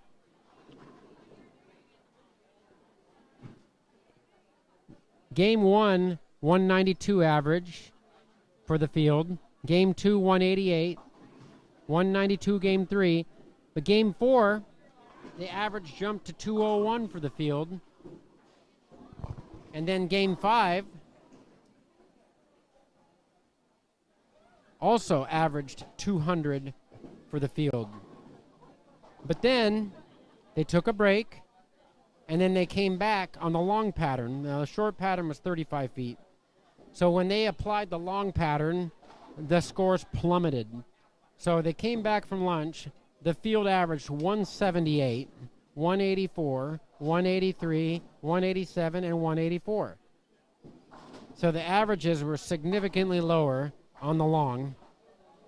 To give you an example, on game 4, we had 78 games over 200. On game 5, we had 77 games over 200. But then game 6, only 36 people shot 200. A lot of people were lost coming back from lunch with the long demanding pattern. And so only 36 out of 144 players shot 200 that very first game of the second squad, that is, game 6.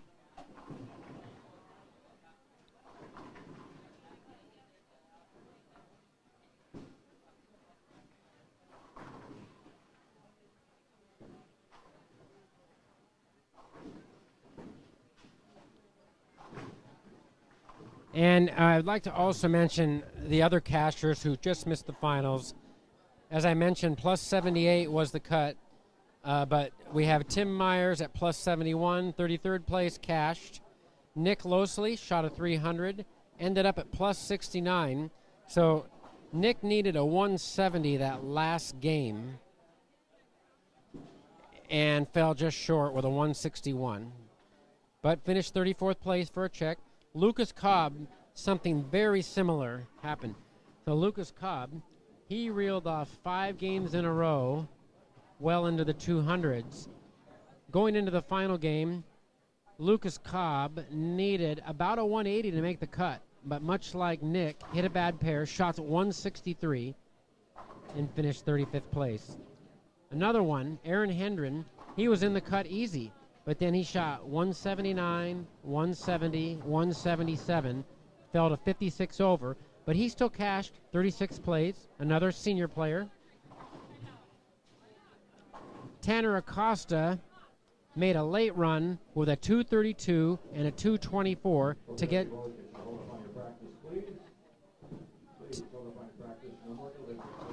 that was good enough to get Tanner up to 37th place those last 2 games at plus 48.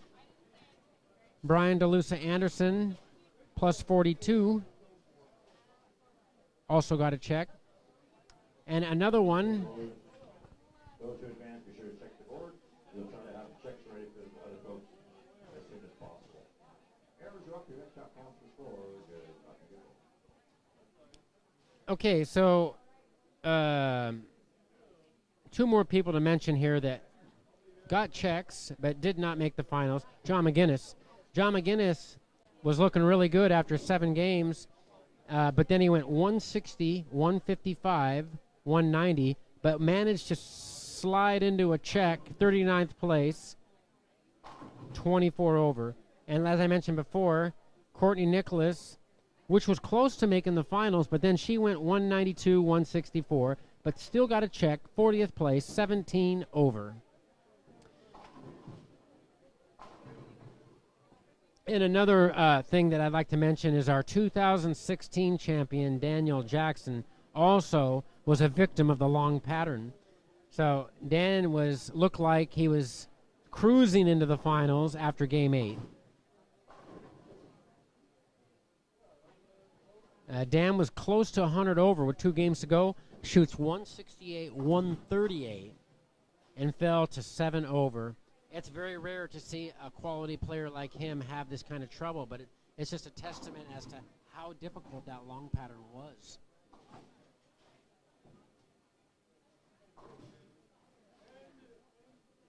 And I mentioned earlier, Danny Chalmers, his games were huge on the short, 278, 193, 258, 248, 257, and even began with a 237 on the long pattern. And then Danny Chalmers was 189 under the last 4 games, makes the cut by just 4 pins. So he's still alive in this tournament.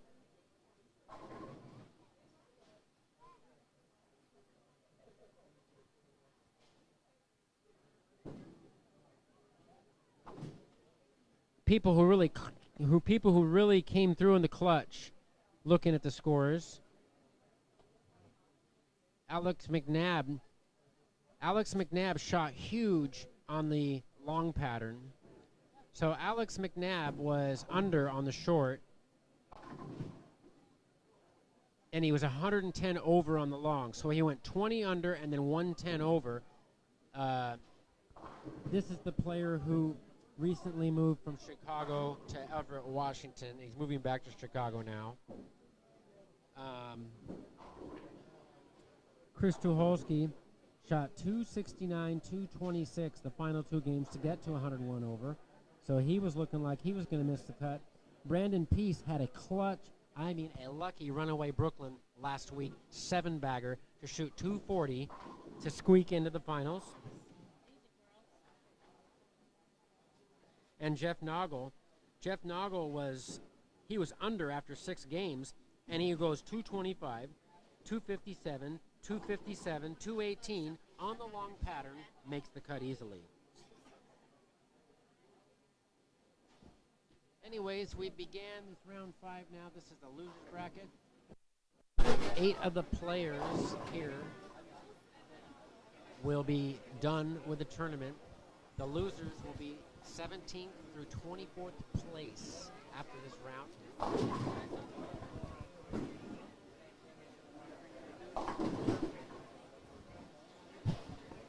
We're underway.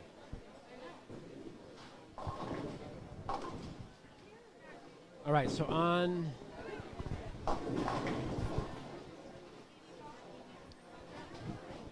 if it's anything like this morning, we're going to see really low scores here on the fresh because the lanes are changing rapidly. So we're going to see bowlers have to make a lot of adjustments very quickly here. And on top of that, we have a re-oil, which you never get that 100% of the prior oil off the lane when you strip the it. pattern kind of stays in there even though they strip. Even though they strip, you can never get it all the way off. Just a reminder that round 1 this morning, the field only averaged 184 as a whole for round 1. So look for some people to get through with a 550, 560 this round. Spares are important, guys.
Off with a turkey.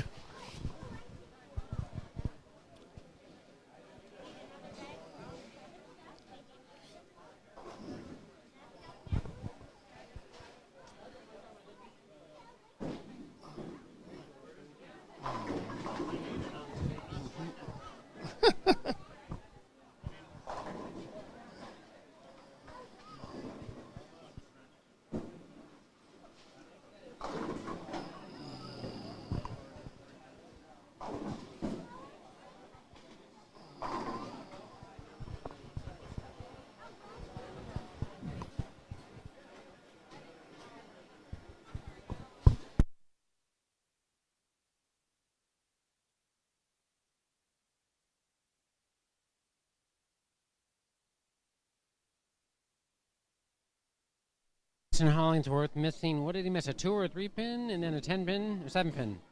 7 pin, 10 pin, and a 2-8. All in a row.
All right, early on here, round 5, game 1. We've got Chris Tuholski with a commanding lead already on Jerry Jennings. 47 pin lead through 4 frames for Chris.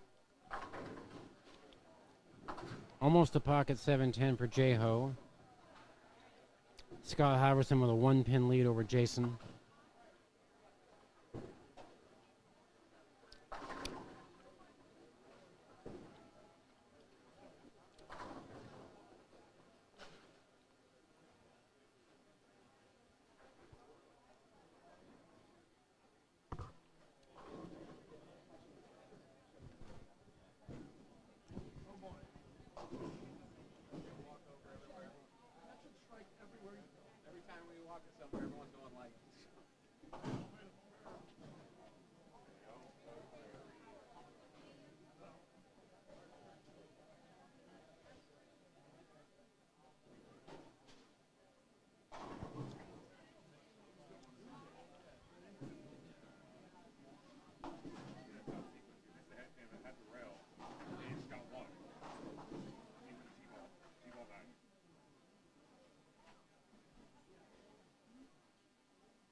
Scott Halverson's fresh off an 730 series.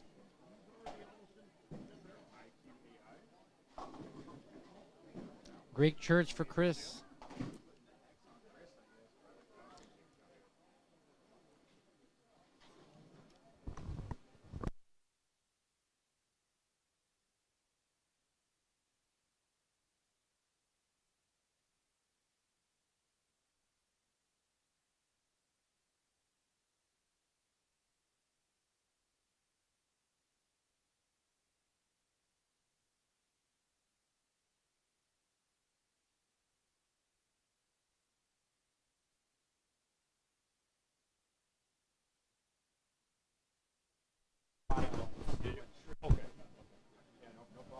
so hard to keep the weight?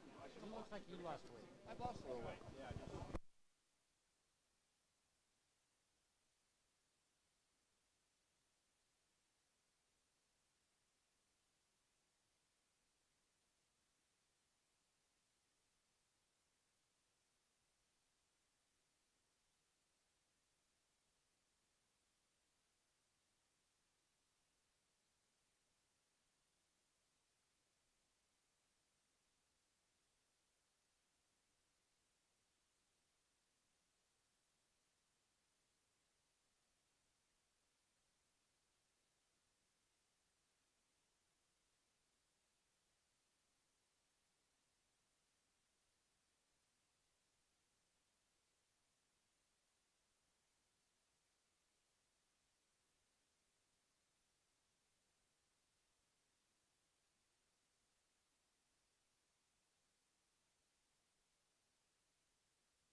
Round 5, game 1. I'm going to give you an update. We got Ian Willard, 8 of Josh Mullen through 8 frames. We've got a huge lead for Alex McNab early over Tyler Coates. Alex McNab up on lane 3 and 4 right now. Can shoot 229. Meanwhile, Tyler Coates can only shoot 158. So there's going to be a huge deficit for Tyler Coates to make up. Over on 5 and 6, we have newcomer, 18-year-old Brandon Peace, two-handed player. Coming up in the 10th frame now, he's bowling against Corin. So we have a couple of two-handed players here on 5 and 6. 10th frame. Throwing a ball with a lot of service, looks like urethane. Perfect shot. Interesting, this Brandon Peace wears 2 gloves, obviously for grip.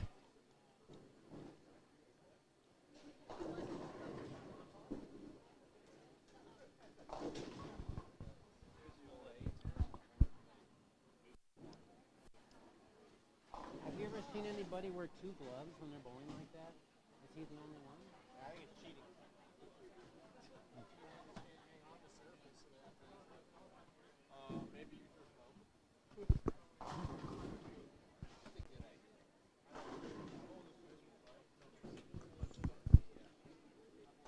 Oh.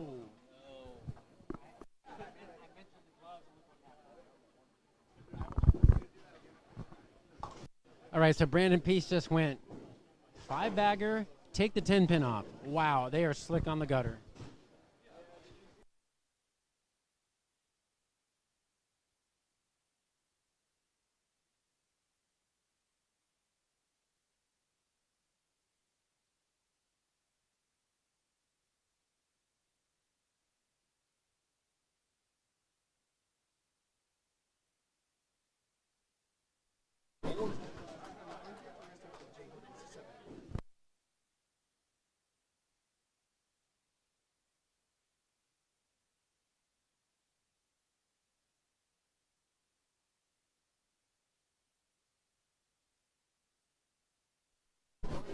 .218 for Brandon Peace. He's going to take a nice lead into game 2.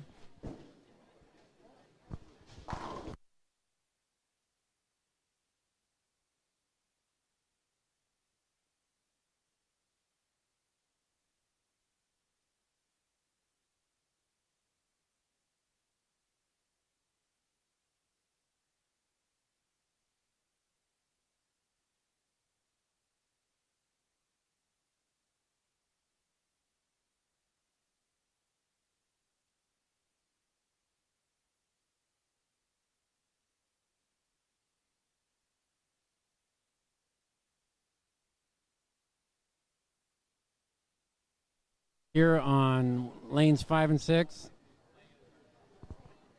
2 two-handed kids whacking them at Milwaukee Bowl, 5th round. Both throwing a lot of surface.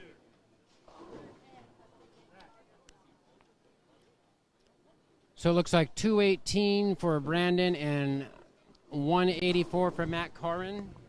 We got Alex Jensen, 185. Peyton Stump, 164.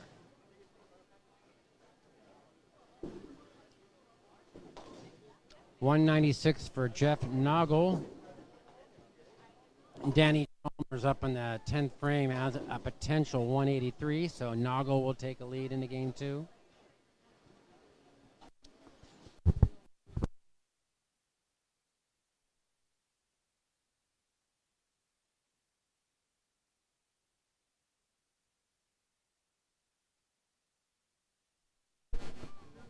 $219 for Bill Mason, $169 for Nick Spellman.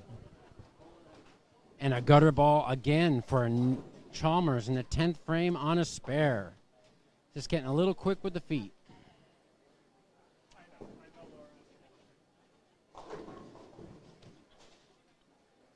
Scott Halverson, 215. J-Ho, 171. 187 for Chris Tuholski.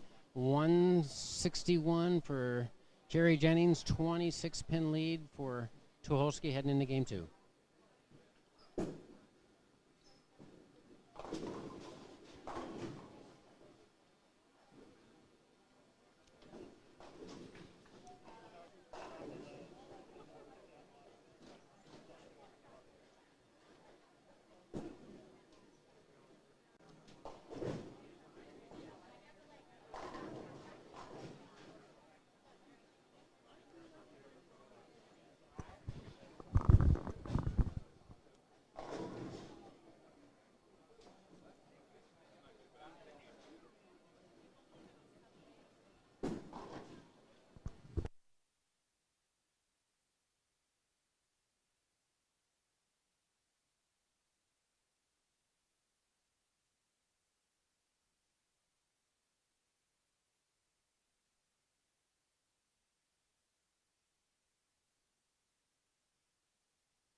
Got some winners bracket matches. We got Blaine Wininger on 3 and 4 versus Gary Lennox. We've got on 5 and 6 Mike Develin versus Zach Stone. We've got 7 and 8. We've got Eric Jensen versus Mike Armstrong. Craig Tuholski versus. I already forgot his first name. Harrison Davis.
The 1, 2, 3, 5 for Chalmers.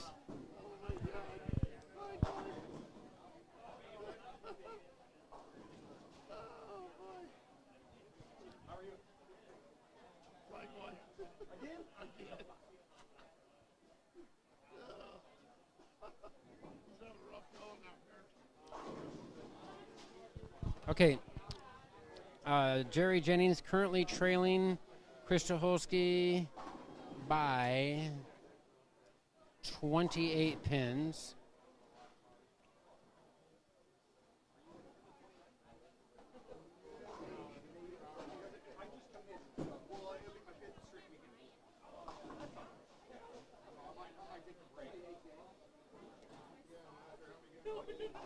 Kevin, how you doing, Lefty? Good, man.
in the middle portion of our losers bracket, round 5.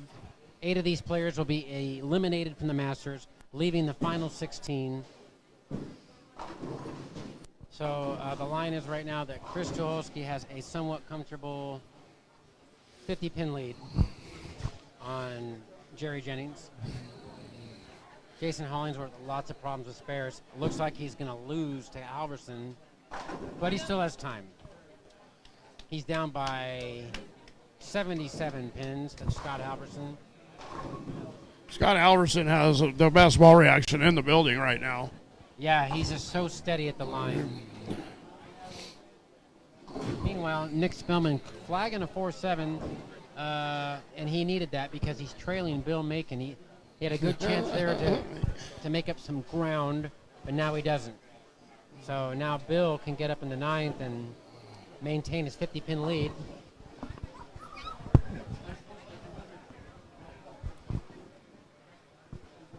Meanwhile, Alex Jensen with about a 40-pin lead over Peyton Stump. Another great player from Chicago, Illinois, now hails from Everett, Washington.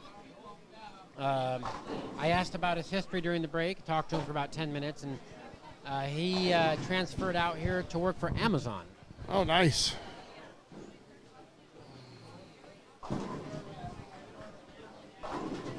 Oh, and Machen gets a Brooklyn. Wow, and that's a For a double. foundation 9th frame. Got enough, mate.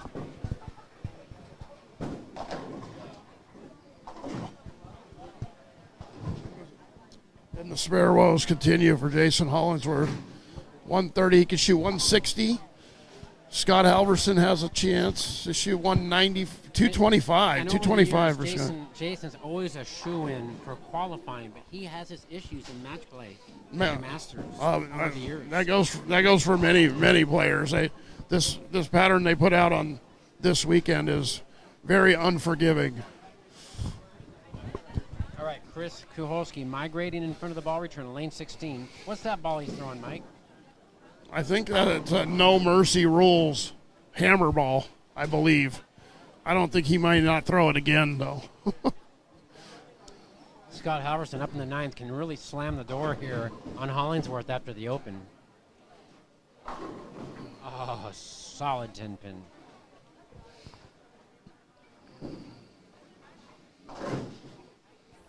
When the lanes get tough, he gets tougher. Yeah, for sure. That is no doubt about it.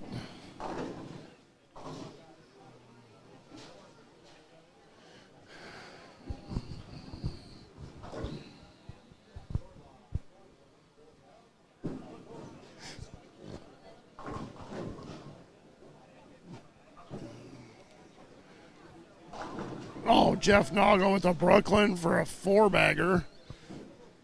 It looks like it's curtains for Chalmers. It does not look good for the young man.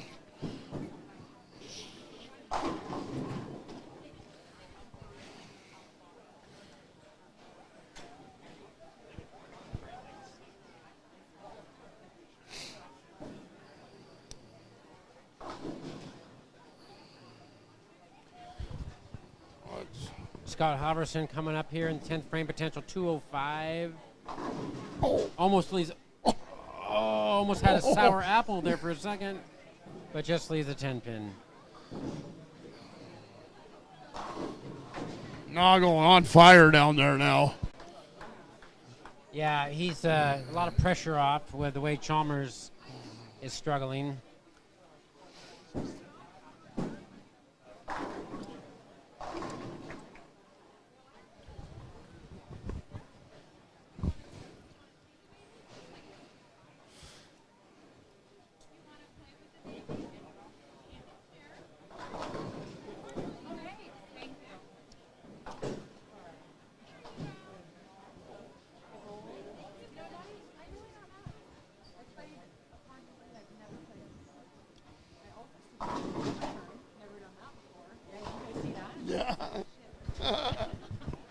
I was still hoping you would carry that.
was a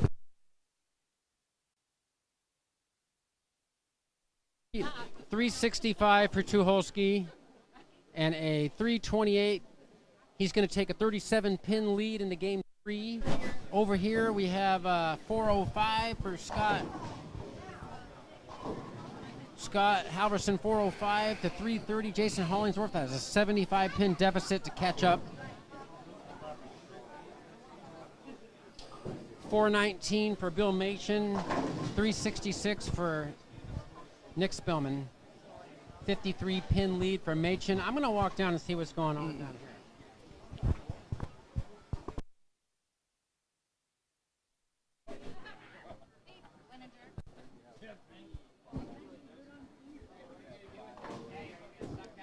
Jeff Noggle, potential 250.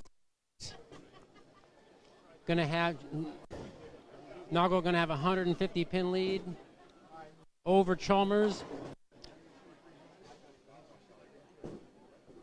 385 for Alex Jensen and 341 for Peyton Stump. Alex is taking a 44-pin lead to the game 3.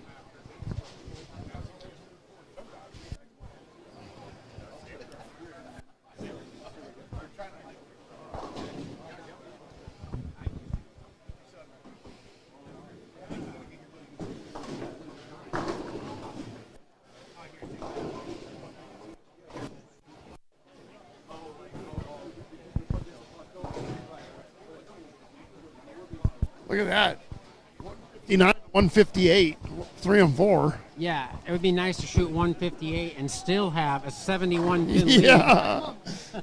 He could have shot 100 and still had a 15-pin lead. That's how tough they are, though. So we have a 375 for McNab and a 304 for Coates. Oh boy. In the ditch on a double. Wow. We need a score correction. He's got it. Nice.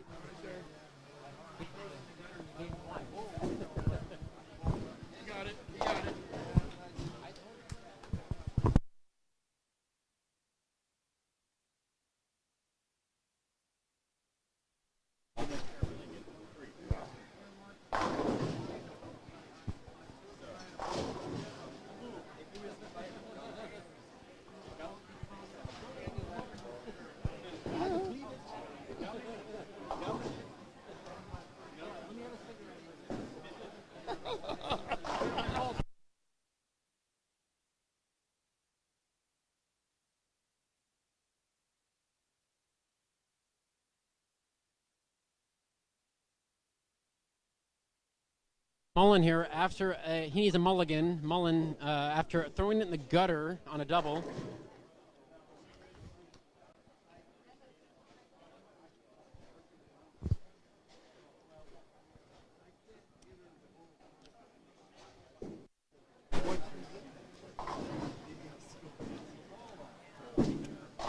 Oh, he did it again. Oh.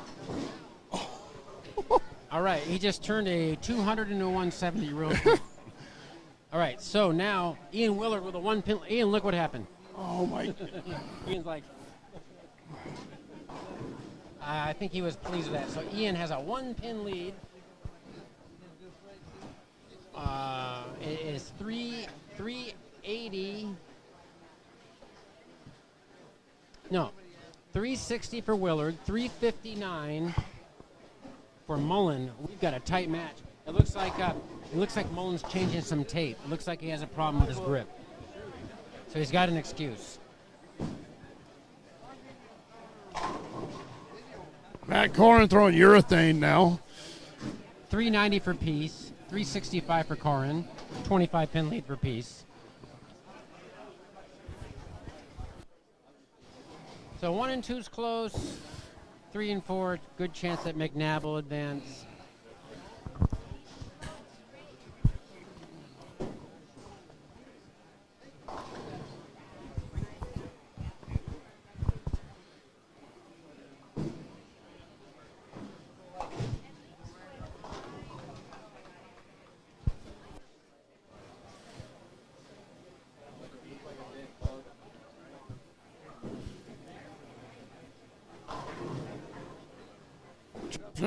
Oh boy. Donovan McNab with an 8 count.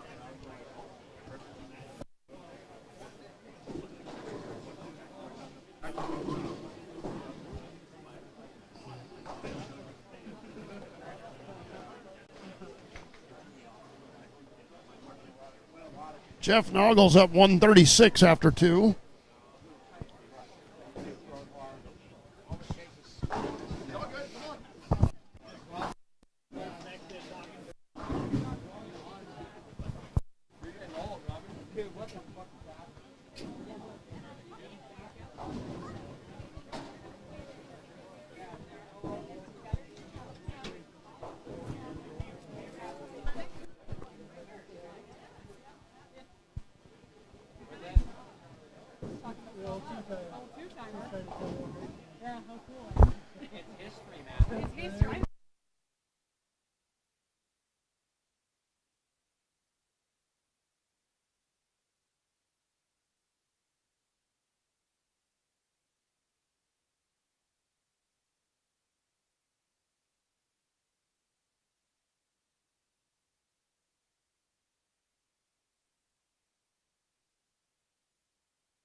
All right, on 15-16, Jennings with a spare after throwing a gutter ball.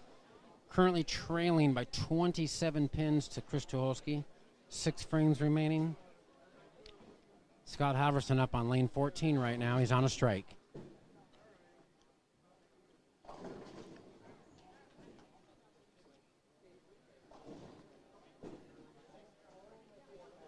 Scott Halverson with a 95 pin advantage with 6 frames to go. So it looks like the 2026 run is coming to an end for Mr. Jason Hollingsworth.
Here on the high end, it looks like we got Scott Halverson comfortably moving on over Jason Hollingsworth. Also, Bill Machen, easy win over Spellman. Chris Tuholski with a comfortable lead halfway through game 3. He's on a strike. He's up right now in your lower right-hand He- panel of he- your YouTube. The epitome of power. That lane 16 is giving him fits, he said.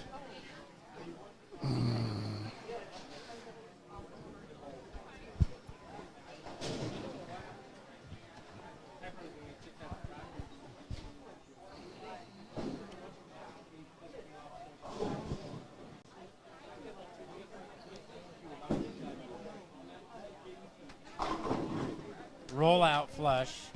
Neither player is struck on the lane 16 in this game.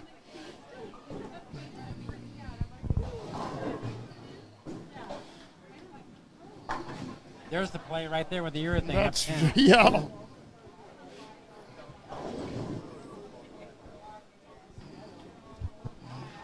Time for a U.S. Open check. Yeah. There we go.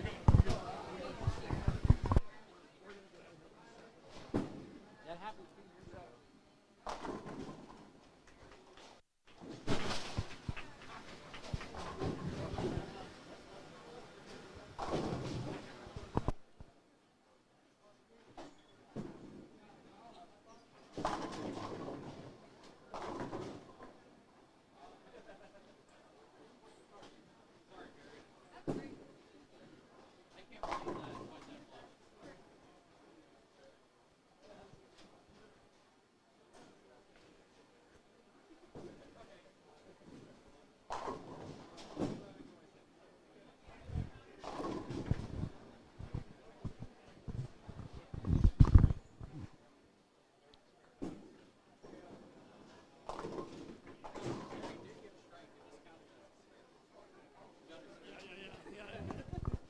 Oh, someone got a broken one on that lane? Gutter spare.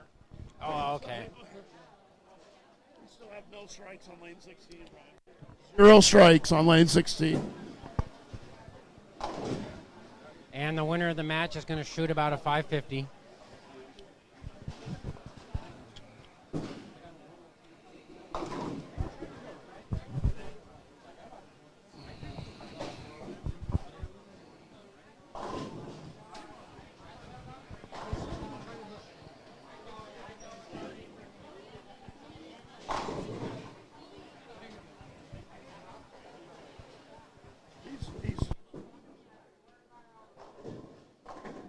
So good. Scott Halverson is checking out some stuff.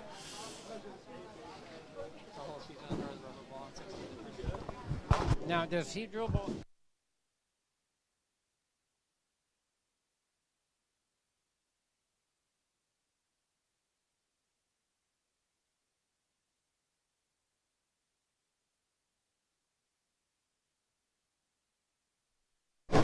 He's an Amazon driver. Scott Halverson.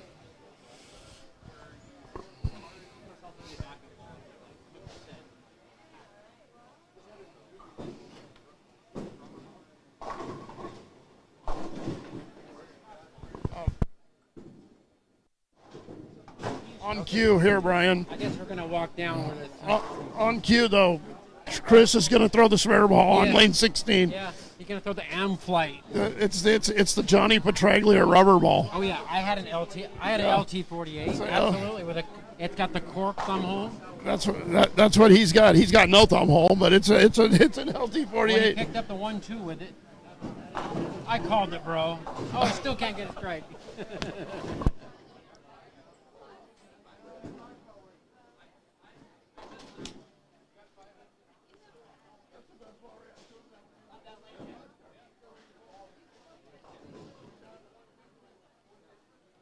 Hey, Rob.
Okay, so we're wrapping up this round 5 Portland Masters. Looks like Bill Macon with an easy victory over Jace. Nick Spellman and Jeff Noggle with an easy win.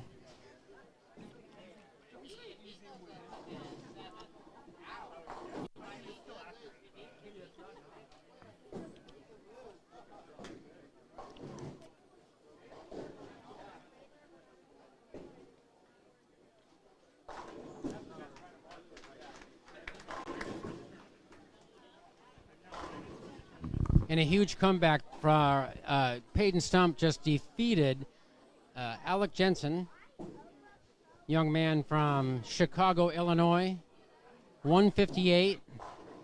Peyton can shoot 233. Peyton's going to move on.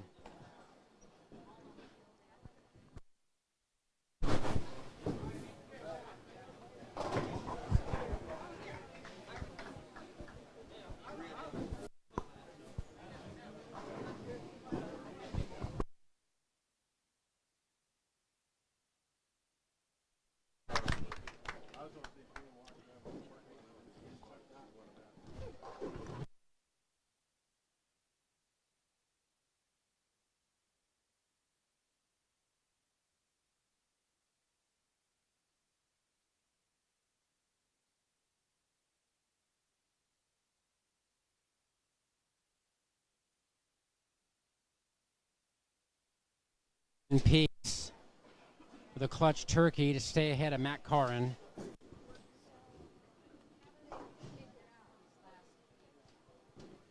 McNab with an easy win over Steve Coates.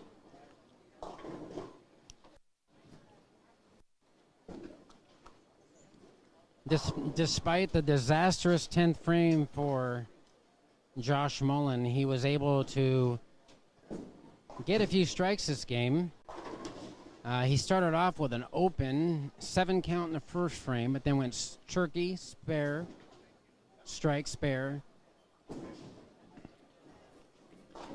Currently shooting at the 3-6-10 on lane 1 and has a small, slim lead over Ian Willard.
So, Mike, every match has been pretty much one-on-one and 2 close.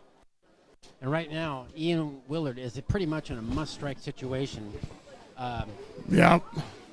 Mullen has really recovered from that disastrous 10th frame with a 3-bagger after an open. If they both go off the sheet, Mullen will win.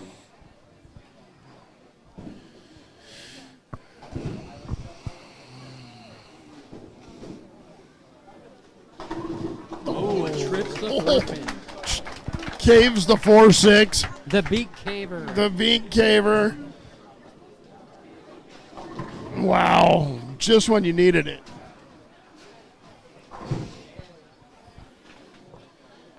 But Mullen can get up. The fate is in his hands. He gets the next 3 strikes. He's a winner.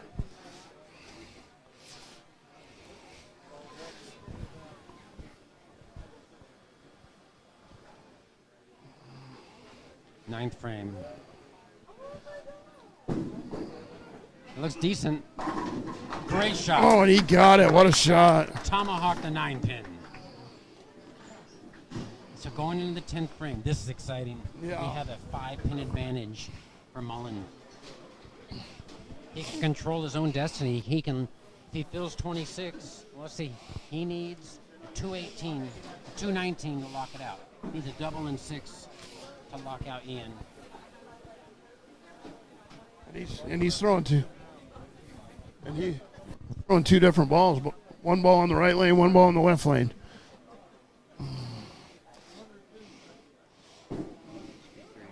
Yeah.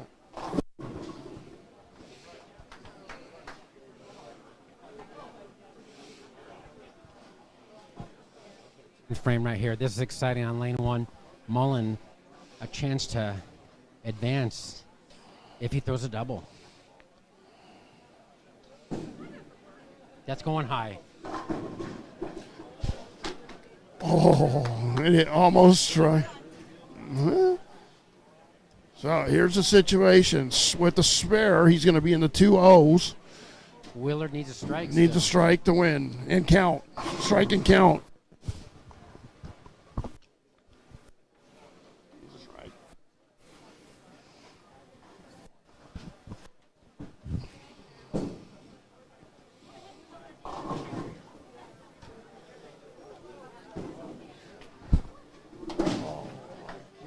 You got it.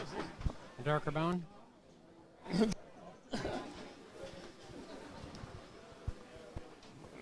Oh, darker.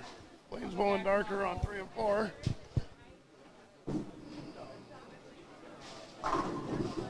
Great finish. Brandon Peace just labeled all 3 in the 10th, even though he didn't need it.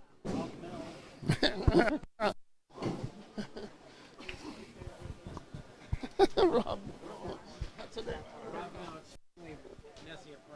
Yeah. Got a great arm swing. You got a great arm swing, Rob Mel did.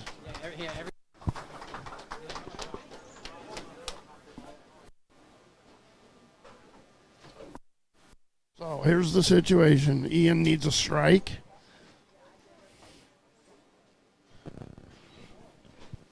He needs to take a re-rack right here.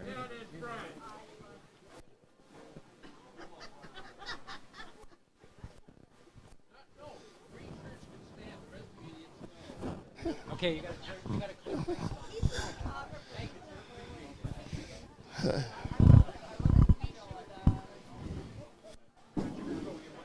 It has to hook. It doesn't. And Mullen is alive. Gotta Got a be little bit wide with that one.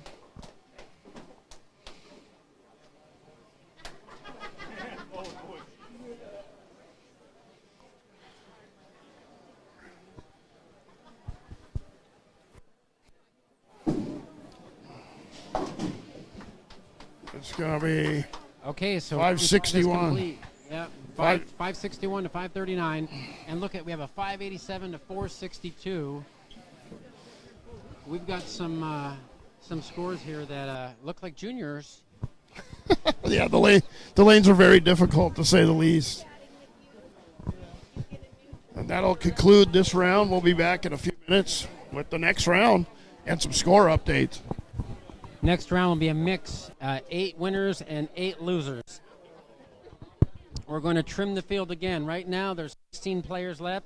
We're going to trim down to 12, and then we're going to trim down to 8. 2 more rounds are coming right after this warm-up.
Players have 2 minutes of practice left. We're back here for round 6, Portland Masters. Here are the matches. On 1 and 2 in the losers bracket, we have Bill Mason versus the 2017 Masters champion Scott Halverson. On 3 and 4, we have some winners bracket matches. Blaine Wininger versus Gary Lennox. Those 2 matches I just mentioned are in your upper left YouTube panel. In your upper right YouTube panel, we have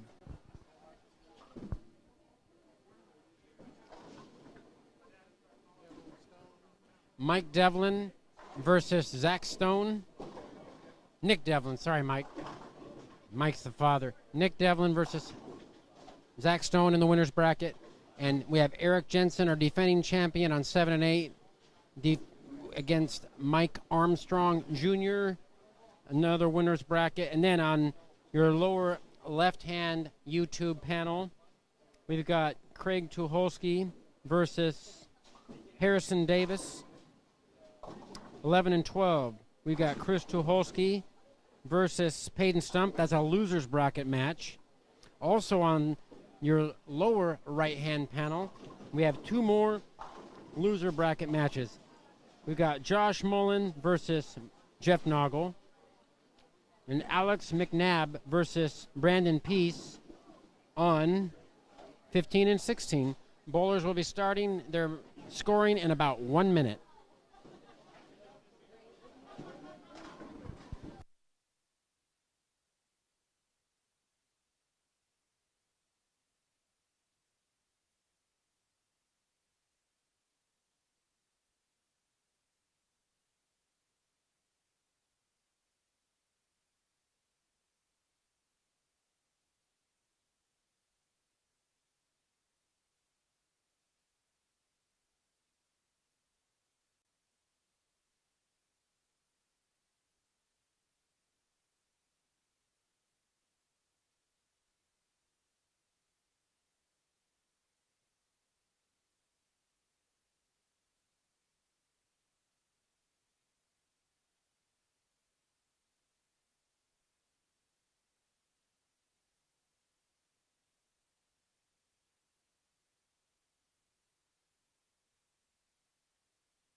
All right, going down the row here, we got we're halfway through the first game, round 6. We got McNab with a 23-pin advantage over Brandon Peace on 15-16.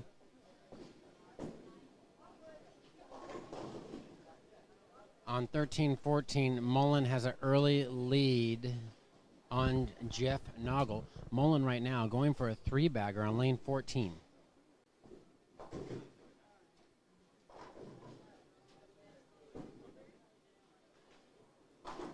And he gets it. So he has a much better look than he did on 1 and 2. Pretty obvious. Up by 31 pins now over Jeff Noggle. Peyton Stone, Chris Tuholski on 11-12. Right now, it's essentially tied. A 1-pin advantage for Chris through 7 frames. Meanwhile, father Tuholski, Craig, next door on 9 and 10. Craig has a 26-pin advantage on Harrison Davis. Mr. Bell Bottoms.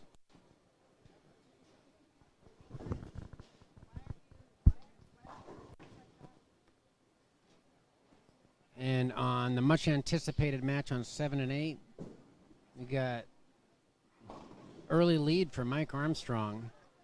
34-pin lead on Jensen through 6 frames. Eric's up right now.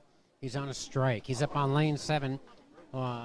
Eric's going to be on your upper right panel of your YouTube, playing really deep. And through the face.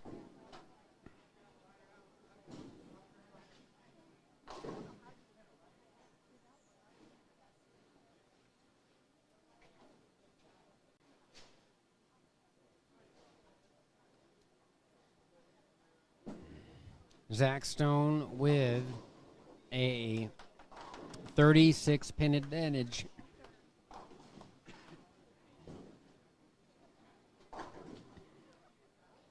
Make that more. Zach Stone with a 48-pin advantage on Develin. That is a winner's back bracket match.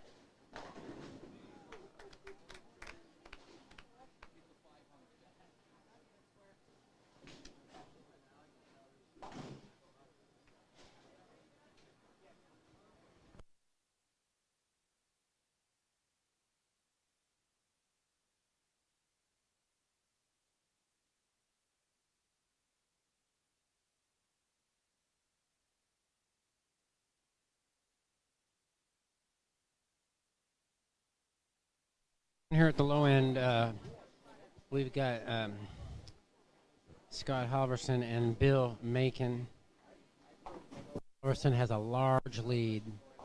Halverson has a 47-pin lead through 8 frames. A slow start for on 3 and 4 for Blaine. Blaine is trailing Gary Lennox by 32 pins through 6 frames.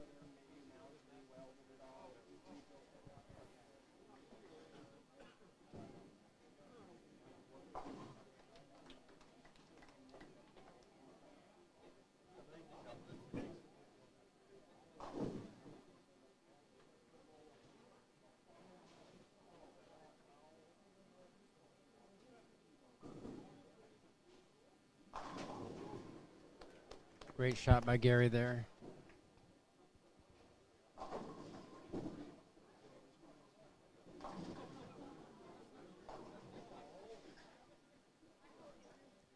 I see Blaine's coach, Chris Burnett, down there.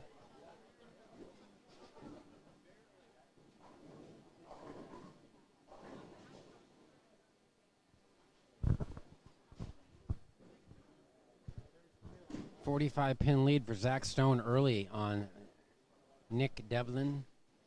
Gary Lennox going for a double right here. Oh, and a horrible break. Pocket 710. Of course, he looks at it as a positive. No sour apple.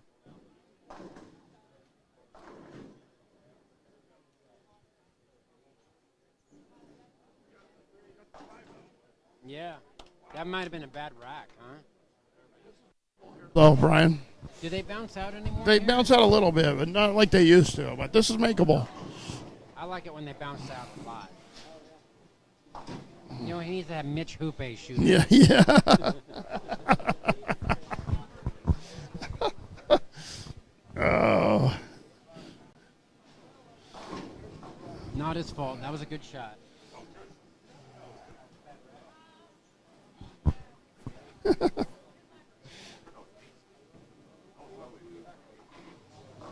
oh, Jensen.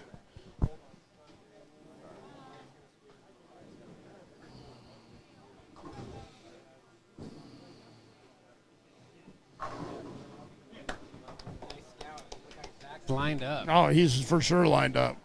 He's throwing a giant bowling ball, a symmetrical, a vengeance with surface on it, and he's throwing it slow. The two guys that are throwing it the slowest right now have the best line. Scott Halverson and Zach Stone. You watch, they're throwing the ball a lot softer than everybody else. Scott's ball was actually rolling out a little bit, too. Look at Armstrong, potential 279. Wow. Eric opened. Yeah, he just Greek churched.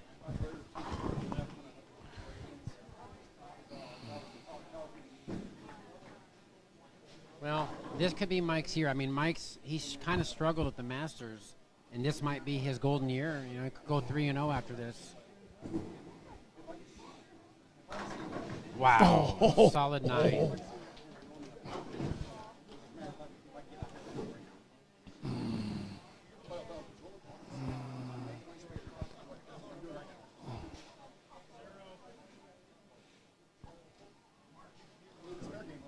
Mike's currently averaging 236 in league over at Hazeldale.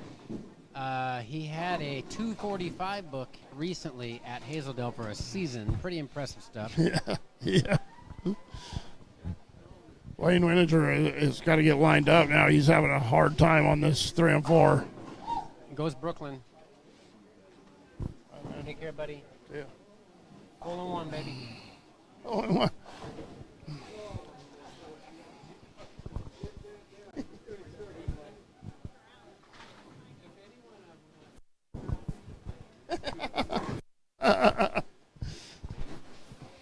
All right, so after the pocket 7-10, Gary up by 23.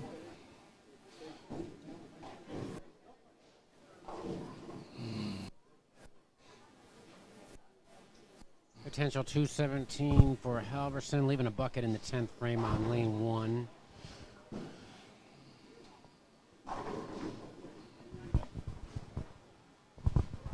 Potential 247 for Mike Armstrong, a blower 7.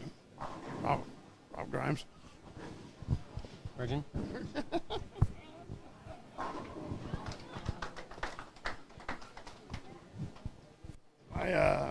My pick to click is in trouble this round here, Brian.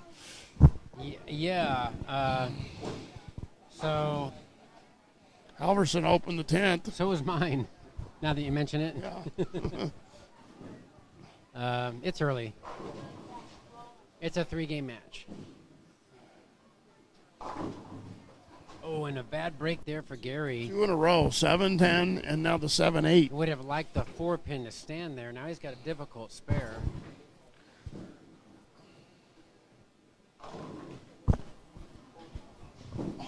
Seven 10. Zach Stone with the 7-10. Man, well, you guys got time. Armstrong ball change. Yeah, on the field shot. Got more options. 247 for Mike Armstrong. Eric Jensen, potential 191. We've seen Eric come from behind, though. Oh, for sure.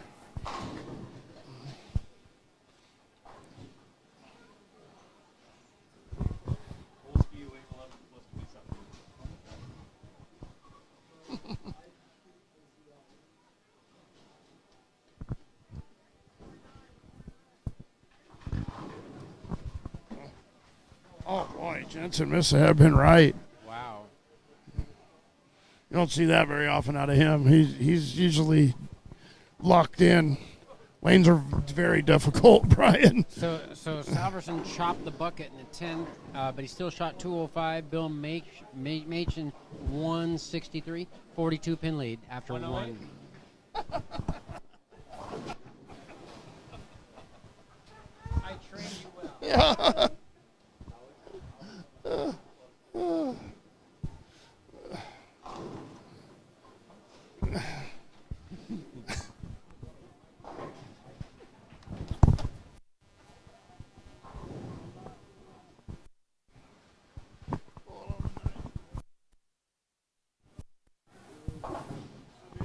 Clutch 1-9 spare there. Yeah, but he had a string of decent shots.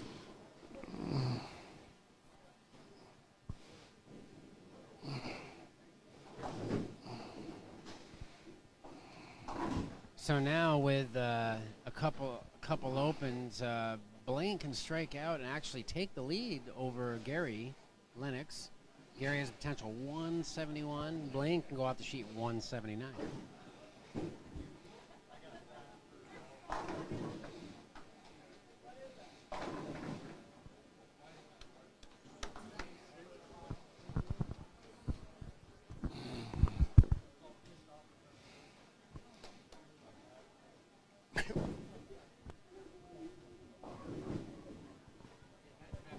I know. Yeah.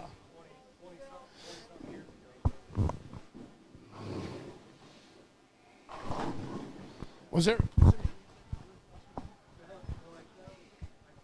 Do we look? I don't think there was any.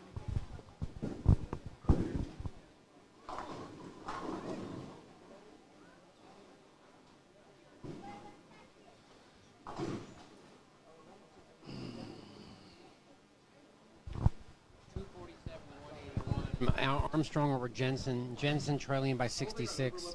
I think I think Halverson shot 600. I think he was the only one, maybe. Yeah, I'll have to go back and review the scores. Wayne making another here. Oh boy. Oh boy. Yep, that means Scott's up by 53 now. And Bill opens in the first.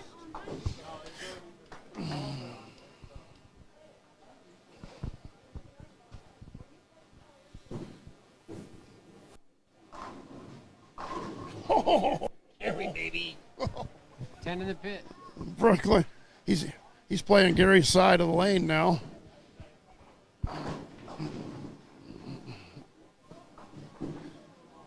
This pair looks brutal. 3 and 4. He probably did. I know.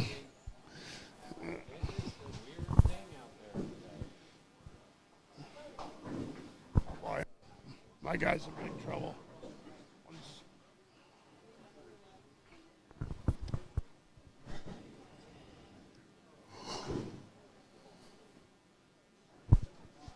Playing with another ball change. That was a little better. The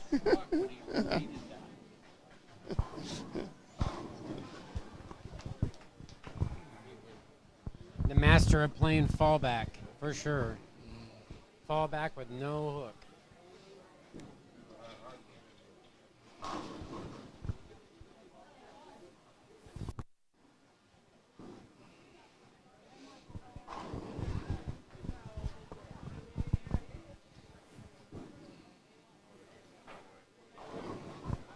He's getting it back. That's a huge ball. And he's throwing it super slow. Vengeance. Yeah. Huge. It's a huge symmetric ball. It's a big ball.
an amazing thing going on in lane 7 and 8. We have a 247 by Mike Armstrong Jr., but he has his front 7. He's all but put away Eric Jensen in a game and a half.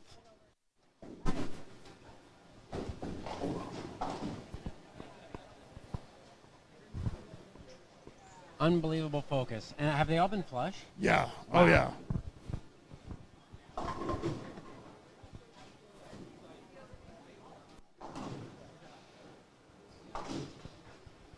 And it's perfect timing for him because Eric hasn't really struggled, and he's struggling when they're Yeah. dead walled for Mike. Yeah. So the two guys bowling great right now are him, Mike Armstrong, and Zach Stone, and they're both throwing really big balls with lots of surface on them. Scott Halverson well too. Is that so the back end is more predictable? It is, yes. Yeah. So the ball's losing its energy mid lane and just kind of like laying down. It's just rolling on the back end. Yeah. Here he goes. Wow. Just unbelievable. Acing them, dude. He wants the show to be right now. Yeah, for sure. He wants it to end today. Ooh, and Zach with the 2-4 or 4-8-10.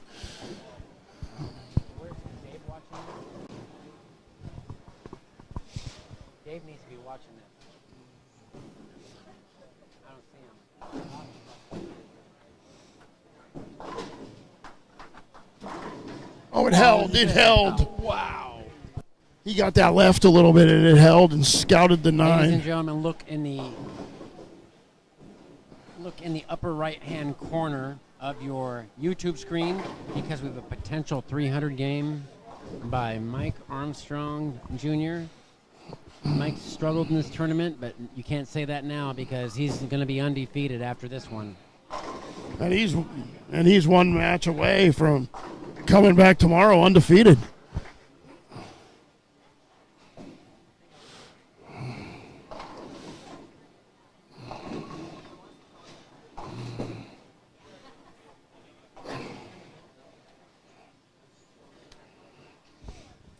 Yeah, and when you're this prep, you would think there was a couple Brooklyns. There aren't any.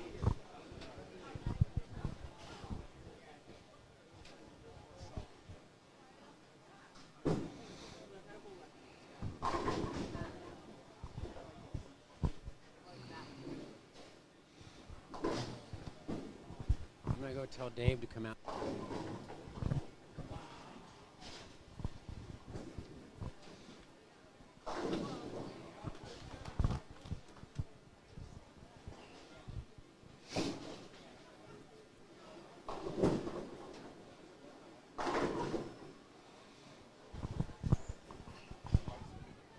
.300 coming up here in the 10th frame for Armstrong.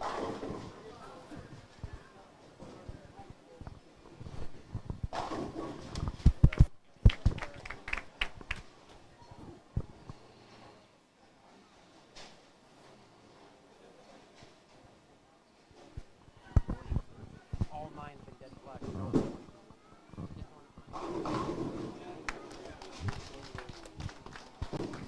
Eric's got 2-180.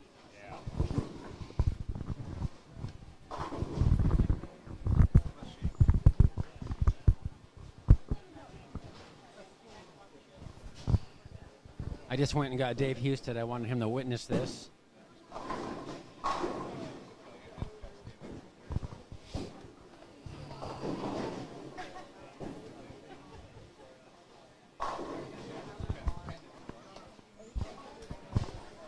Down here on 1 and 2, it's going to be Scott Halverson easily advancing.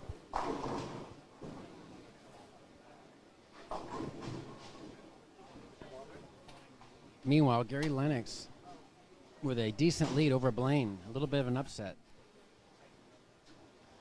I went and got Mr. Houston out to watch this history here on this difficult lane condition, potential 3-3 game.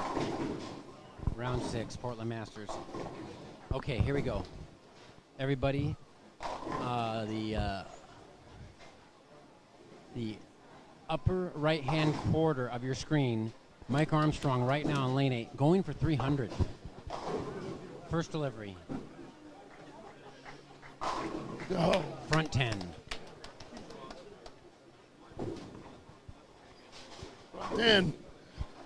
Front 10, Mike Armstrong. Yeah.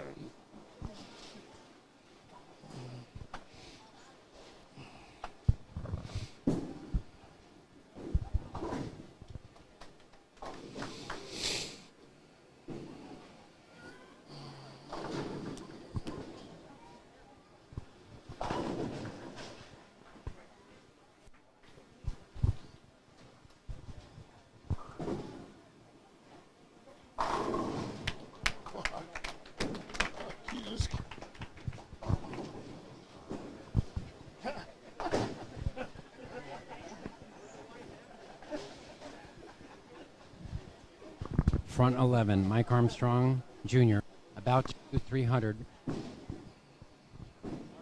Here he goes.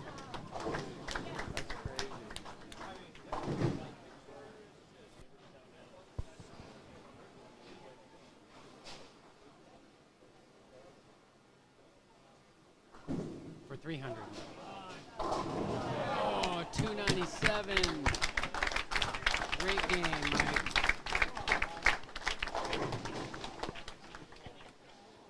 Got it on video for you. I'll send it to you. Great shots, man. 297, Mike Armstrong.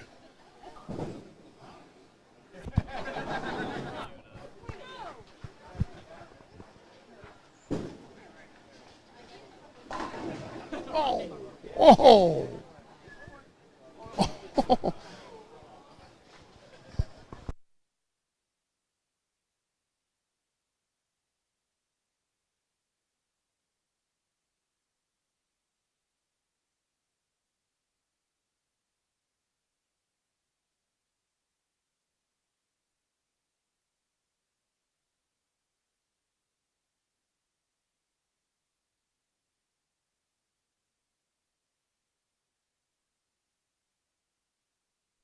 All right, Gary's up on lane 3 here.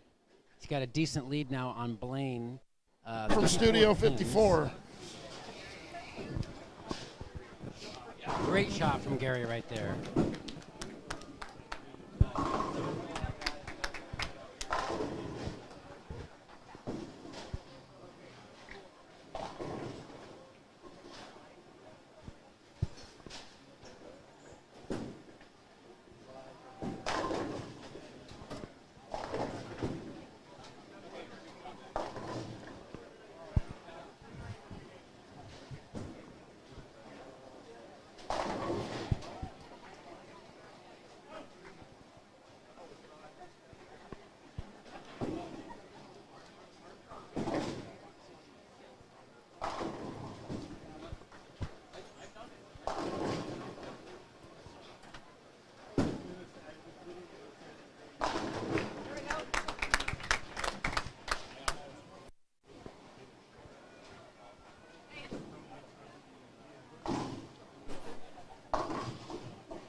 Come on, Eric.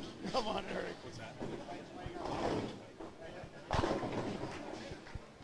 Blaine salvaging a possible 182 here after early opens. Blaine started with 3 out of 4, 3 opens, strike, open, but now he can close out with a 182 to keep it close with Gary.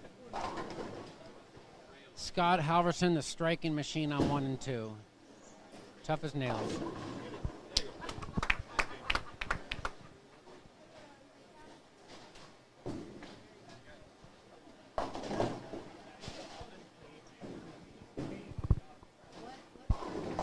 $175 pin lead for Mike Armstrong against our defending champion.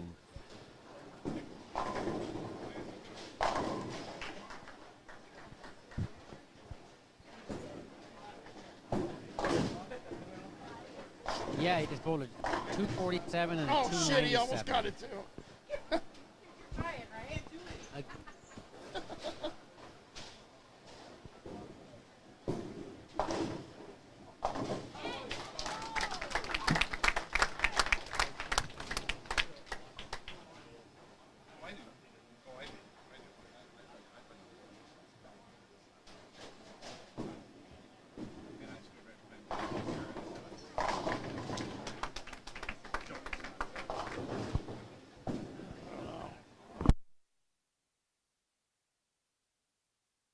I hear it coming for Gary in the 10th. He's on a strike. Potential 223.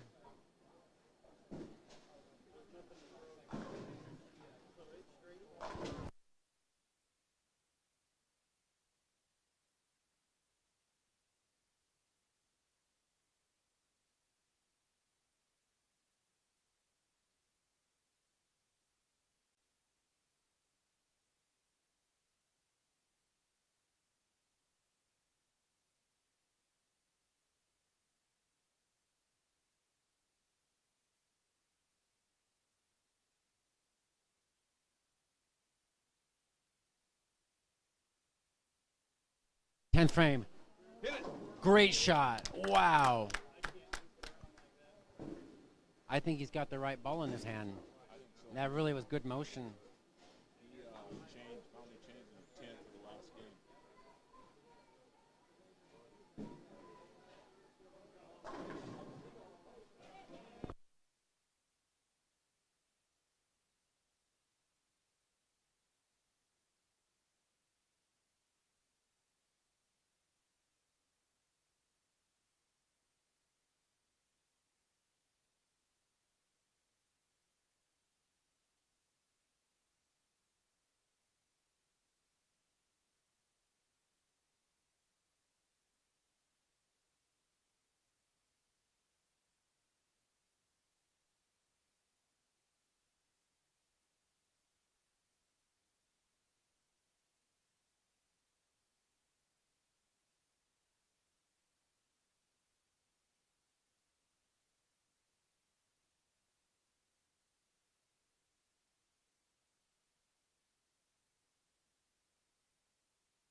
Just saw an impressive finish by Gary Lennox, 223. Gary playing between fourth and fifth arrow, a part of the lane that most left-handers are not familiar with, but due to his experience, he moved there and it's paying off. He has got a 36-pin lead on two-time champion Blaine Wininger heading into game 3.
Zach Stone, 185.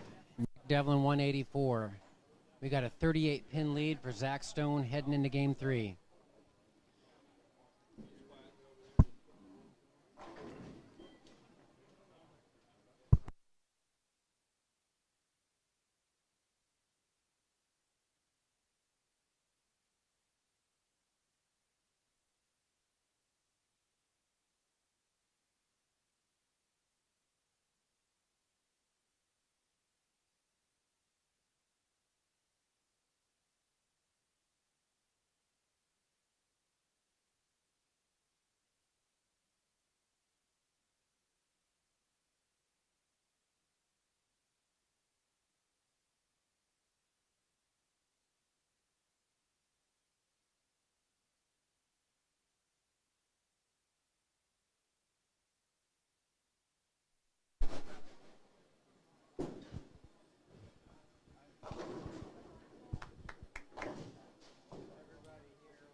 Brandon Peace up on lane 16, 10th frame.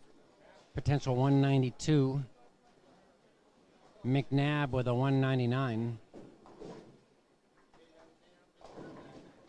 And he leaves a 2-5-8.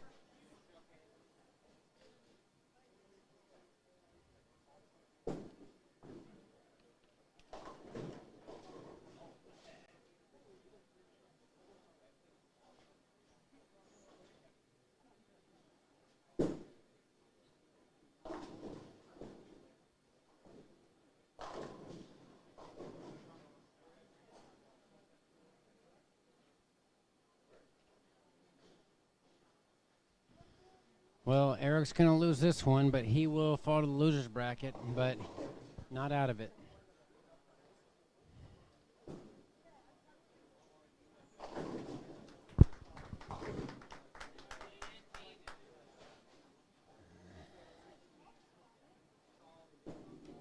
Mullen with a 48-pin lead on Jeff Noggle with six frames remaining.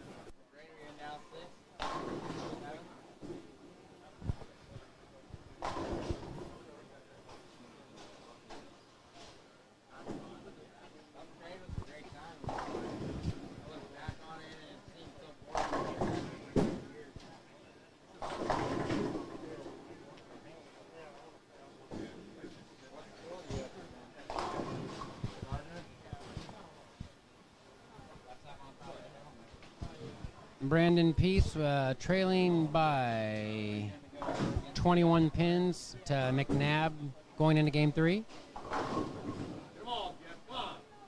Close match.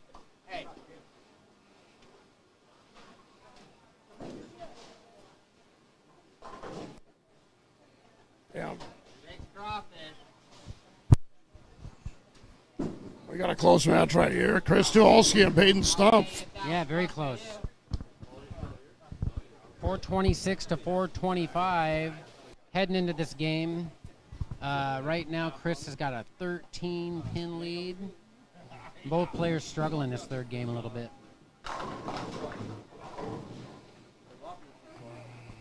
And a Brooklyn for bell bottoms.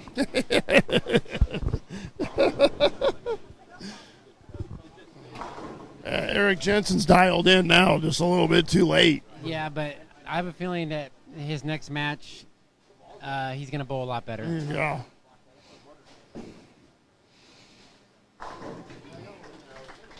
Develin cutting into the lead. Yep. He's down only 27 now.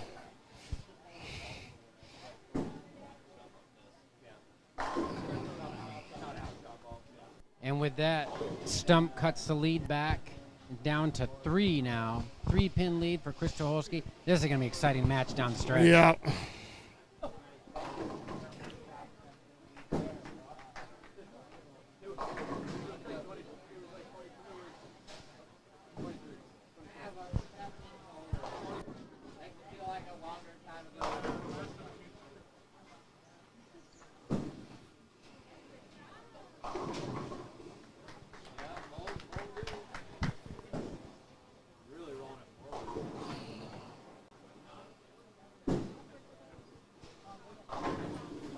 Powerful strike by Chris. Answers the call.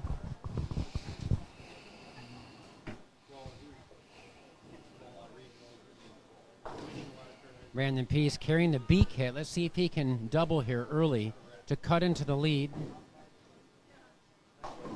Misses the head pin.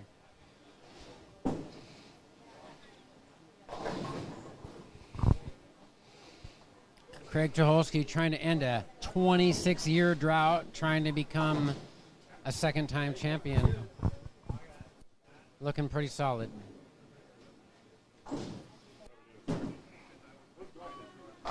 Wow, great shot. What a shot. And Chris just threw that right over 6th arrow. That was beautiful. Yeah. With pace. Lots of ball speed. solid, bro.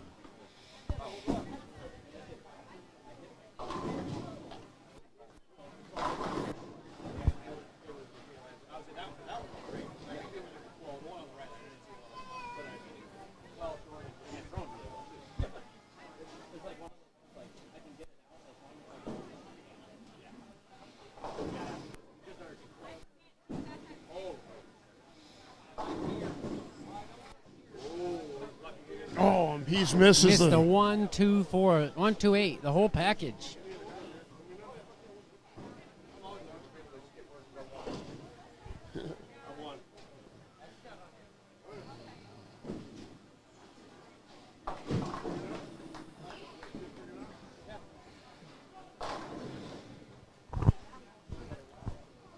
Albotto's making a little run here. Yeah, great shot right there. Still throwing The pink pretty, vibe. the pretty pink ball. Yeah. Craig Tuolski with a big lead, though. 67. It's down to 62. Actually, no, down to 59, 58.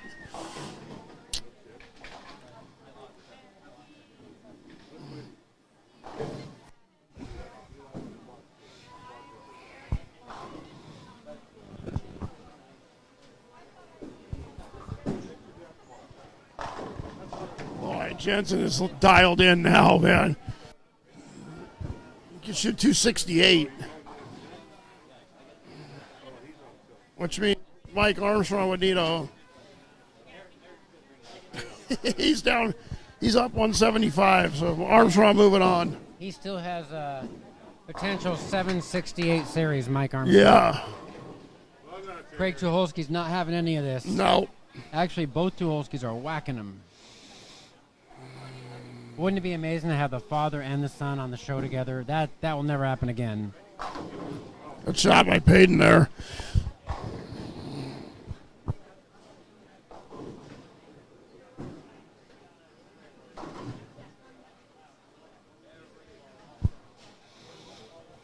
And it looks like with that open that it looks like Mullen is going to advance. Yep. Oh boy, that's Brooklyn. Ringing 10 for Craig Tuolski. Wall shot 10, Brooklyn.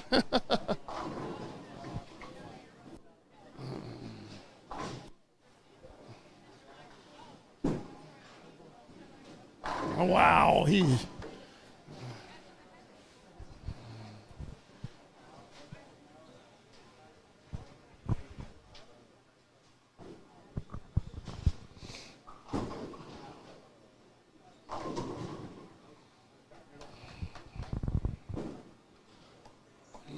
He missed it. Craig missed another 10 pin.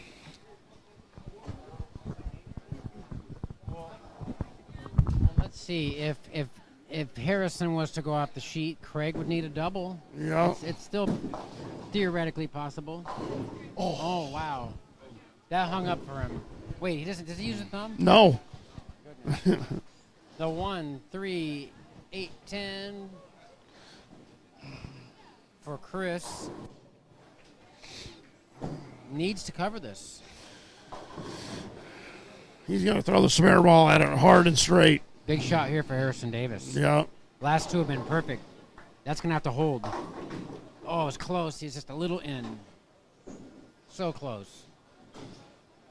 So now Craig just needs to stay clean, basically. Craig needs a 192 to shut him out.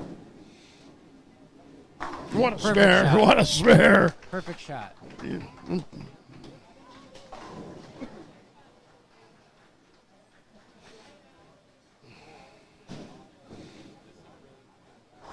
So here's the situation. Payton can shoot 212.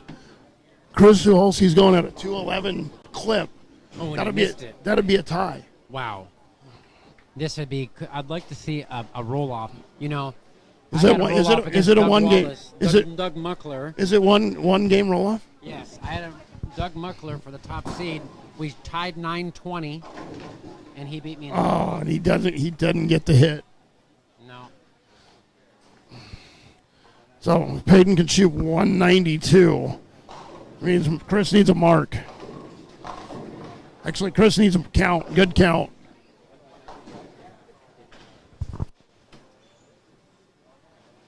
Nice pickup. Yeah, I think I'm 1 for 1 flight time on that.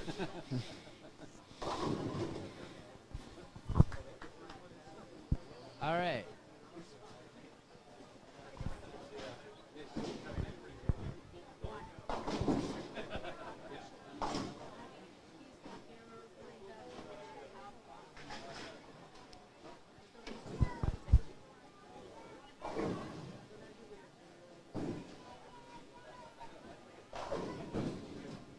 Need 6 on the first. If he strikes out, he's got it. It's over. If he strikes out, you need 6. Are you going to bowl against your dad next? You guys going to run into each other? I wonder. Well, he's in the winner's bracket. I'm in the loser. Oh, okay. Hopefully the final.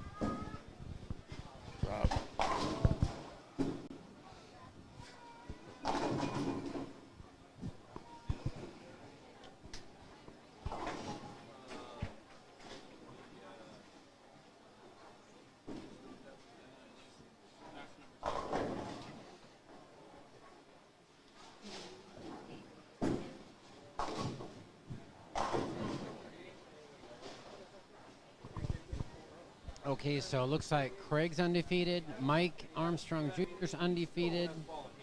Looks like Gary Lennox is probably going to be undefeated. I feel like those are the matches that we're going to need to watch. And Zach Stone is going to be undefeated. Barring a huge run here by Nick Develin. All right, Chris Tuolski's going to need 6 on the first shot here to advance.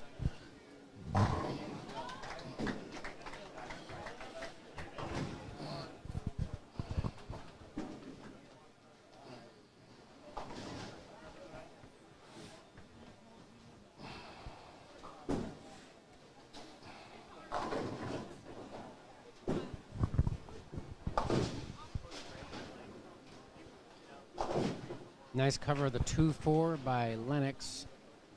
Wininger shows a possible 244. So that's a very close match on 3 and 4, as Blaine is on a double with 3 frames left.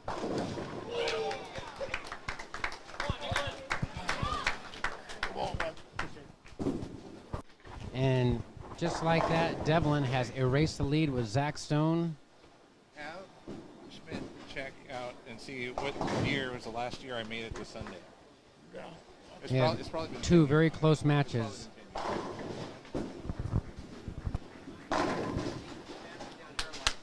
they really? Yeah. Blaine turkeyed. Oh, shit. One open. Develin. No way. Oh, wow. So a turn of events here in this match with Zach Stone throwing a couple of untimely opens in the 5th and maybe now the 7th frame. Finds himself behind. I think we should sit right here. Huh? Yeah, I might be. Me too. Here.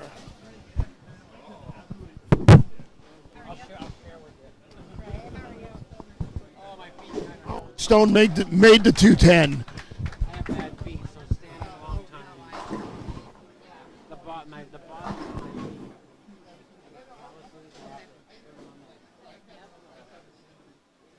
He made it.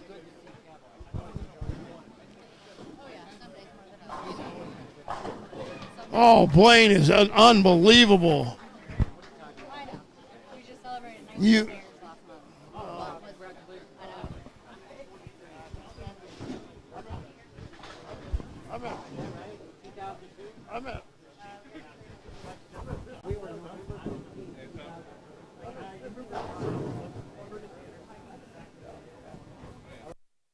Huge spare here. Can Zach strike in the 8th frame here? Blaine, what? You can never count Blaine Wininger out, can you? Never. Oh, he missed the head pin. Oh, boy. So Gary Lennox might have to double to hold off Blaine. He may have to strike out or Blaine's going to win. Blaine shoot 244, Yep. He can shoot 215. and he no. washed. Oh my goodness. And things just got real complicated. Yeah, on both pairs. And he made it back-to-back spares. Fantastic cover. He makes the 210. Does Scott win? Halverson win? Oh, yeah, he won by a ton. Yeah. Yeah, he's going to be a tough out. He's in the loser bracket. I know, man. He'd probably make the show. Oh, and Lennox made the spare. Wow. Lennox makes the spare. So Lennox can shoot 201. Blaine's gonna he hasn't bowled his 10th frame yet, but yeah. Blaine can control his destiny. Oh my goodness. Wow. This is exciting. This is exciting. We haven't seen a lot of people hit the headpin yet here in a minute. Shit. We need Scott to line them up. Scott needs to line them up. We've seen 4 missed headpins in the last 5 shots. And these matches are dead even. That's because they don't have a dick. Yeah, they need a bag of dicks. Yeah.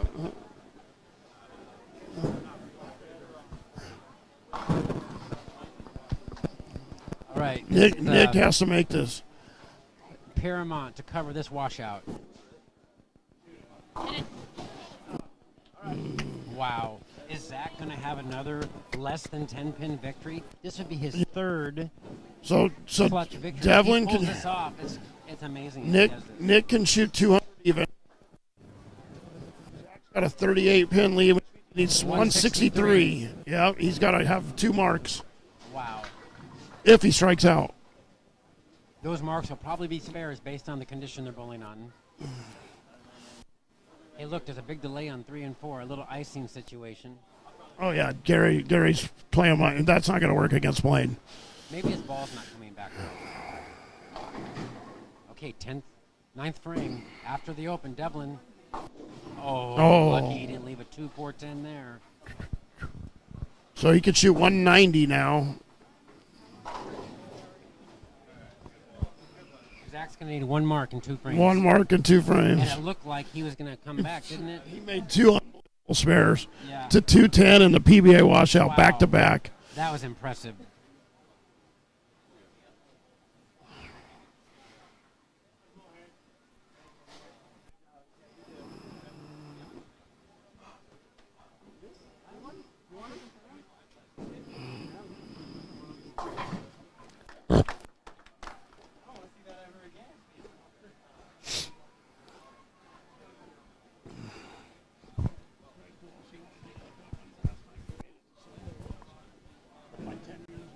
Oh, wow. Lennox with the big split. And you can almost, so what's he now? 177. He's going to have 176 if he gets 1 here. If he gets 2. 177, yeah. He's going to need a 214 to win. So Blaine just needs The mark, yeah. That's all he needs is a mark. Yep. That's unfortunate. He got 1. It still doesn't matter. Doesn't matter, no. But he's at 212 now. He needs a mark. If he goes 9 out, he misses. 9 out's a tie. Right? Yeah. 9 out is 183, 202, 211. Yeah, he needs a mark. Needs a mark. Yep. 9 out's a lose by 1. Yeah. Imagine leaving a 5-pin and then missing it. Gave him the option right now, and you just had to make a 5-pin to win. I think he'd take it. You know what? I bet you he's going to get a strike right here. It's just I just have a feeling. I think he's going to throw a good shot for sure.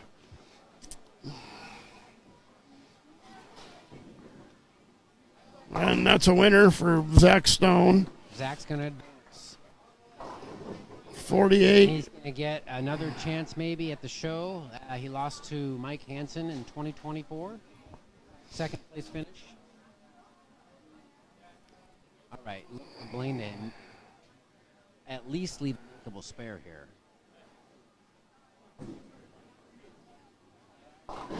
Oh, jeez, that's 610. That could have been disastrous. Disaster's got to make a 610.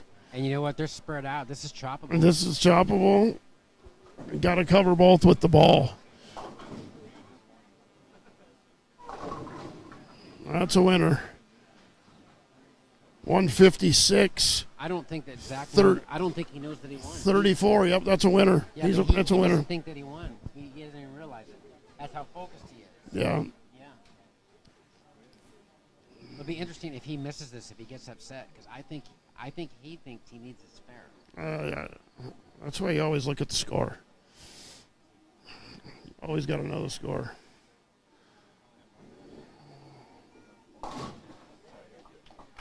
Another clutch performance by Zach Stone. All right, here we go. Blaine Wininger, lane 4, has to have it. He's going to pick this up. Has to have it. Oh, and he did not get both with the ball. Wow. That was in the chop zone, too. Now, one pin, right? Needs one. One for the win. Another impressive performance in the clutch by Mr. Zach Stone. 551, enough to win. And Wininger moving on. Wow, what a clutch performance by Blaine. Ugly, ugly pair. And Gary wants that 10th frame back, I bet. Now, for his troubles, he gets the bull Scott Halverson. Gary does. That's going to be tough. Yeah. Good kegling out there, boys. Yeah.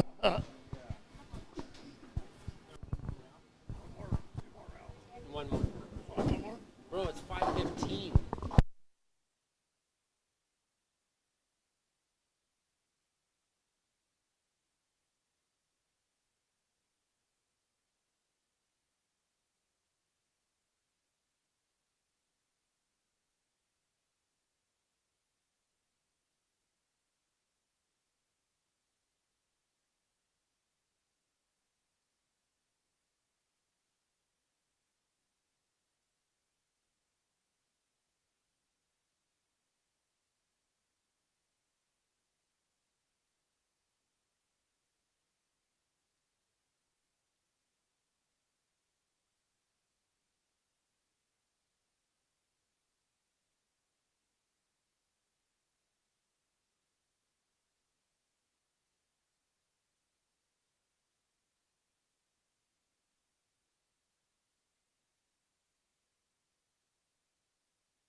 Starting the final round of the day, round 7 of the Portland Masters. We're running a little behind.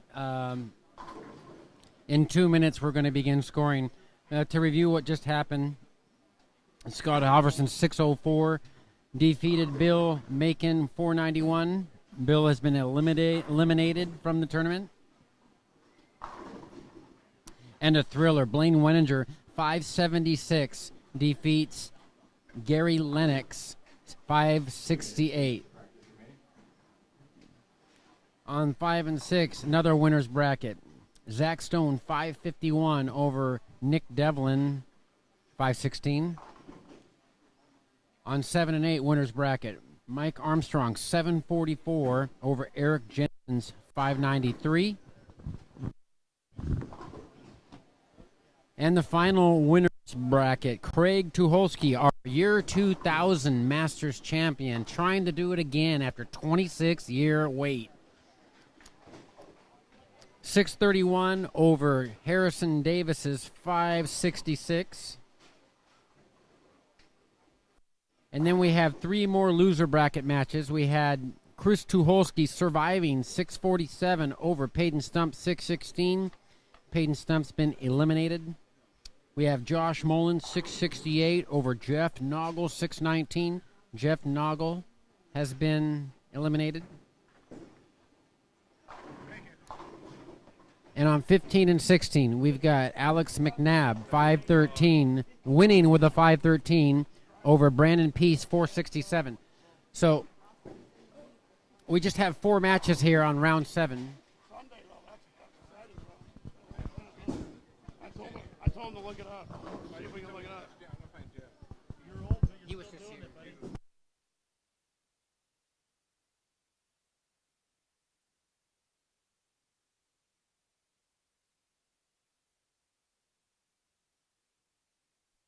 3 and 4, we've got Alex McNab versus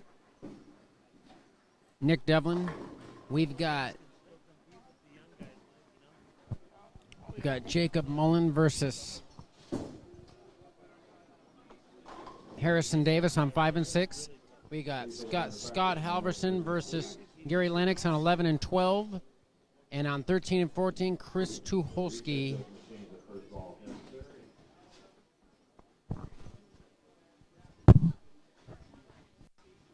Chris Tuholski is going to take on Eric Jensen. Daylight savings also, remember that. I know it automatically takes place now on your watches and your phones and so forth, but it is daylight savings.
And Lennox has got a tough job on Blaine and Scott Halverson back to back.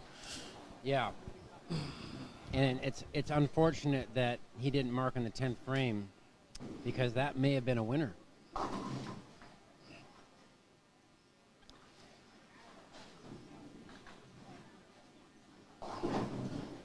And we got a granddaddy of them all match down here. Tuolski, Eric Jensen. Jensen looking for the back-to-back title.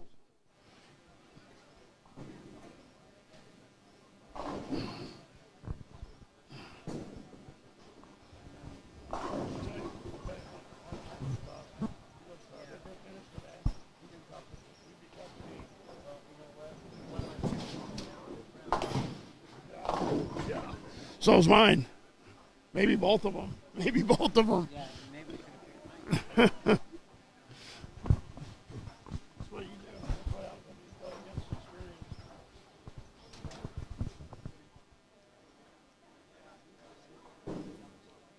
Wow. Look at that. Just taking a look here with Mike at the last 10 years of the Portland Masters. So Mike Armstrong had a 7-year drought making the cut.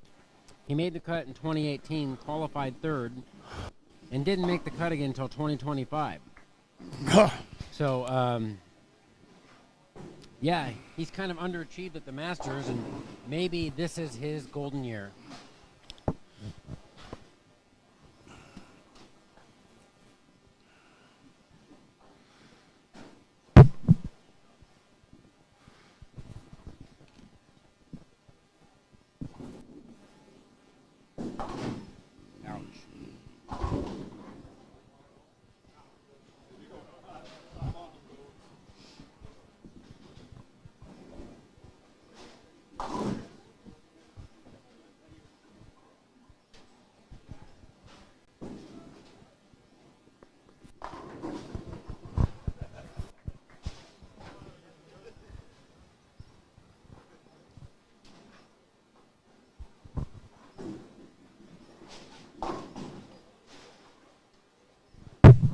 I've seen more 1, 3, 8, 10s this weekend than I've ever seen. Left the 138 at the left-hand sleeve in junior play. Yeah.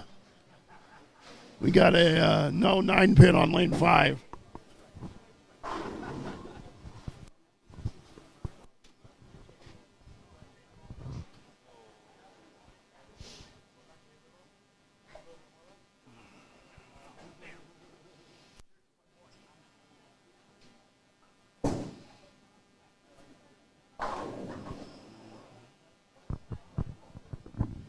Nice shot there by Alex McNab. Yeah, lots of loft, lots of slow speed.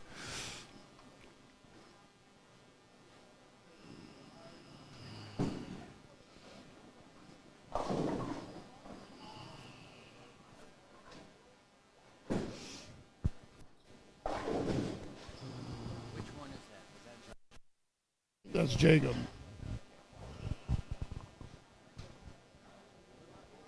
I don't know. His brother's sitting right next to you. You can ask him. That's Josh. That's Josh Mullen? That's Josh. That's Josh Mullen. He had a 50-50 chance. He had a 50-50 chance. Come on, bro. Thank you. Appreciate it. Safe That's travels. Josh. I'm sitting next to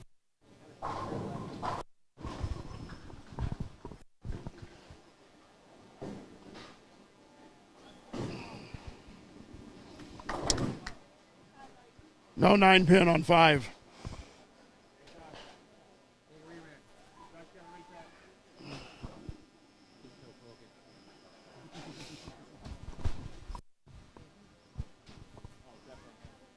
Definitely him.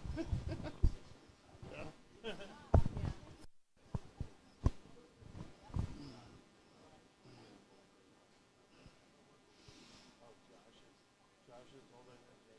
By 6 years, yeah.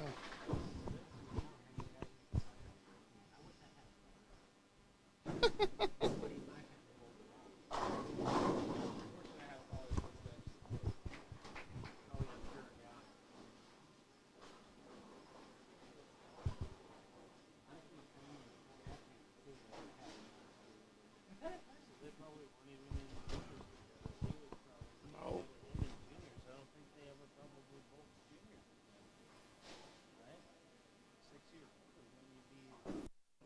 Yeah.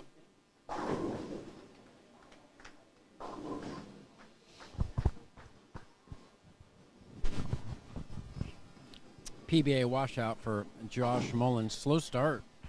A couple opens. He's going to have to pick this up. We have one double across the matches right now. And the spare problems continue down there for Nick Develin.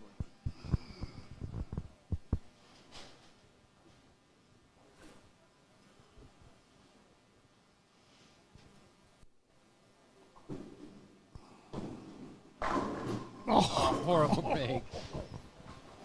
He's like, I'm always Shorty Bowl and Scott Halverson. Let me carry that.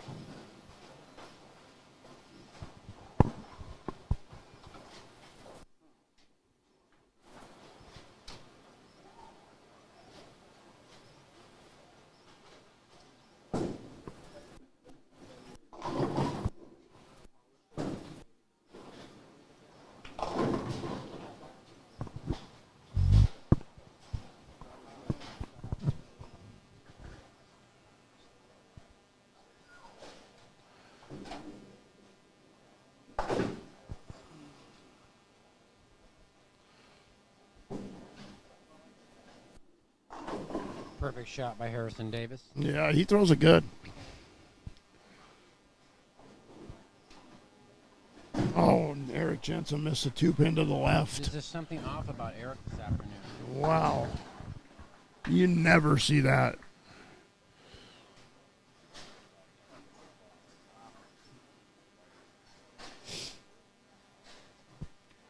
Chris Tuholski took the lead on sitting on the bench.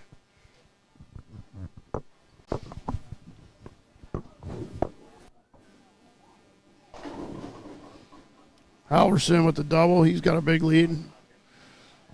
23 pins now.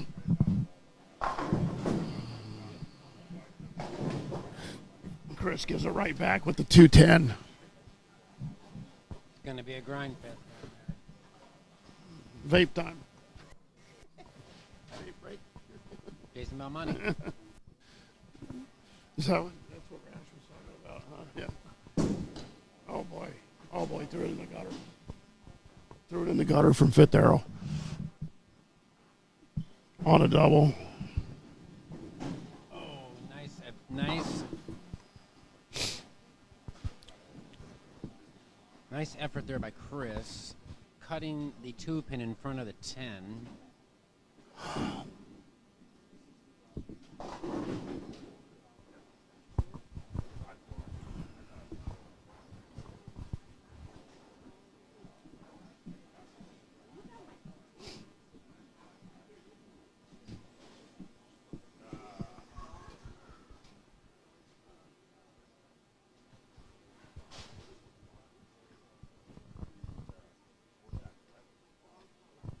Luckily, he's on a strike.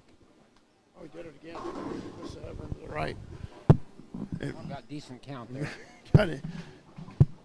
Just like that, Nick Develin's right back in this match. 7 or 8 there. He got 8. Gave- Maybe he did get 8. I can't. I don't have a good angle. Wow. I think he just wants to keep it on the lane.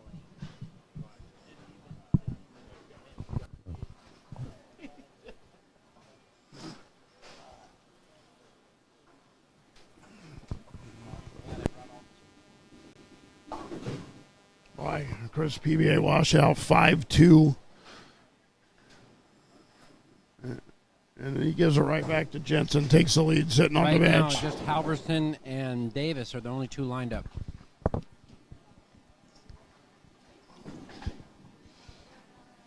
I think Lennox is lined up now if he just gets a little carry.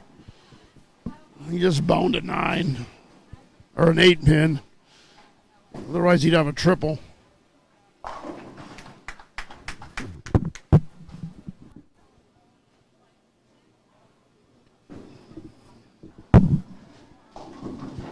Jeez, Jensen Greek Church, nobody wants to win down there. Wow.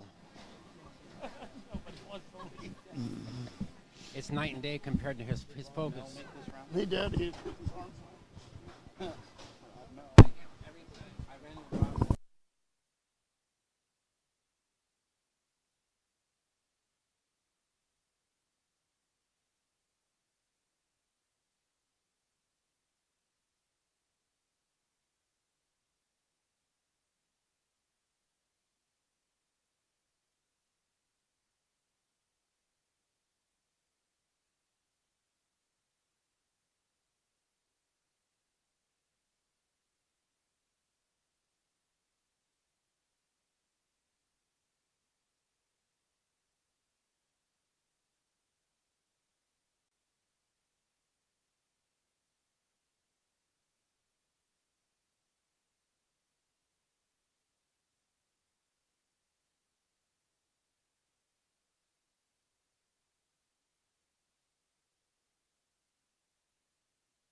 That's a tough spare. Yeah.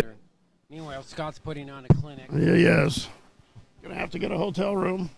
Scott Halverson, bag of dicks in a hotel room. John Hager.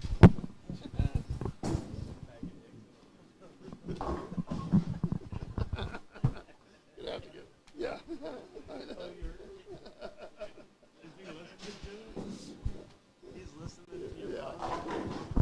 Oh, he can just hear us. We're talking.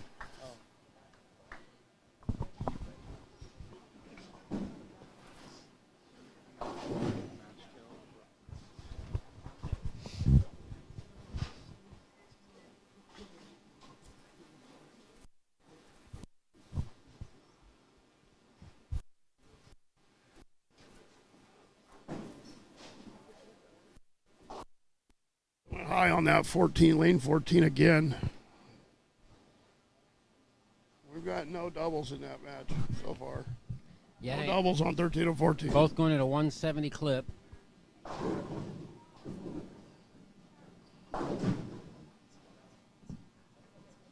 Meanwhile, Harrison Davis going for a turkey here.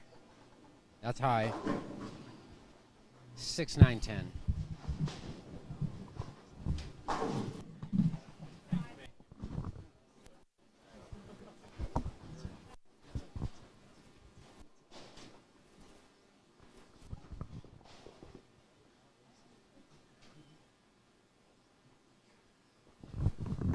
So once again, if you're just joining us, say if you're sitting down at the dinner table, you're wondering who the undefeateds are at the Masters coming back tomorrow morning. We got two-time champion Blaine Wininger, undefeated. We got the year 2000 winner Craig Tuholski, undefeated, and Mike Armstrong and Zach Stone.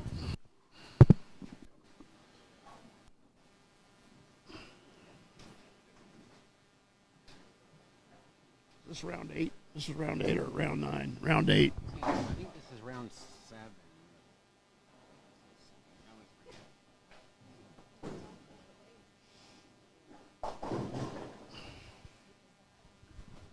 Gotta go in the northwest corner.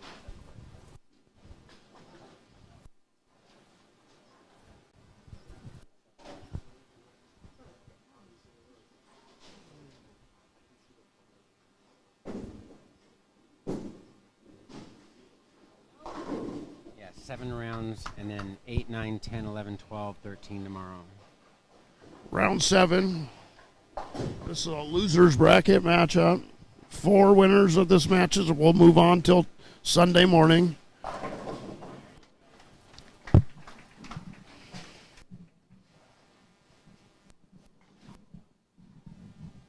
We got on 3 and 4, Alex McNab with the lead over Nick Develin. We got Josh Mullen trailing Harrison Davis on 5 and 6. Then on 11 and 12, we got Scott Halverson with the lead. He missed the 4-pin. Yeah. But he's got a 35-pin lead. Scott Halverson up 35 through 8 frames on Gary Lennox. And on 13 and 14, you got Chris Tuholski, who just missed a 10-pin. Well, and Eric Jensen, and no doubles on that pair yet.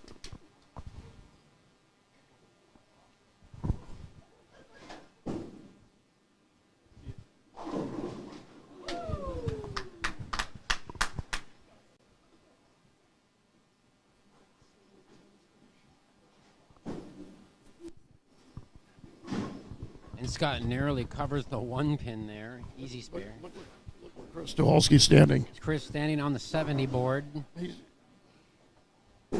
Lofting the gutter cap. And a perfect strike.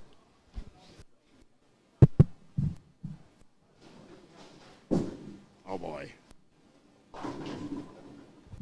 Okay, so looking at the winners, Blaine was 13th seed. Craig Tuholski was 15th seed. Mike Armstrong was 24th seed. And Zach Stone was 11th seed. So None of these guys really killed it in qualifying, but they're killing it in the match play. 3-0, all four of those guys.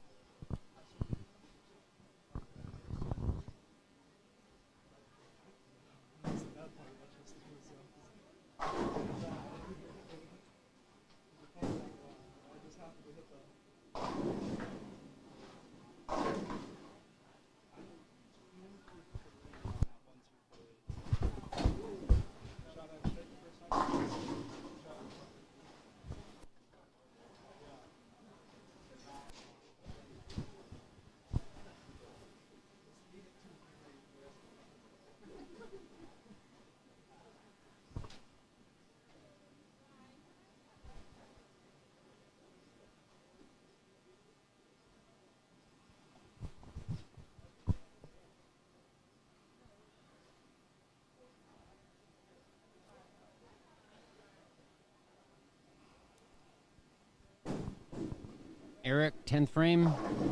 Oh, Brooklyn. First double of the match.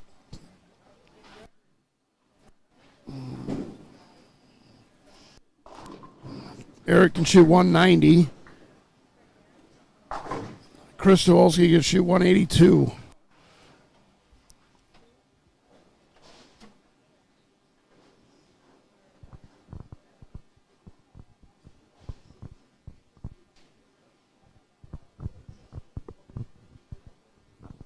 Nick Develin, 9th frame. Does not cover the 10 pin, kind of a flat 10. He just 7-10 on that lane the previous frame.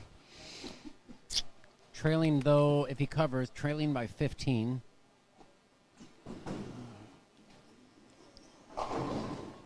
Whoa. And Eric doubles. Triples. That's a three-bagger.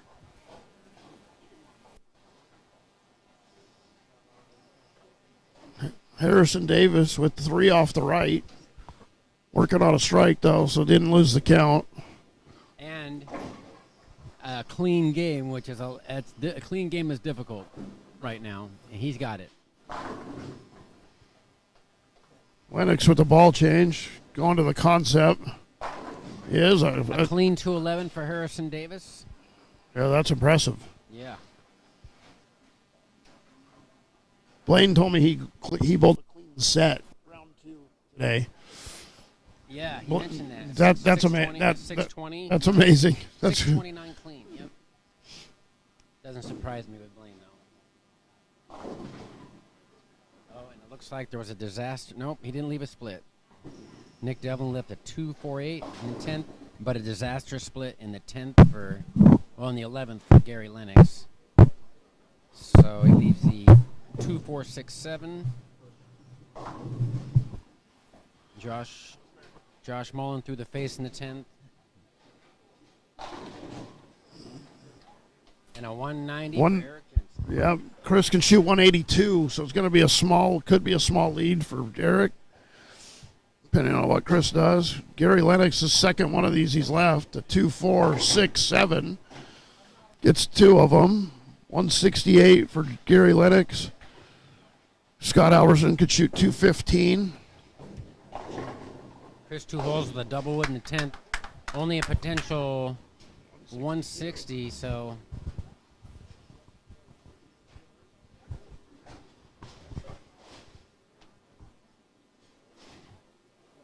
And a 142 for Nick Develin. Ouch.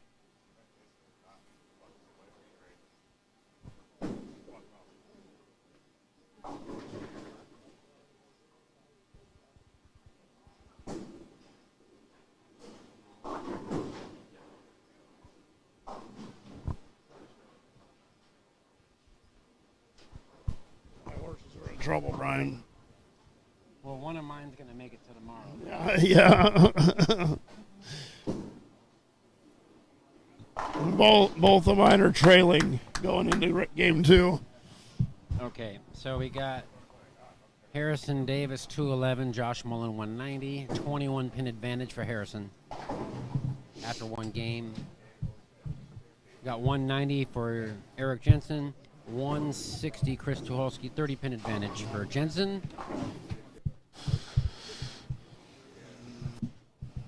I got it, Mike. Thank you.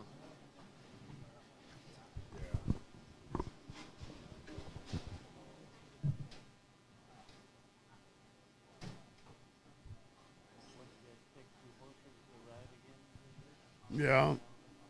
At the very beginning Yeah. of the day. Of the day, yeah. I picked Nick Develin and Chris Tuholski, and he picked Eric Jensen and Chris Tuholski. Yeah, we both do. We both do. But both of mine are trailing. Big time. 201 for Scott Halverson, 168 for Gary Lennox, 33 pin lead for Scott Halverson, He picked Eric Jensen and Chris Tuholski. and 173 for Alex McNab, and a 142 Nick Develin for a 31 pin advantage in that match. We now begin game 2, round 7. This is the loser's bracket.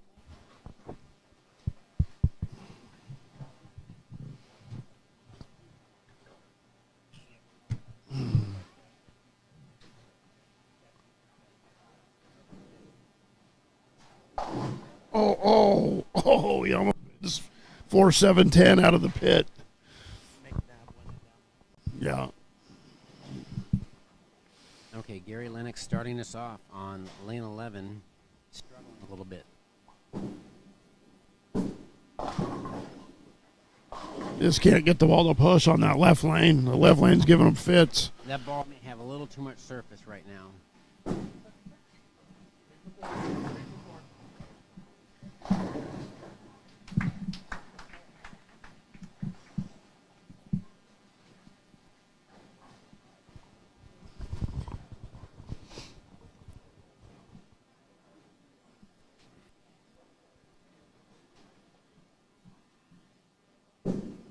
Look out. Oh, made it.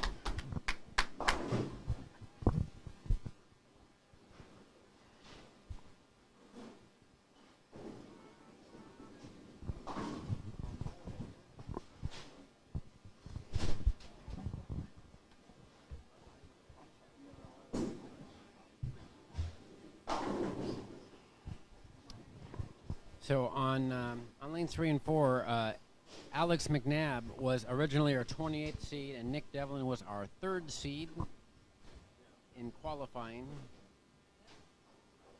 On 5 and 6, Josh Mullen was 4th, and Harrison Davis was 7th.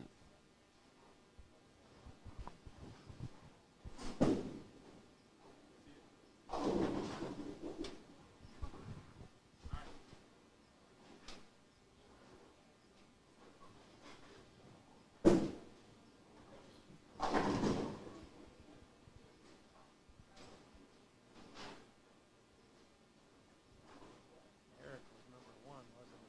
Plus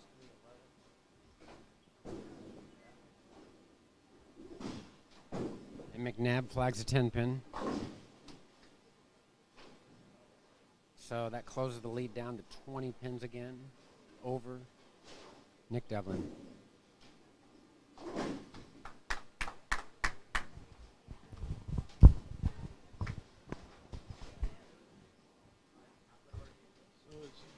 Eric currently with a 19 pin lead over Chris Tuholski. I don't know. I think it was last year. I don't know if we went, but I think it's that year.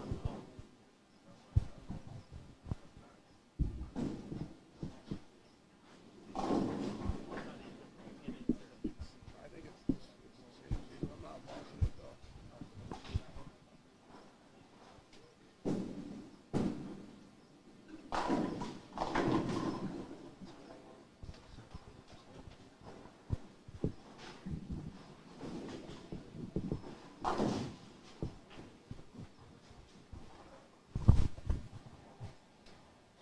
Eric Jensen, 19 pin advantage through 2 frames on the second game. Okay, Gary getting up on lane 12. Interesting to see if he gets out of that piece soon, if this one doesn't work out for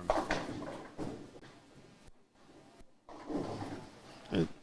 He just can't get it through the fronts right Yeah, now. it's just it looks like it may have a 500 Aberlon on it, and it's picking up so soon.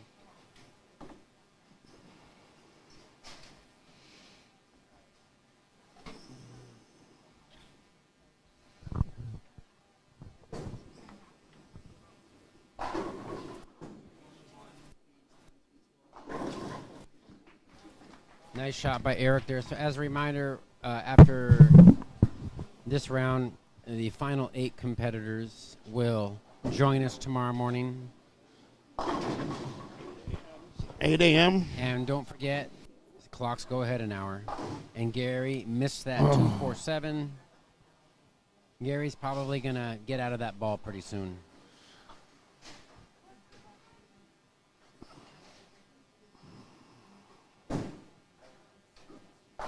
Oh, and Chris for the Brooklyn for the double. With a 15-foot loft. Still goes Brooklyn.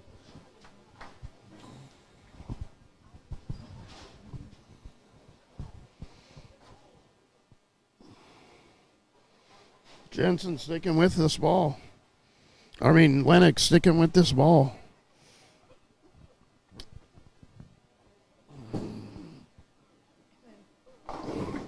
More loft. You just cannot get it. Got to get out of that ball, Mike. Yeah. I'm surprised he doesn't throw the new hammer. Yeah. Don't you think that might be a good move for him? Here comes another piece out of the bag right now. Putting him away. And Chris takes full advantage of the break as a turkey now, closing the lead. He just eliminated Eric's 30-pin lead. That's a tie game. Actually, he has a 1-pin lead now.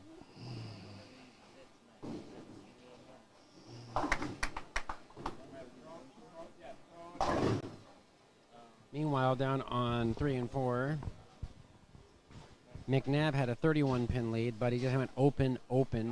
Nick Develin went strike, spare, strike, and so it's only a 9-pin advantage now for McNab. He's up on lane 4. As I mentioned, working on 2 opens. And a pocket 8-10. The ball rolls out. What a bad break, though. That lane's giving them fits. With the thin application and the balls losing energy early, they roll out and hit DOA sometimes.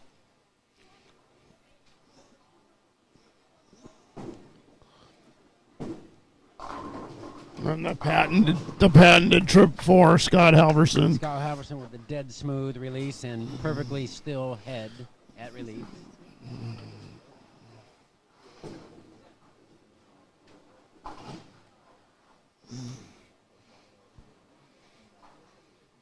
Jensen with the double. Big shot here for Eric Jensen. And Josh Mullen has erased the lead on Davis. Josh now has a 12-pin advantage. Davis, however, can cut it to 3 if he strikes here. Here goes Mr. Bellbottom. And it's through the face, 3-6. Straight out of Studio 54.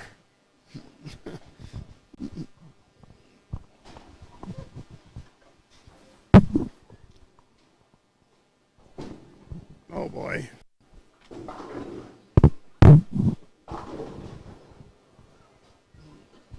All right, McNab with a more makeable spare now, leaving a 6-9-10.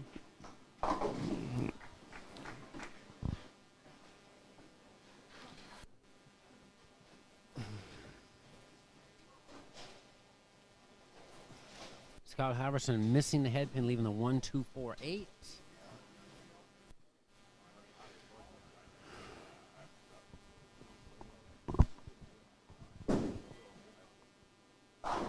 Chris with a huge advantage of that Brooklyn. Yeah, and really, you know, it's in his wheelhouse. If you have this sort of condition, he's more seasoned than Eric is playing off the gutter cap type of thing. He missed it. Eric's very good at playing deep, but he doesn't really like to loft it a lot. Well, and Chris can use so much more speed. He generates much higher ball speed. Chris is borrowing Gary's lane for a moment, standing on about the 70 board. Gonna go off the gutter cap again. Happy to leave a 2-4.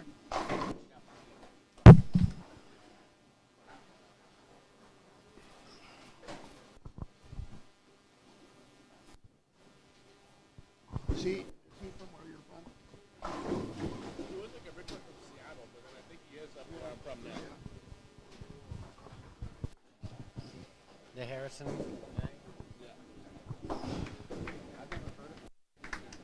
He's been down here a little bit the last few weekends. He did the mini masters, pre-med finals. No, he didn't. They were outlawed. Have you? Yeah. Front of the ball return between 6th and 7th arrow. Oh, and a great shot, leaving a little light 7-pin.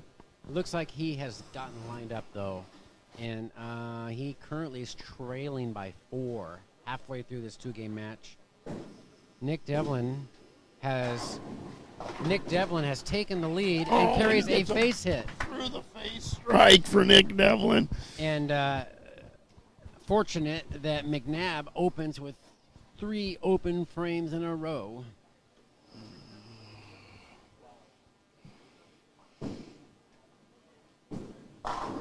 And Gary makes the ball change. He does. I think he should have done it a little sooner, Mike. Yeah, he does. He that looked should've. a lot better. I wonder why he waited so long. Should have come and talked to a lefty about it, huh? Throw in the danger zone. Remember, you drilled that ball for me like 30 years ago. I know, I did. You love that ball. What about the orange piranha? Ebonite won. Yeah. What about the orange piranha? Beat Brad Angelo with it. 3 off the left. Now the orange piranha is back as well. Yeah. Elise Bolton with the elephant shot.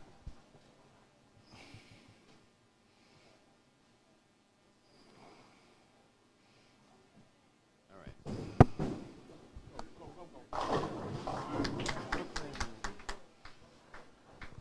Okay.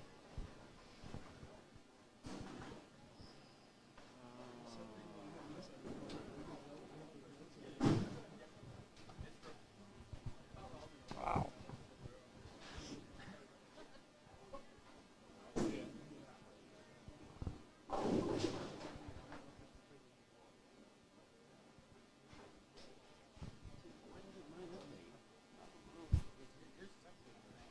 Yeah, mine's through 55.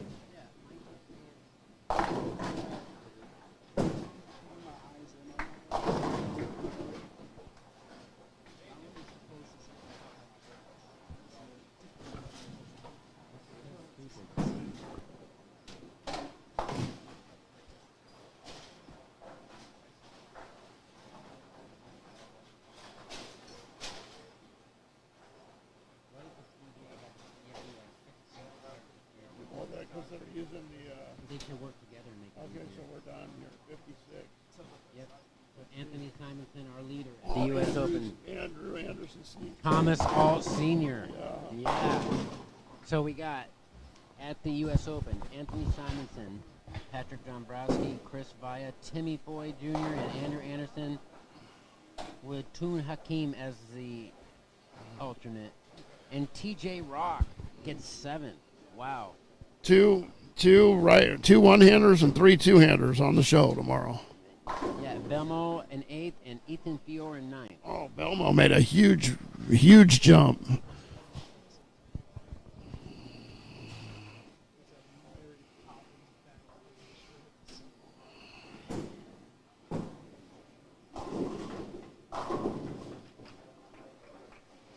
Belmo went 7-1 the last 8 to almost make the show. He missed the show by 48 pins. Okay, Gary has finally got the right ball. He's got the danger zone. Is it early enough to catch Halverson, though? Wow, the ball's actually going through the fronts. Yeah, maybe he thought that he was getting short with it, and he just wanted to give that ball a few extra shots, but he just had to throw it too hard to get it through the front.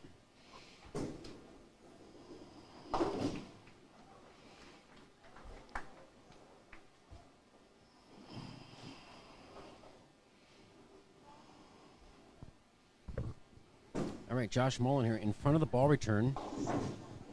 He can reclaim the lead here with a double. Oh.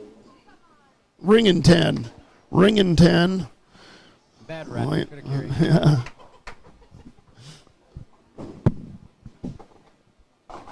Oh, on that big split. You just dropped something. Somebody did. Oh, he dropped the vape. Where's Belmo? Dropped the vape. Vape break.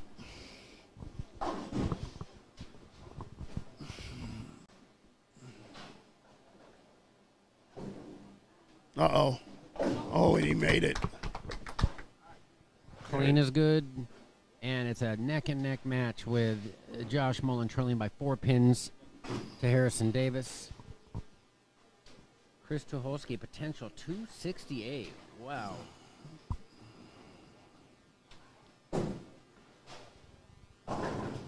Nasty. Good shot. Yeah, he figured something out down there. He's going to have a stranglehold on that match now. He was trailing by 30, but he will win this game potentially by 100.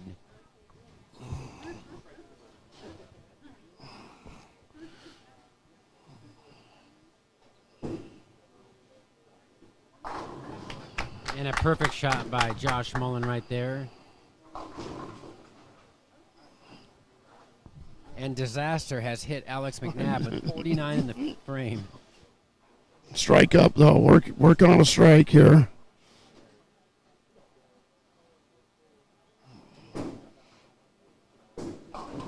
Oh, and Chris, gets a split broken down into the double wood. And another split for McNab. Baby split. Oh, boy.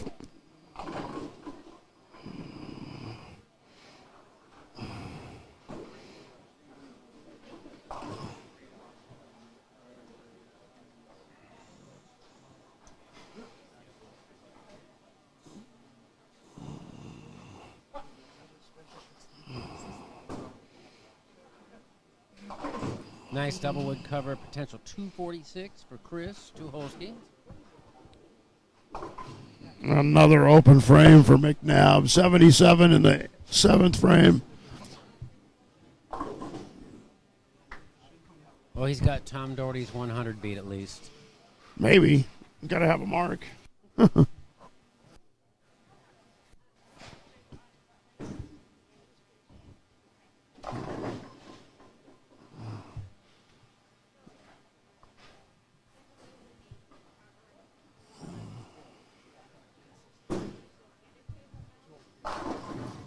And a 246.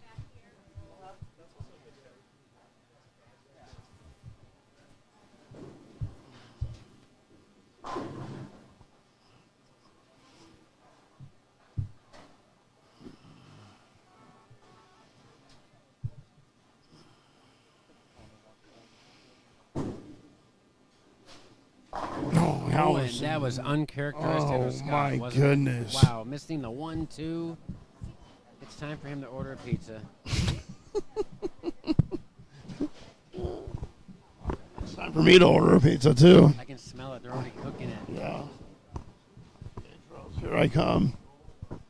$74 pizza. Yeah. $3 off, though. Yeah. Two toppings, $78.95. Plus 15% tip. Yeah.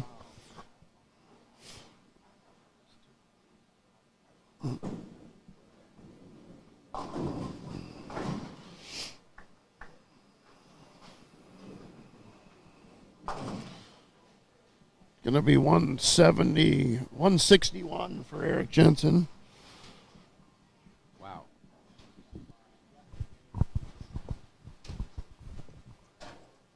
$246 for Chris Tuholski. So Chris is going to take a 55-pin lead into Game 3, 406 to 351 over Eric Jensen.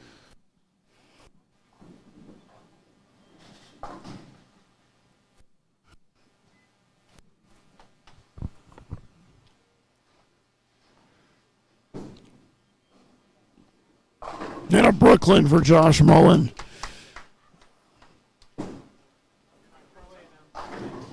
Oh, my goodness. A blur messenger for Chris Tuholski. Wow. An absolute missile.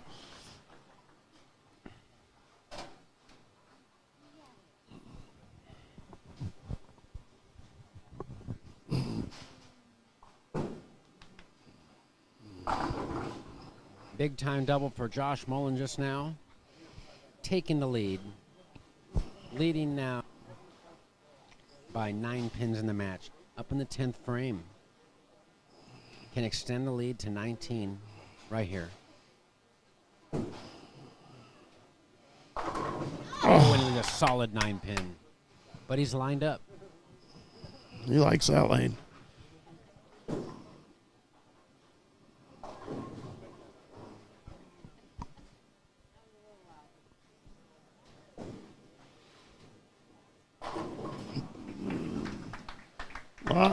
Lots of Brooklyns down here right now, Ryan. Another one. There's another Brooklyn. For Scott, yep.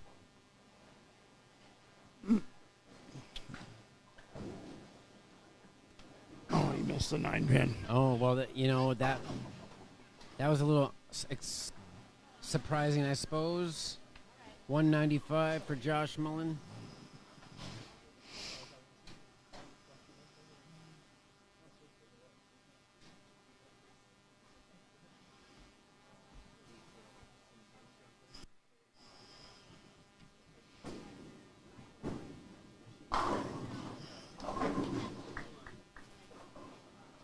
I think he's throwing a spare ball on McNab.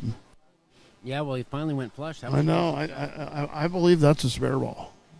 That is a spare ball. He's just pointing it at the pocket. That's the same pair that Blaine was on him, Gary Lennox, and they had that tough.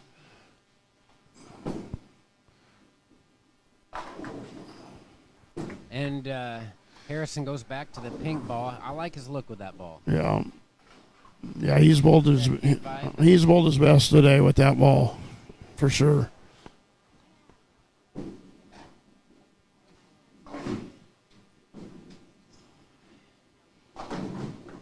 He's throwing the spare ball. Love it.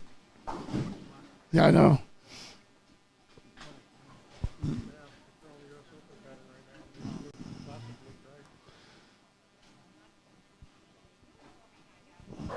Harrison Davis with the abbreviated approach now.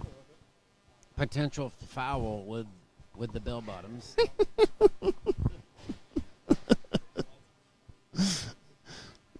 The pant leg is fouling. Yeah.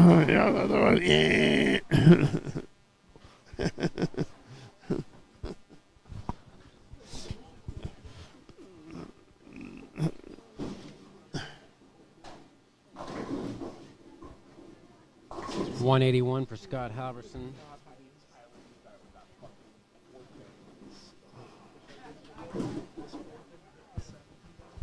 Uh, 176. He's going to have a 2-pin lead over Exciting. Josh Mullen. Scott Halverson, 181. Gary Lennox can shoot 189.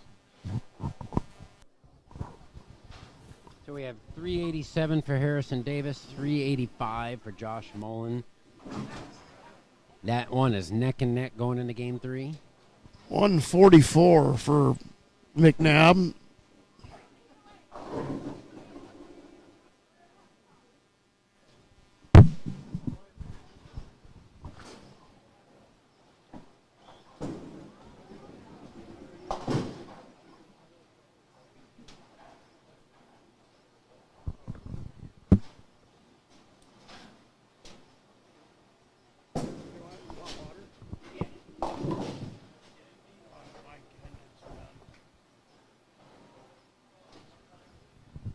Lucky for him, though, even with an open, he's going to have a small lead. He's going to have a small lead, about a 10-pin lead or so heading into game 3. Nick Develin. Leaving the PBA washout. Josh likes that left lane. That's the right lane. He's giving him fit, so...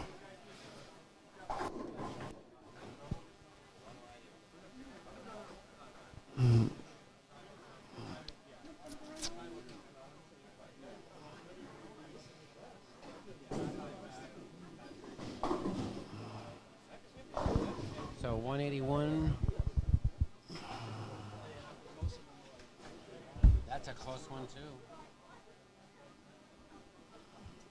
323 for Nick Develin, 317 for Alex McNab. Throwing his spare ball. Yeah, Nick's got a 6-pin lead, so, hey, Mike, we got 2 really close ones there. 165 for Gary Lennox. 333. 49-pin lead for Scott Halverson. That's going to be tough for Gary to make up based on what he's got out there. He's going to have some help from Scott. And time's running out on Eric Jensen as well. Eric's got a double, but he's going to need some help from Chris this game.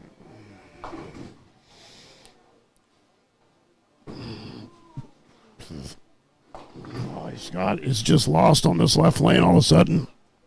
Wash out.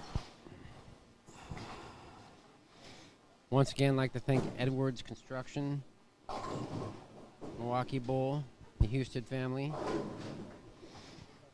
and the brands of Brunswick all supporting the Portland Masters, the 40th Portland Masters. Started with 144 players, and we're going to be down to the final 8 here in a few minutes. These 4 winners and 4 remaining undefeated players will come back in the morning tomorrow, 8 a.m.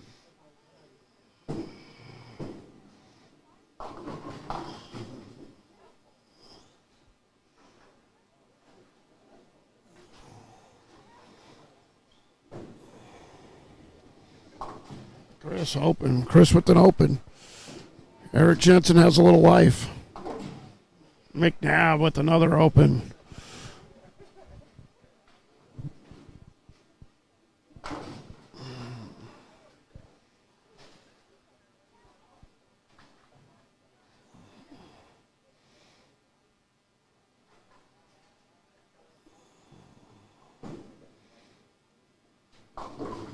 And just Lennox just has no look on this pair. Leaves a 3-6-7.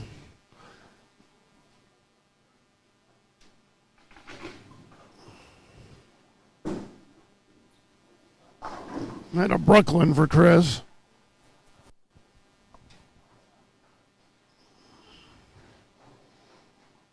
So, Mike, I just ran some numbers. So What a shot. For eight games. Wait, 2, 3, 4, 8. For 16 games, they're 316 under. So they're averaging 180. Yeah. Wow.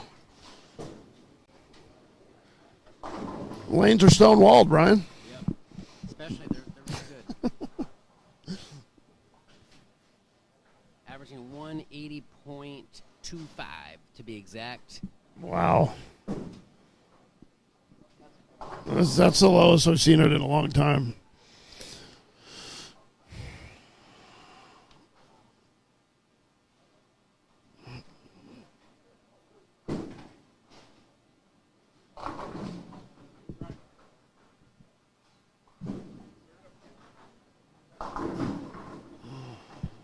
Gary switches balls again. Yeah, he's looking for a Hail Mary here because he's down 49. Scott is not lined up though right now.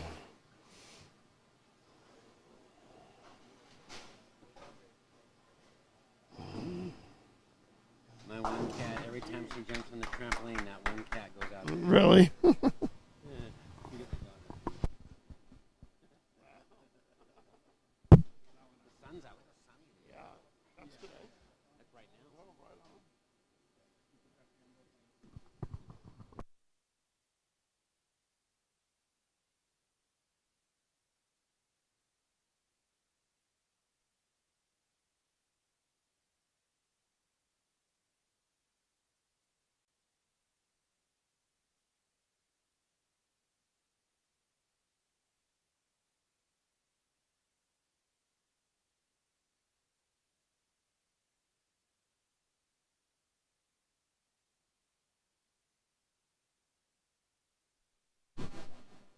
I've seen more of those today.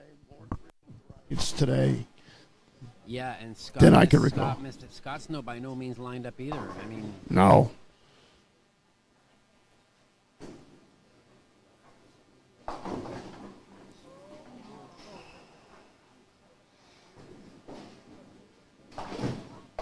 Oh, wow.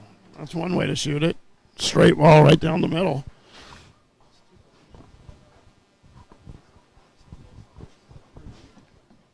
And with that, Josh Mullen currently has a 19-pin advantage through 23 frames.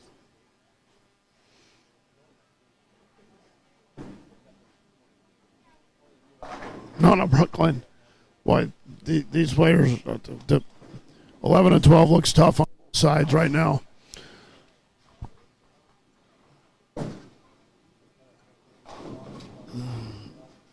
Oh. He just threw it straight down the middle. That's what you want to see, though.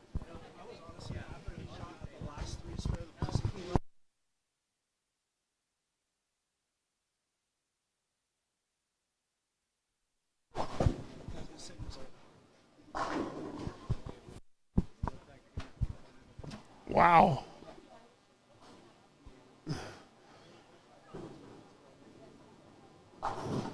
So we got one player pointing their spare ball off the corner, and we got another one throwing it down the middle.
That's going to be a winner right there. Big shot. Big Perfect shot from Josh Mullen. By Josh Mullen, See. extending his lead. It's been a tight match up until the last few frames. So he's abandoned the rocket down the middle. He's going back to the pink ball. The pink vibe, Harrison Davis. And that's not going to hit the head pin either. Leaves the picket fence. So right now, Eric Jensen and Chris Tuholski are in a battle down there. Chris just 2-8-10. 122 in the seventh. But Chris with a 55-pin advantage heading into the game. So it's 45 right now. It's 45. Eric can cut it down to 35 if he doubles, right?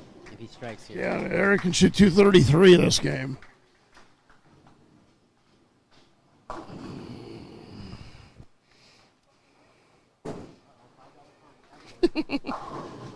Eric with another strike. No freebies. Eric Jensen brought out the no freebies. That was one of you guys. Yeah. That was you. No freebies at Quentin Miller. I remember that.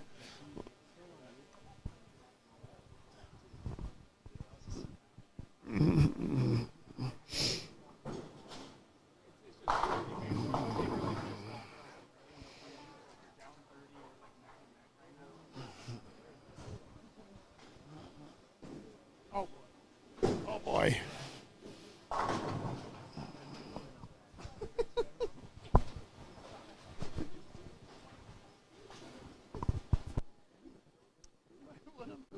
Look at the console's having sympathy. They gave him 2 for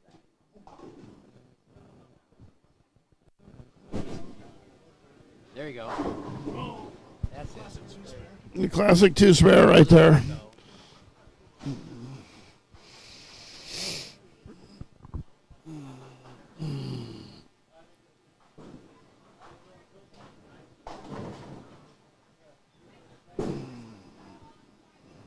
Uh-oh. Well. Things got interesting in a real hurry down there, Mike. Real hurry. Chris can shoot 192 with the spare and strike out. Eric Jensen can shoot 233. But let's see. So he needs a 170. He needs to stay clean. Yeah. Yeah. Oh, boy. Little double bounce there, but a good shot. Darker bone. Lennox not done yet.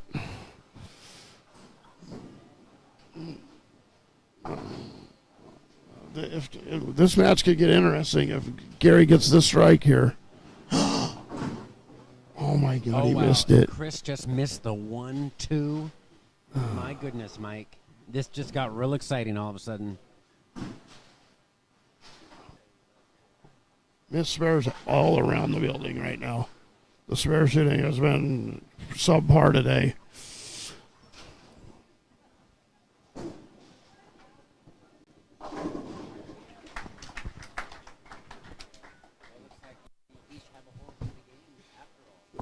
Yeah.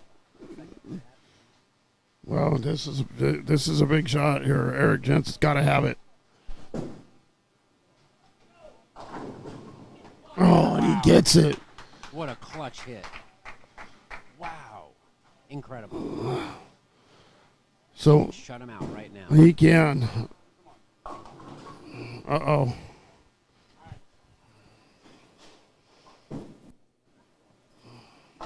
Oh, and Lennox with the Brooklyn. Brooklyn for a double. Okay, so now that got a little more interesting because the 49-pin lead is now 21. So these matches at the high end of the house look like they were over. They're not.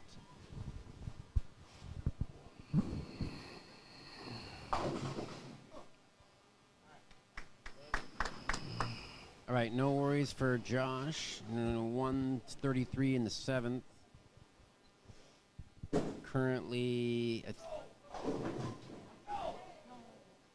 Shaker 7 for Eric. Let's see. He can shoot 212 with the spare strike. It's over. It's over. Yeah. It's over. No. Yeah. No. Eric needs 8, or Chris needs 8. Chris needs 8. Yeah, Yep. he's gonna get that. 55. Yeah, he's gonna get. That was a decent shot, though. Definitely, that could have carried. So Chris dodged a bullet there after missing that spare. And Scott Halverson with a 5 count. Wow. Gary never gives up. He has a chance to win this match.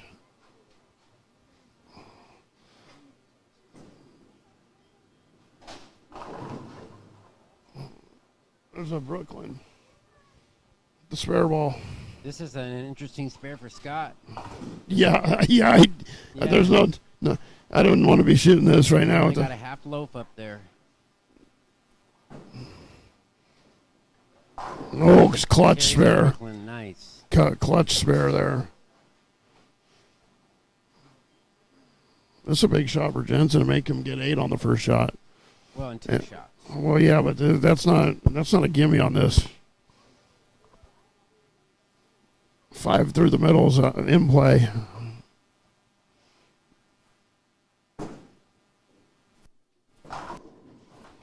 Wow. He almost pulled it off. So Erickson with a 5. Squashered in. Chris is going to need a 158. He has 150 in the 9th frame. He's got the spare ball out right here. He's going to throw it right down the middle. He is.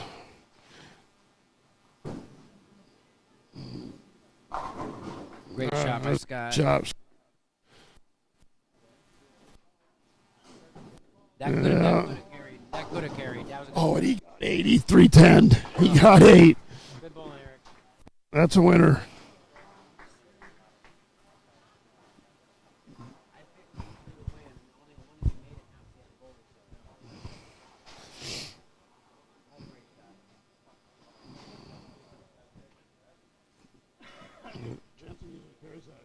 He's usually got the mechanic back there.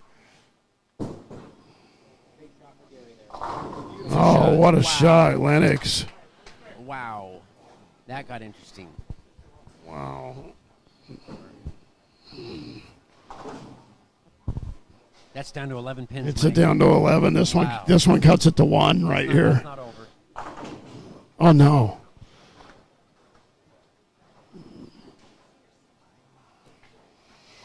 Nick's bowling a great game down there, keeping it clean, keeping the ball in play. Big shot. Gary can cut the lead to 1 right here. Pivotal shot right here. Oh, and he dead aced flush. it. Wow. Aced it. Now Scott's going. Just when you thought he was dead, just whacked it. Fuck. Scott's got to get up. 1 pin. 1 pin match right now. Exciting. If he pulls us off, Mike, that's the match of the day, in my opinion. Yeah. Yeah. Just think if he'd gone away from the blue ball sooner, he'd probably be up by 20 or 30. Yeah. But he still may pull it off. He's pure in it.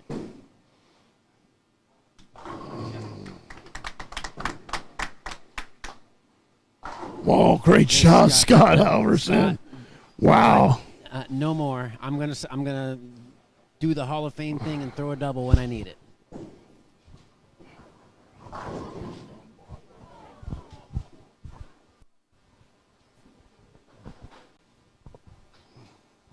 Oh, and Develin missed the corner pin down there. Oh, no.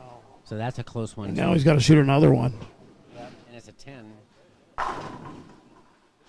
For a double. The rocket to the pocket for a double. He can shoot 189. Yeah, I mean, it's still pretty close. Oh, that's trouble. Oh, and he left a 3-9. That's a tough spare. Oh, wow. Gary Lennox can get up and win the match. Oh, Nick barely covered that 10 pin.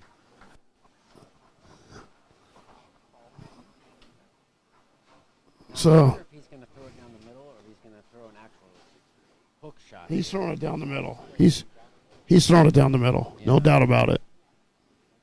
The odds of him getting a turkey throwing it like that, not very high. Let's see what he does.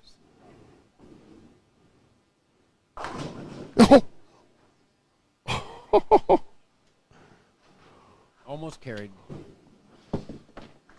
And Scott missed the whole thing. Holy crap, Mike. I can't believe what's going on.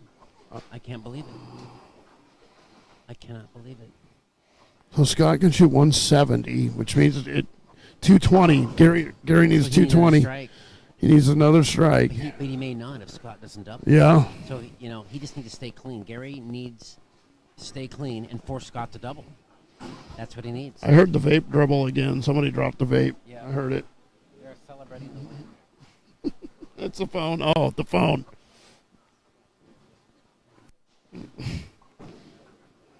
Uh-oh. What'd he leave? Okay, that's makeable. That's, It's that's 6'9". makeable. It's 6'9".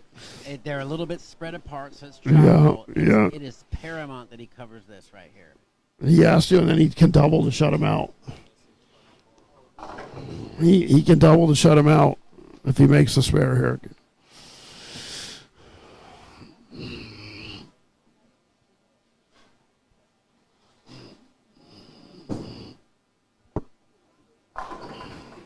And that's it. Josh Mullen has advanced. Oh, What a great shot. Great shot.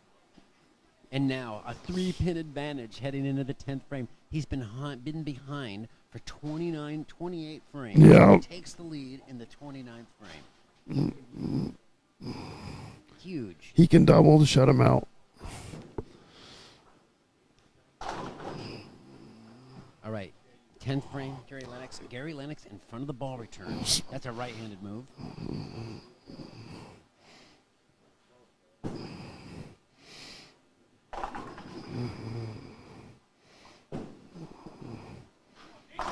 Oh, what a My shot. goodness. That is impressive.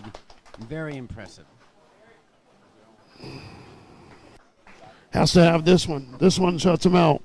Unbelievable performance. And he started with an open.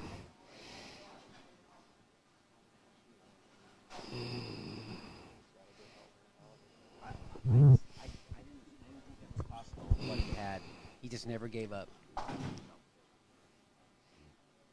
Okay. He needs a strike and 8 to shut out Scott Halverson.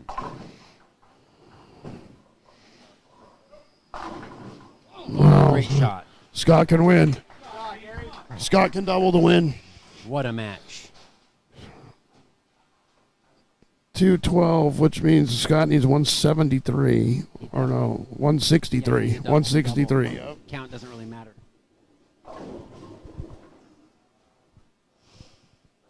However, Scott did go high flush on this lane the last time up. Great finish. All right. Fantastic. But it is Scott Halverson, and he is clutch. He is clutch, yes. Yeah. Look at this sweatshirt.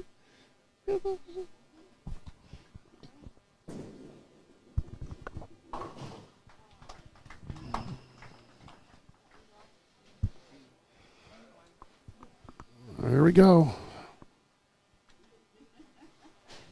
Okay, Scott Halverson, 2 strikes to win. Here's the first one. And then it's over. And Gary Lennox survives. Lennox is a winner. The survivor. And boy, did he earn it. He didn't get any breaks. He just made it happen with great shots.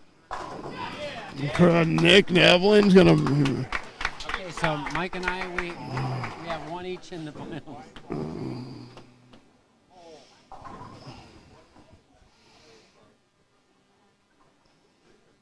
All right, so we have a 585 for Josh Mullen, a 543 for Harrison Davis. Josh will be here at 8 a.m. Also, Nick Develin just took out Alex McNab. Nick Develin will be here tomorrow. Scott Halverson is defeated. That's it.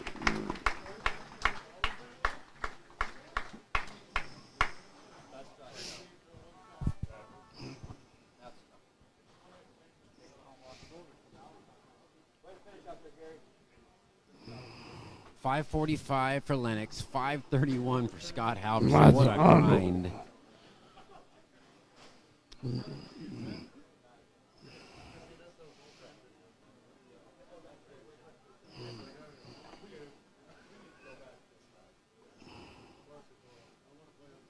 All right, Mike, so great day today.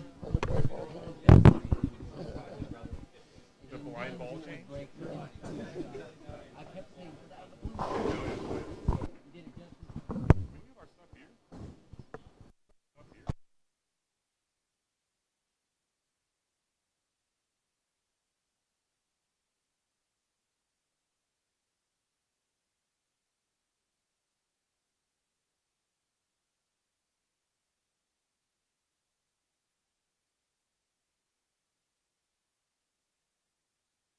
$11 hours commentary. We're ready to head home, set our clocks forward, and come back and do it again tomorrow. In 2 hours, yeah.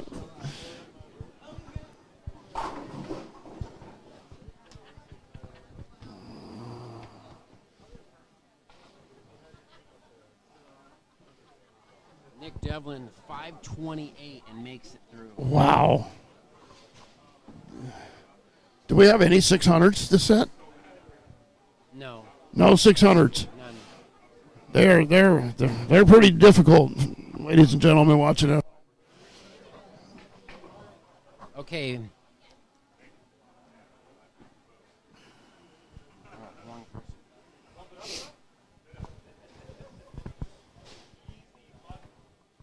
Yeah.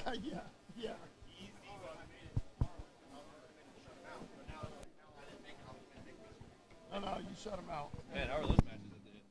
That was amazing. Oh, I know. Yeah. I mean, just the swings. Guys up 30, down. I mean, Jensen was up 30, or down 30, up 50. He's up, I mean, unbelievable. You had one guy throwing a spare ball off the corner. You had another guy throwing a spare ball right down At the middle, and we're out of the match. And they were dead. It wasn't like they were just trying to speed through. This is the stuff I've seen them in a long time. Now playing top. pull the re-oil, the pattern just gets more and more defined and more difficult. What do you got, Monte Carlo coming in now? Salvage helping. But you normally have Monte Carlo on Saturday, don't you? No. Oh, they don't have it anymore? No, we run it on Friday nights in the summer, spring summer. Are you just like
And tomorrow, 8 a.m., round 8, Portland Masters. We're down to the final 8. This is Brian and Mike. We'll see you tomorrow. Don't forget to set your clocks forward tonight.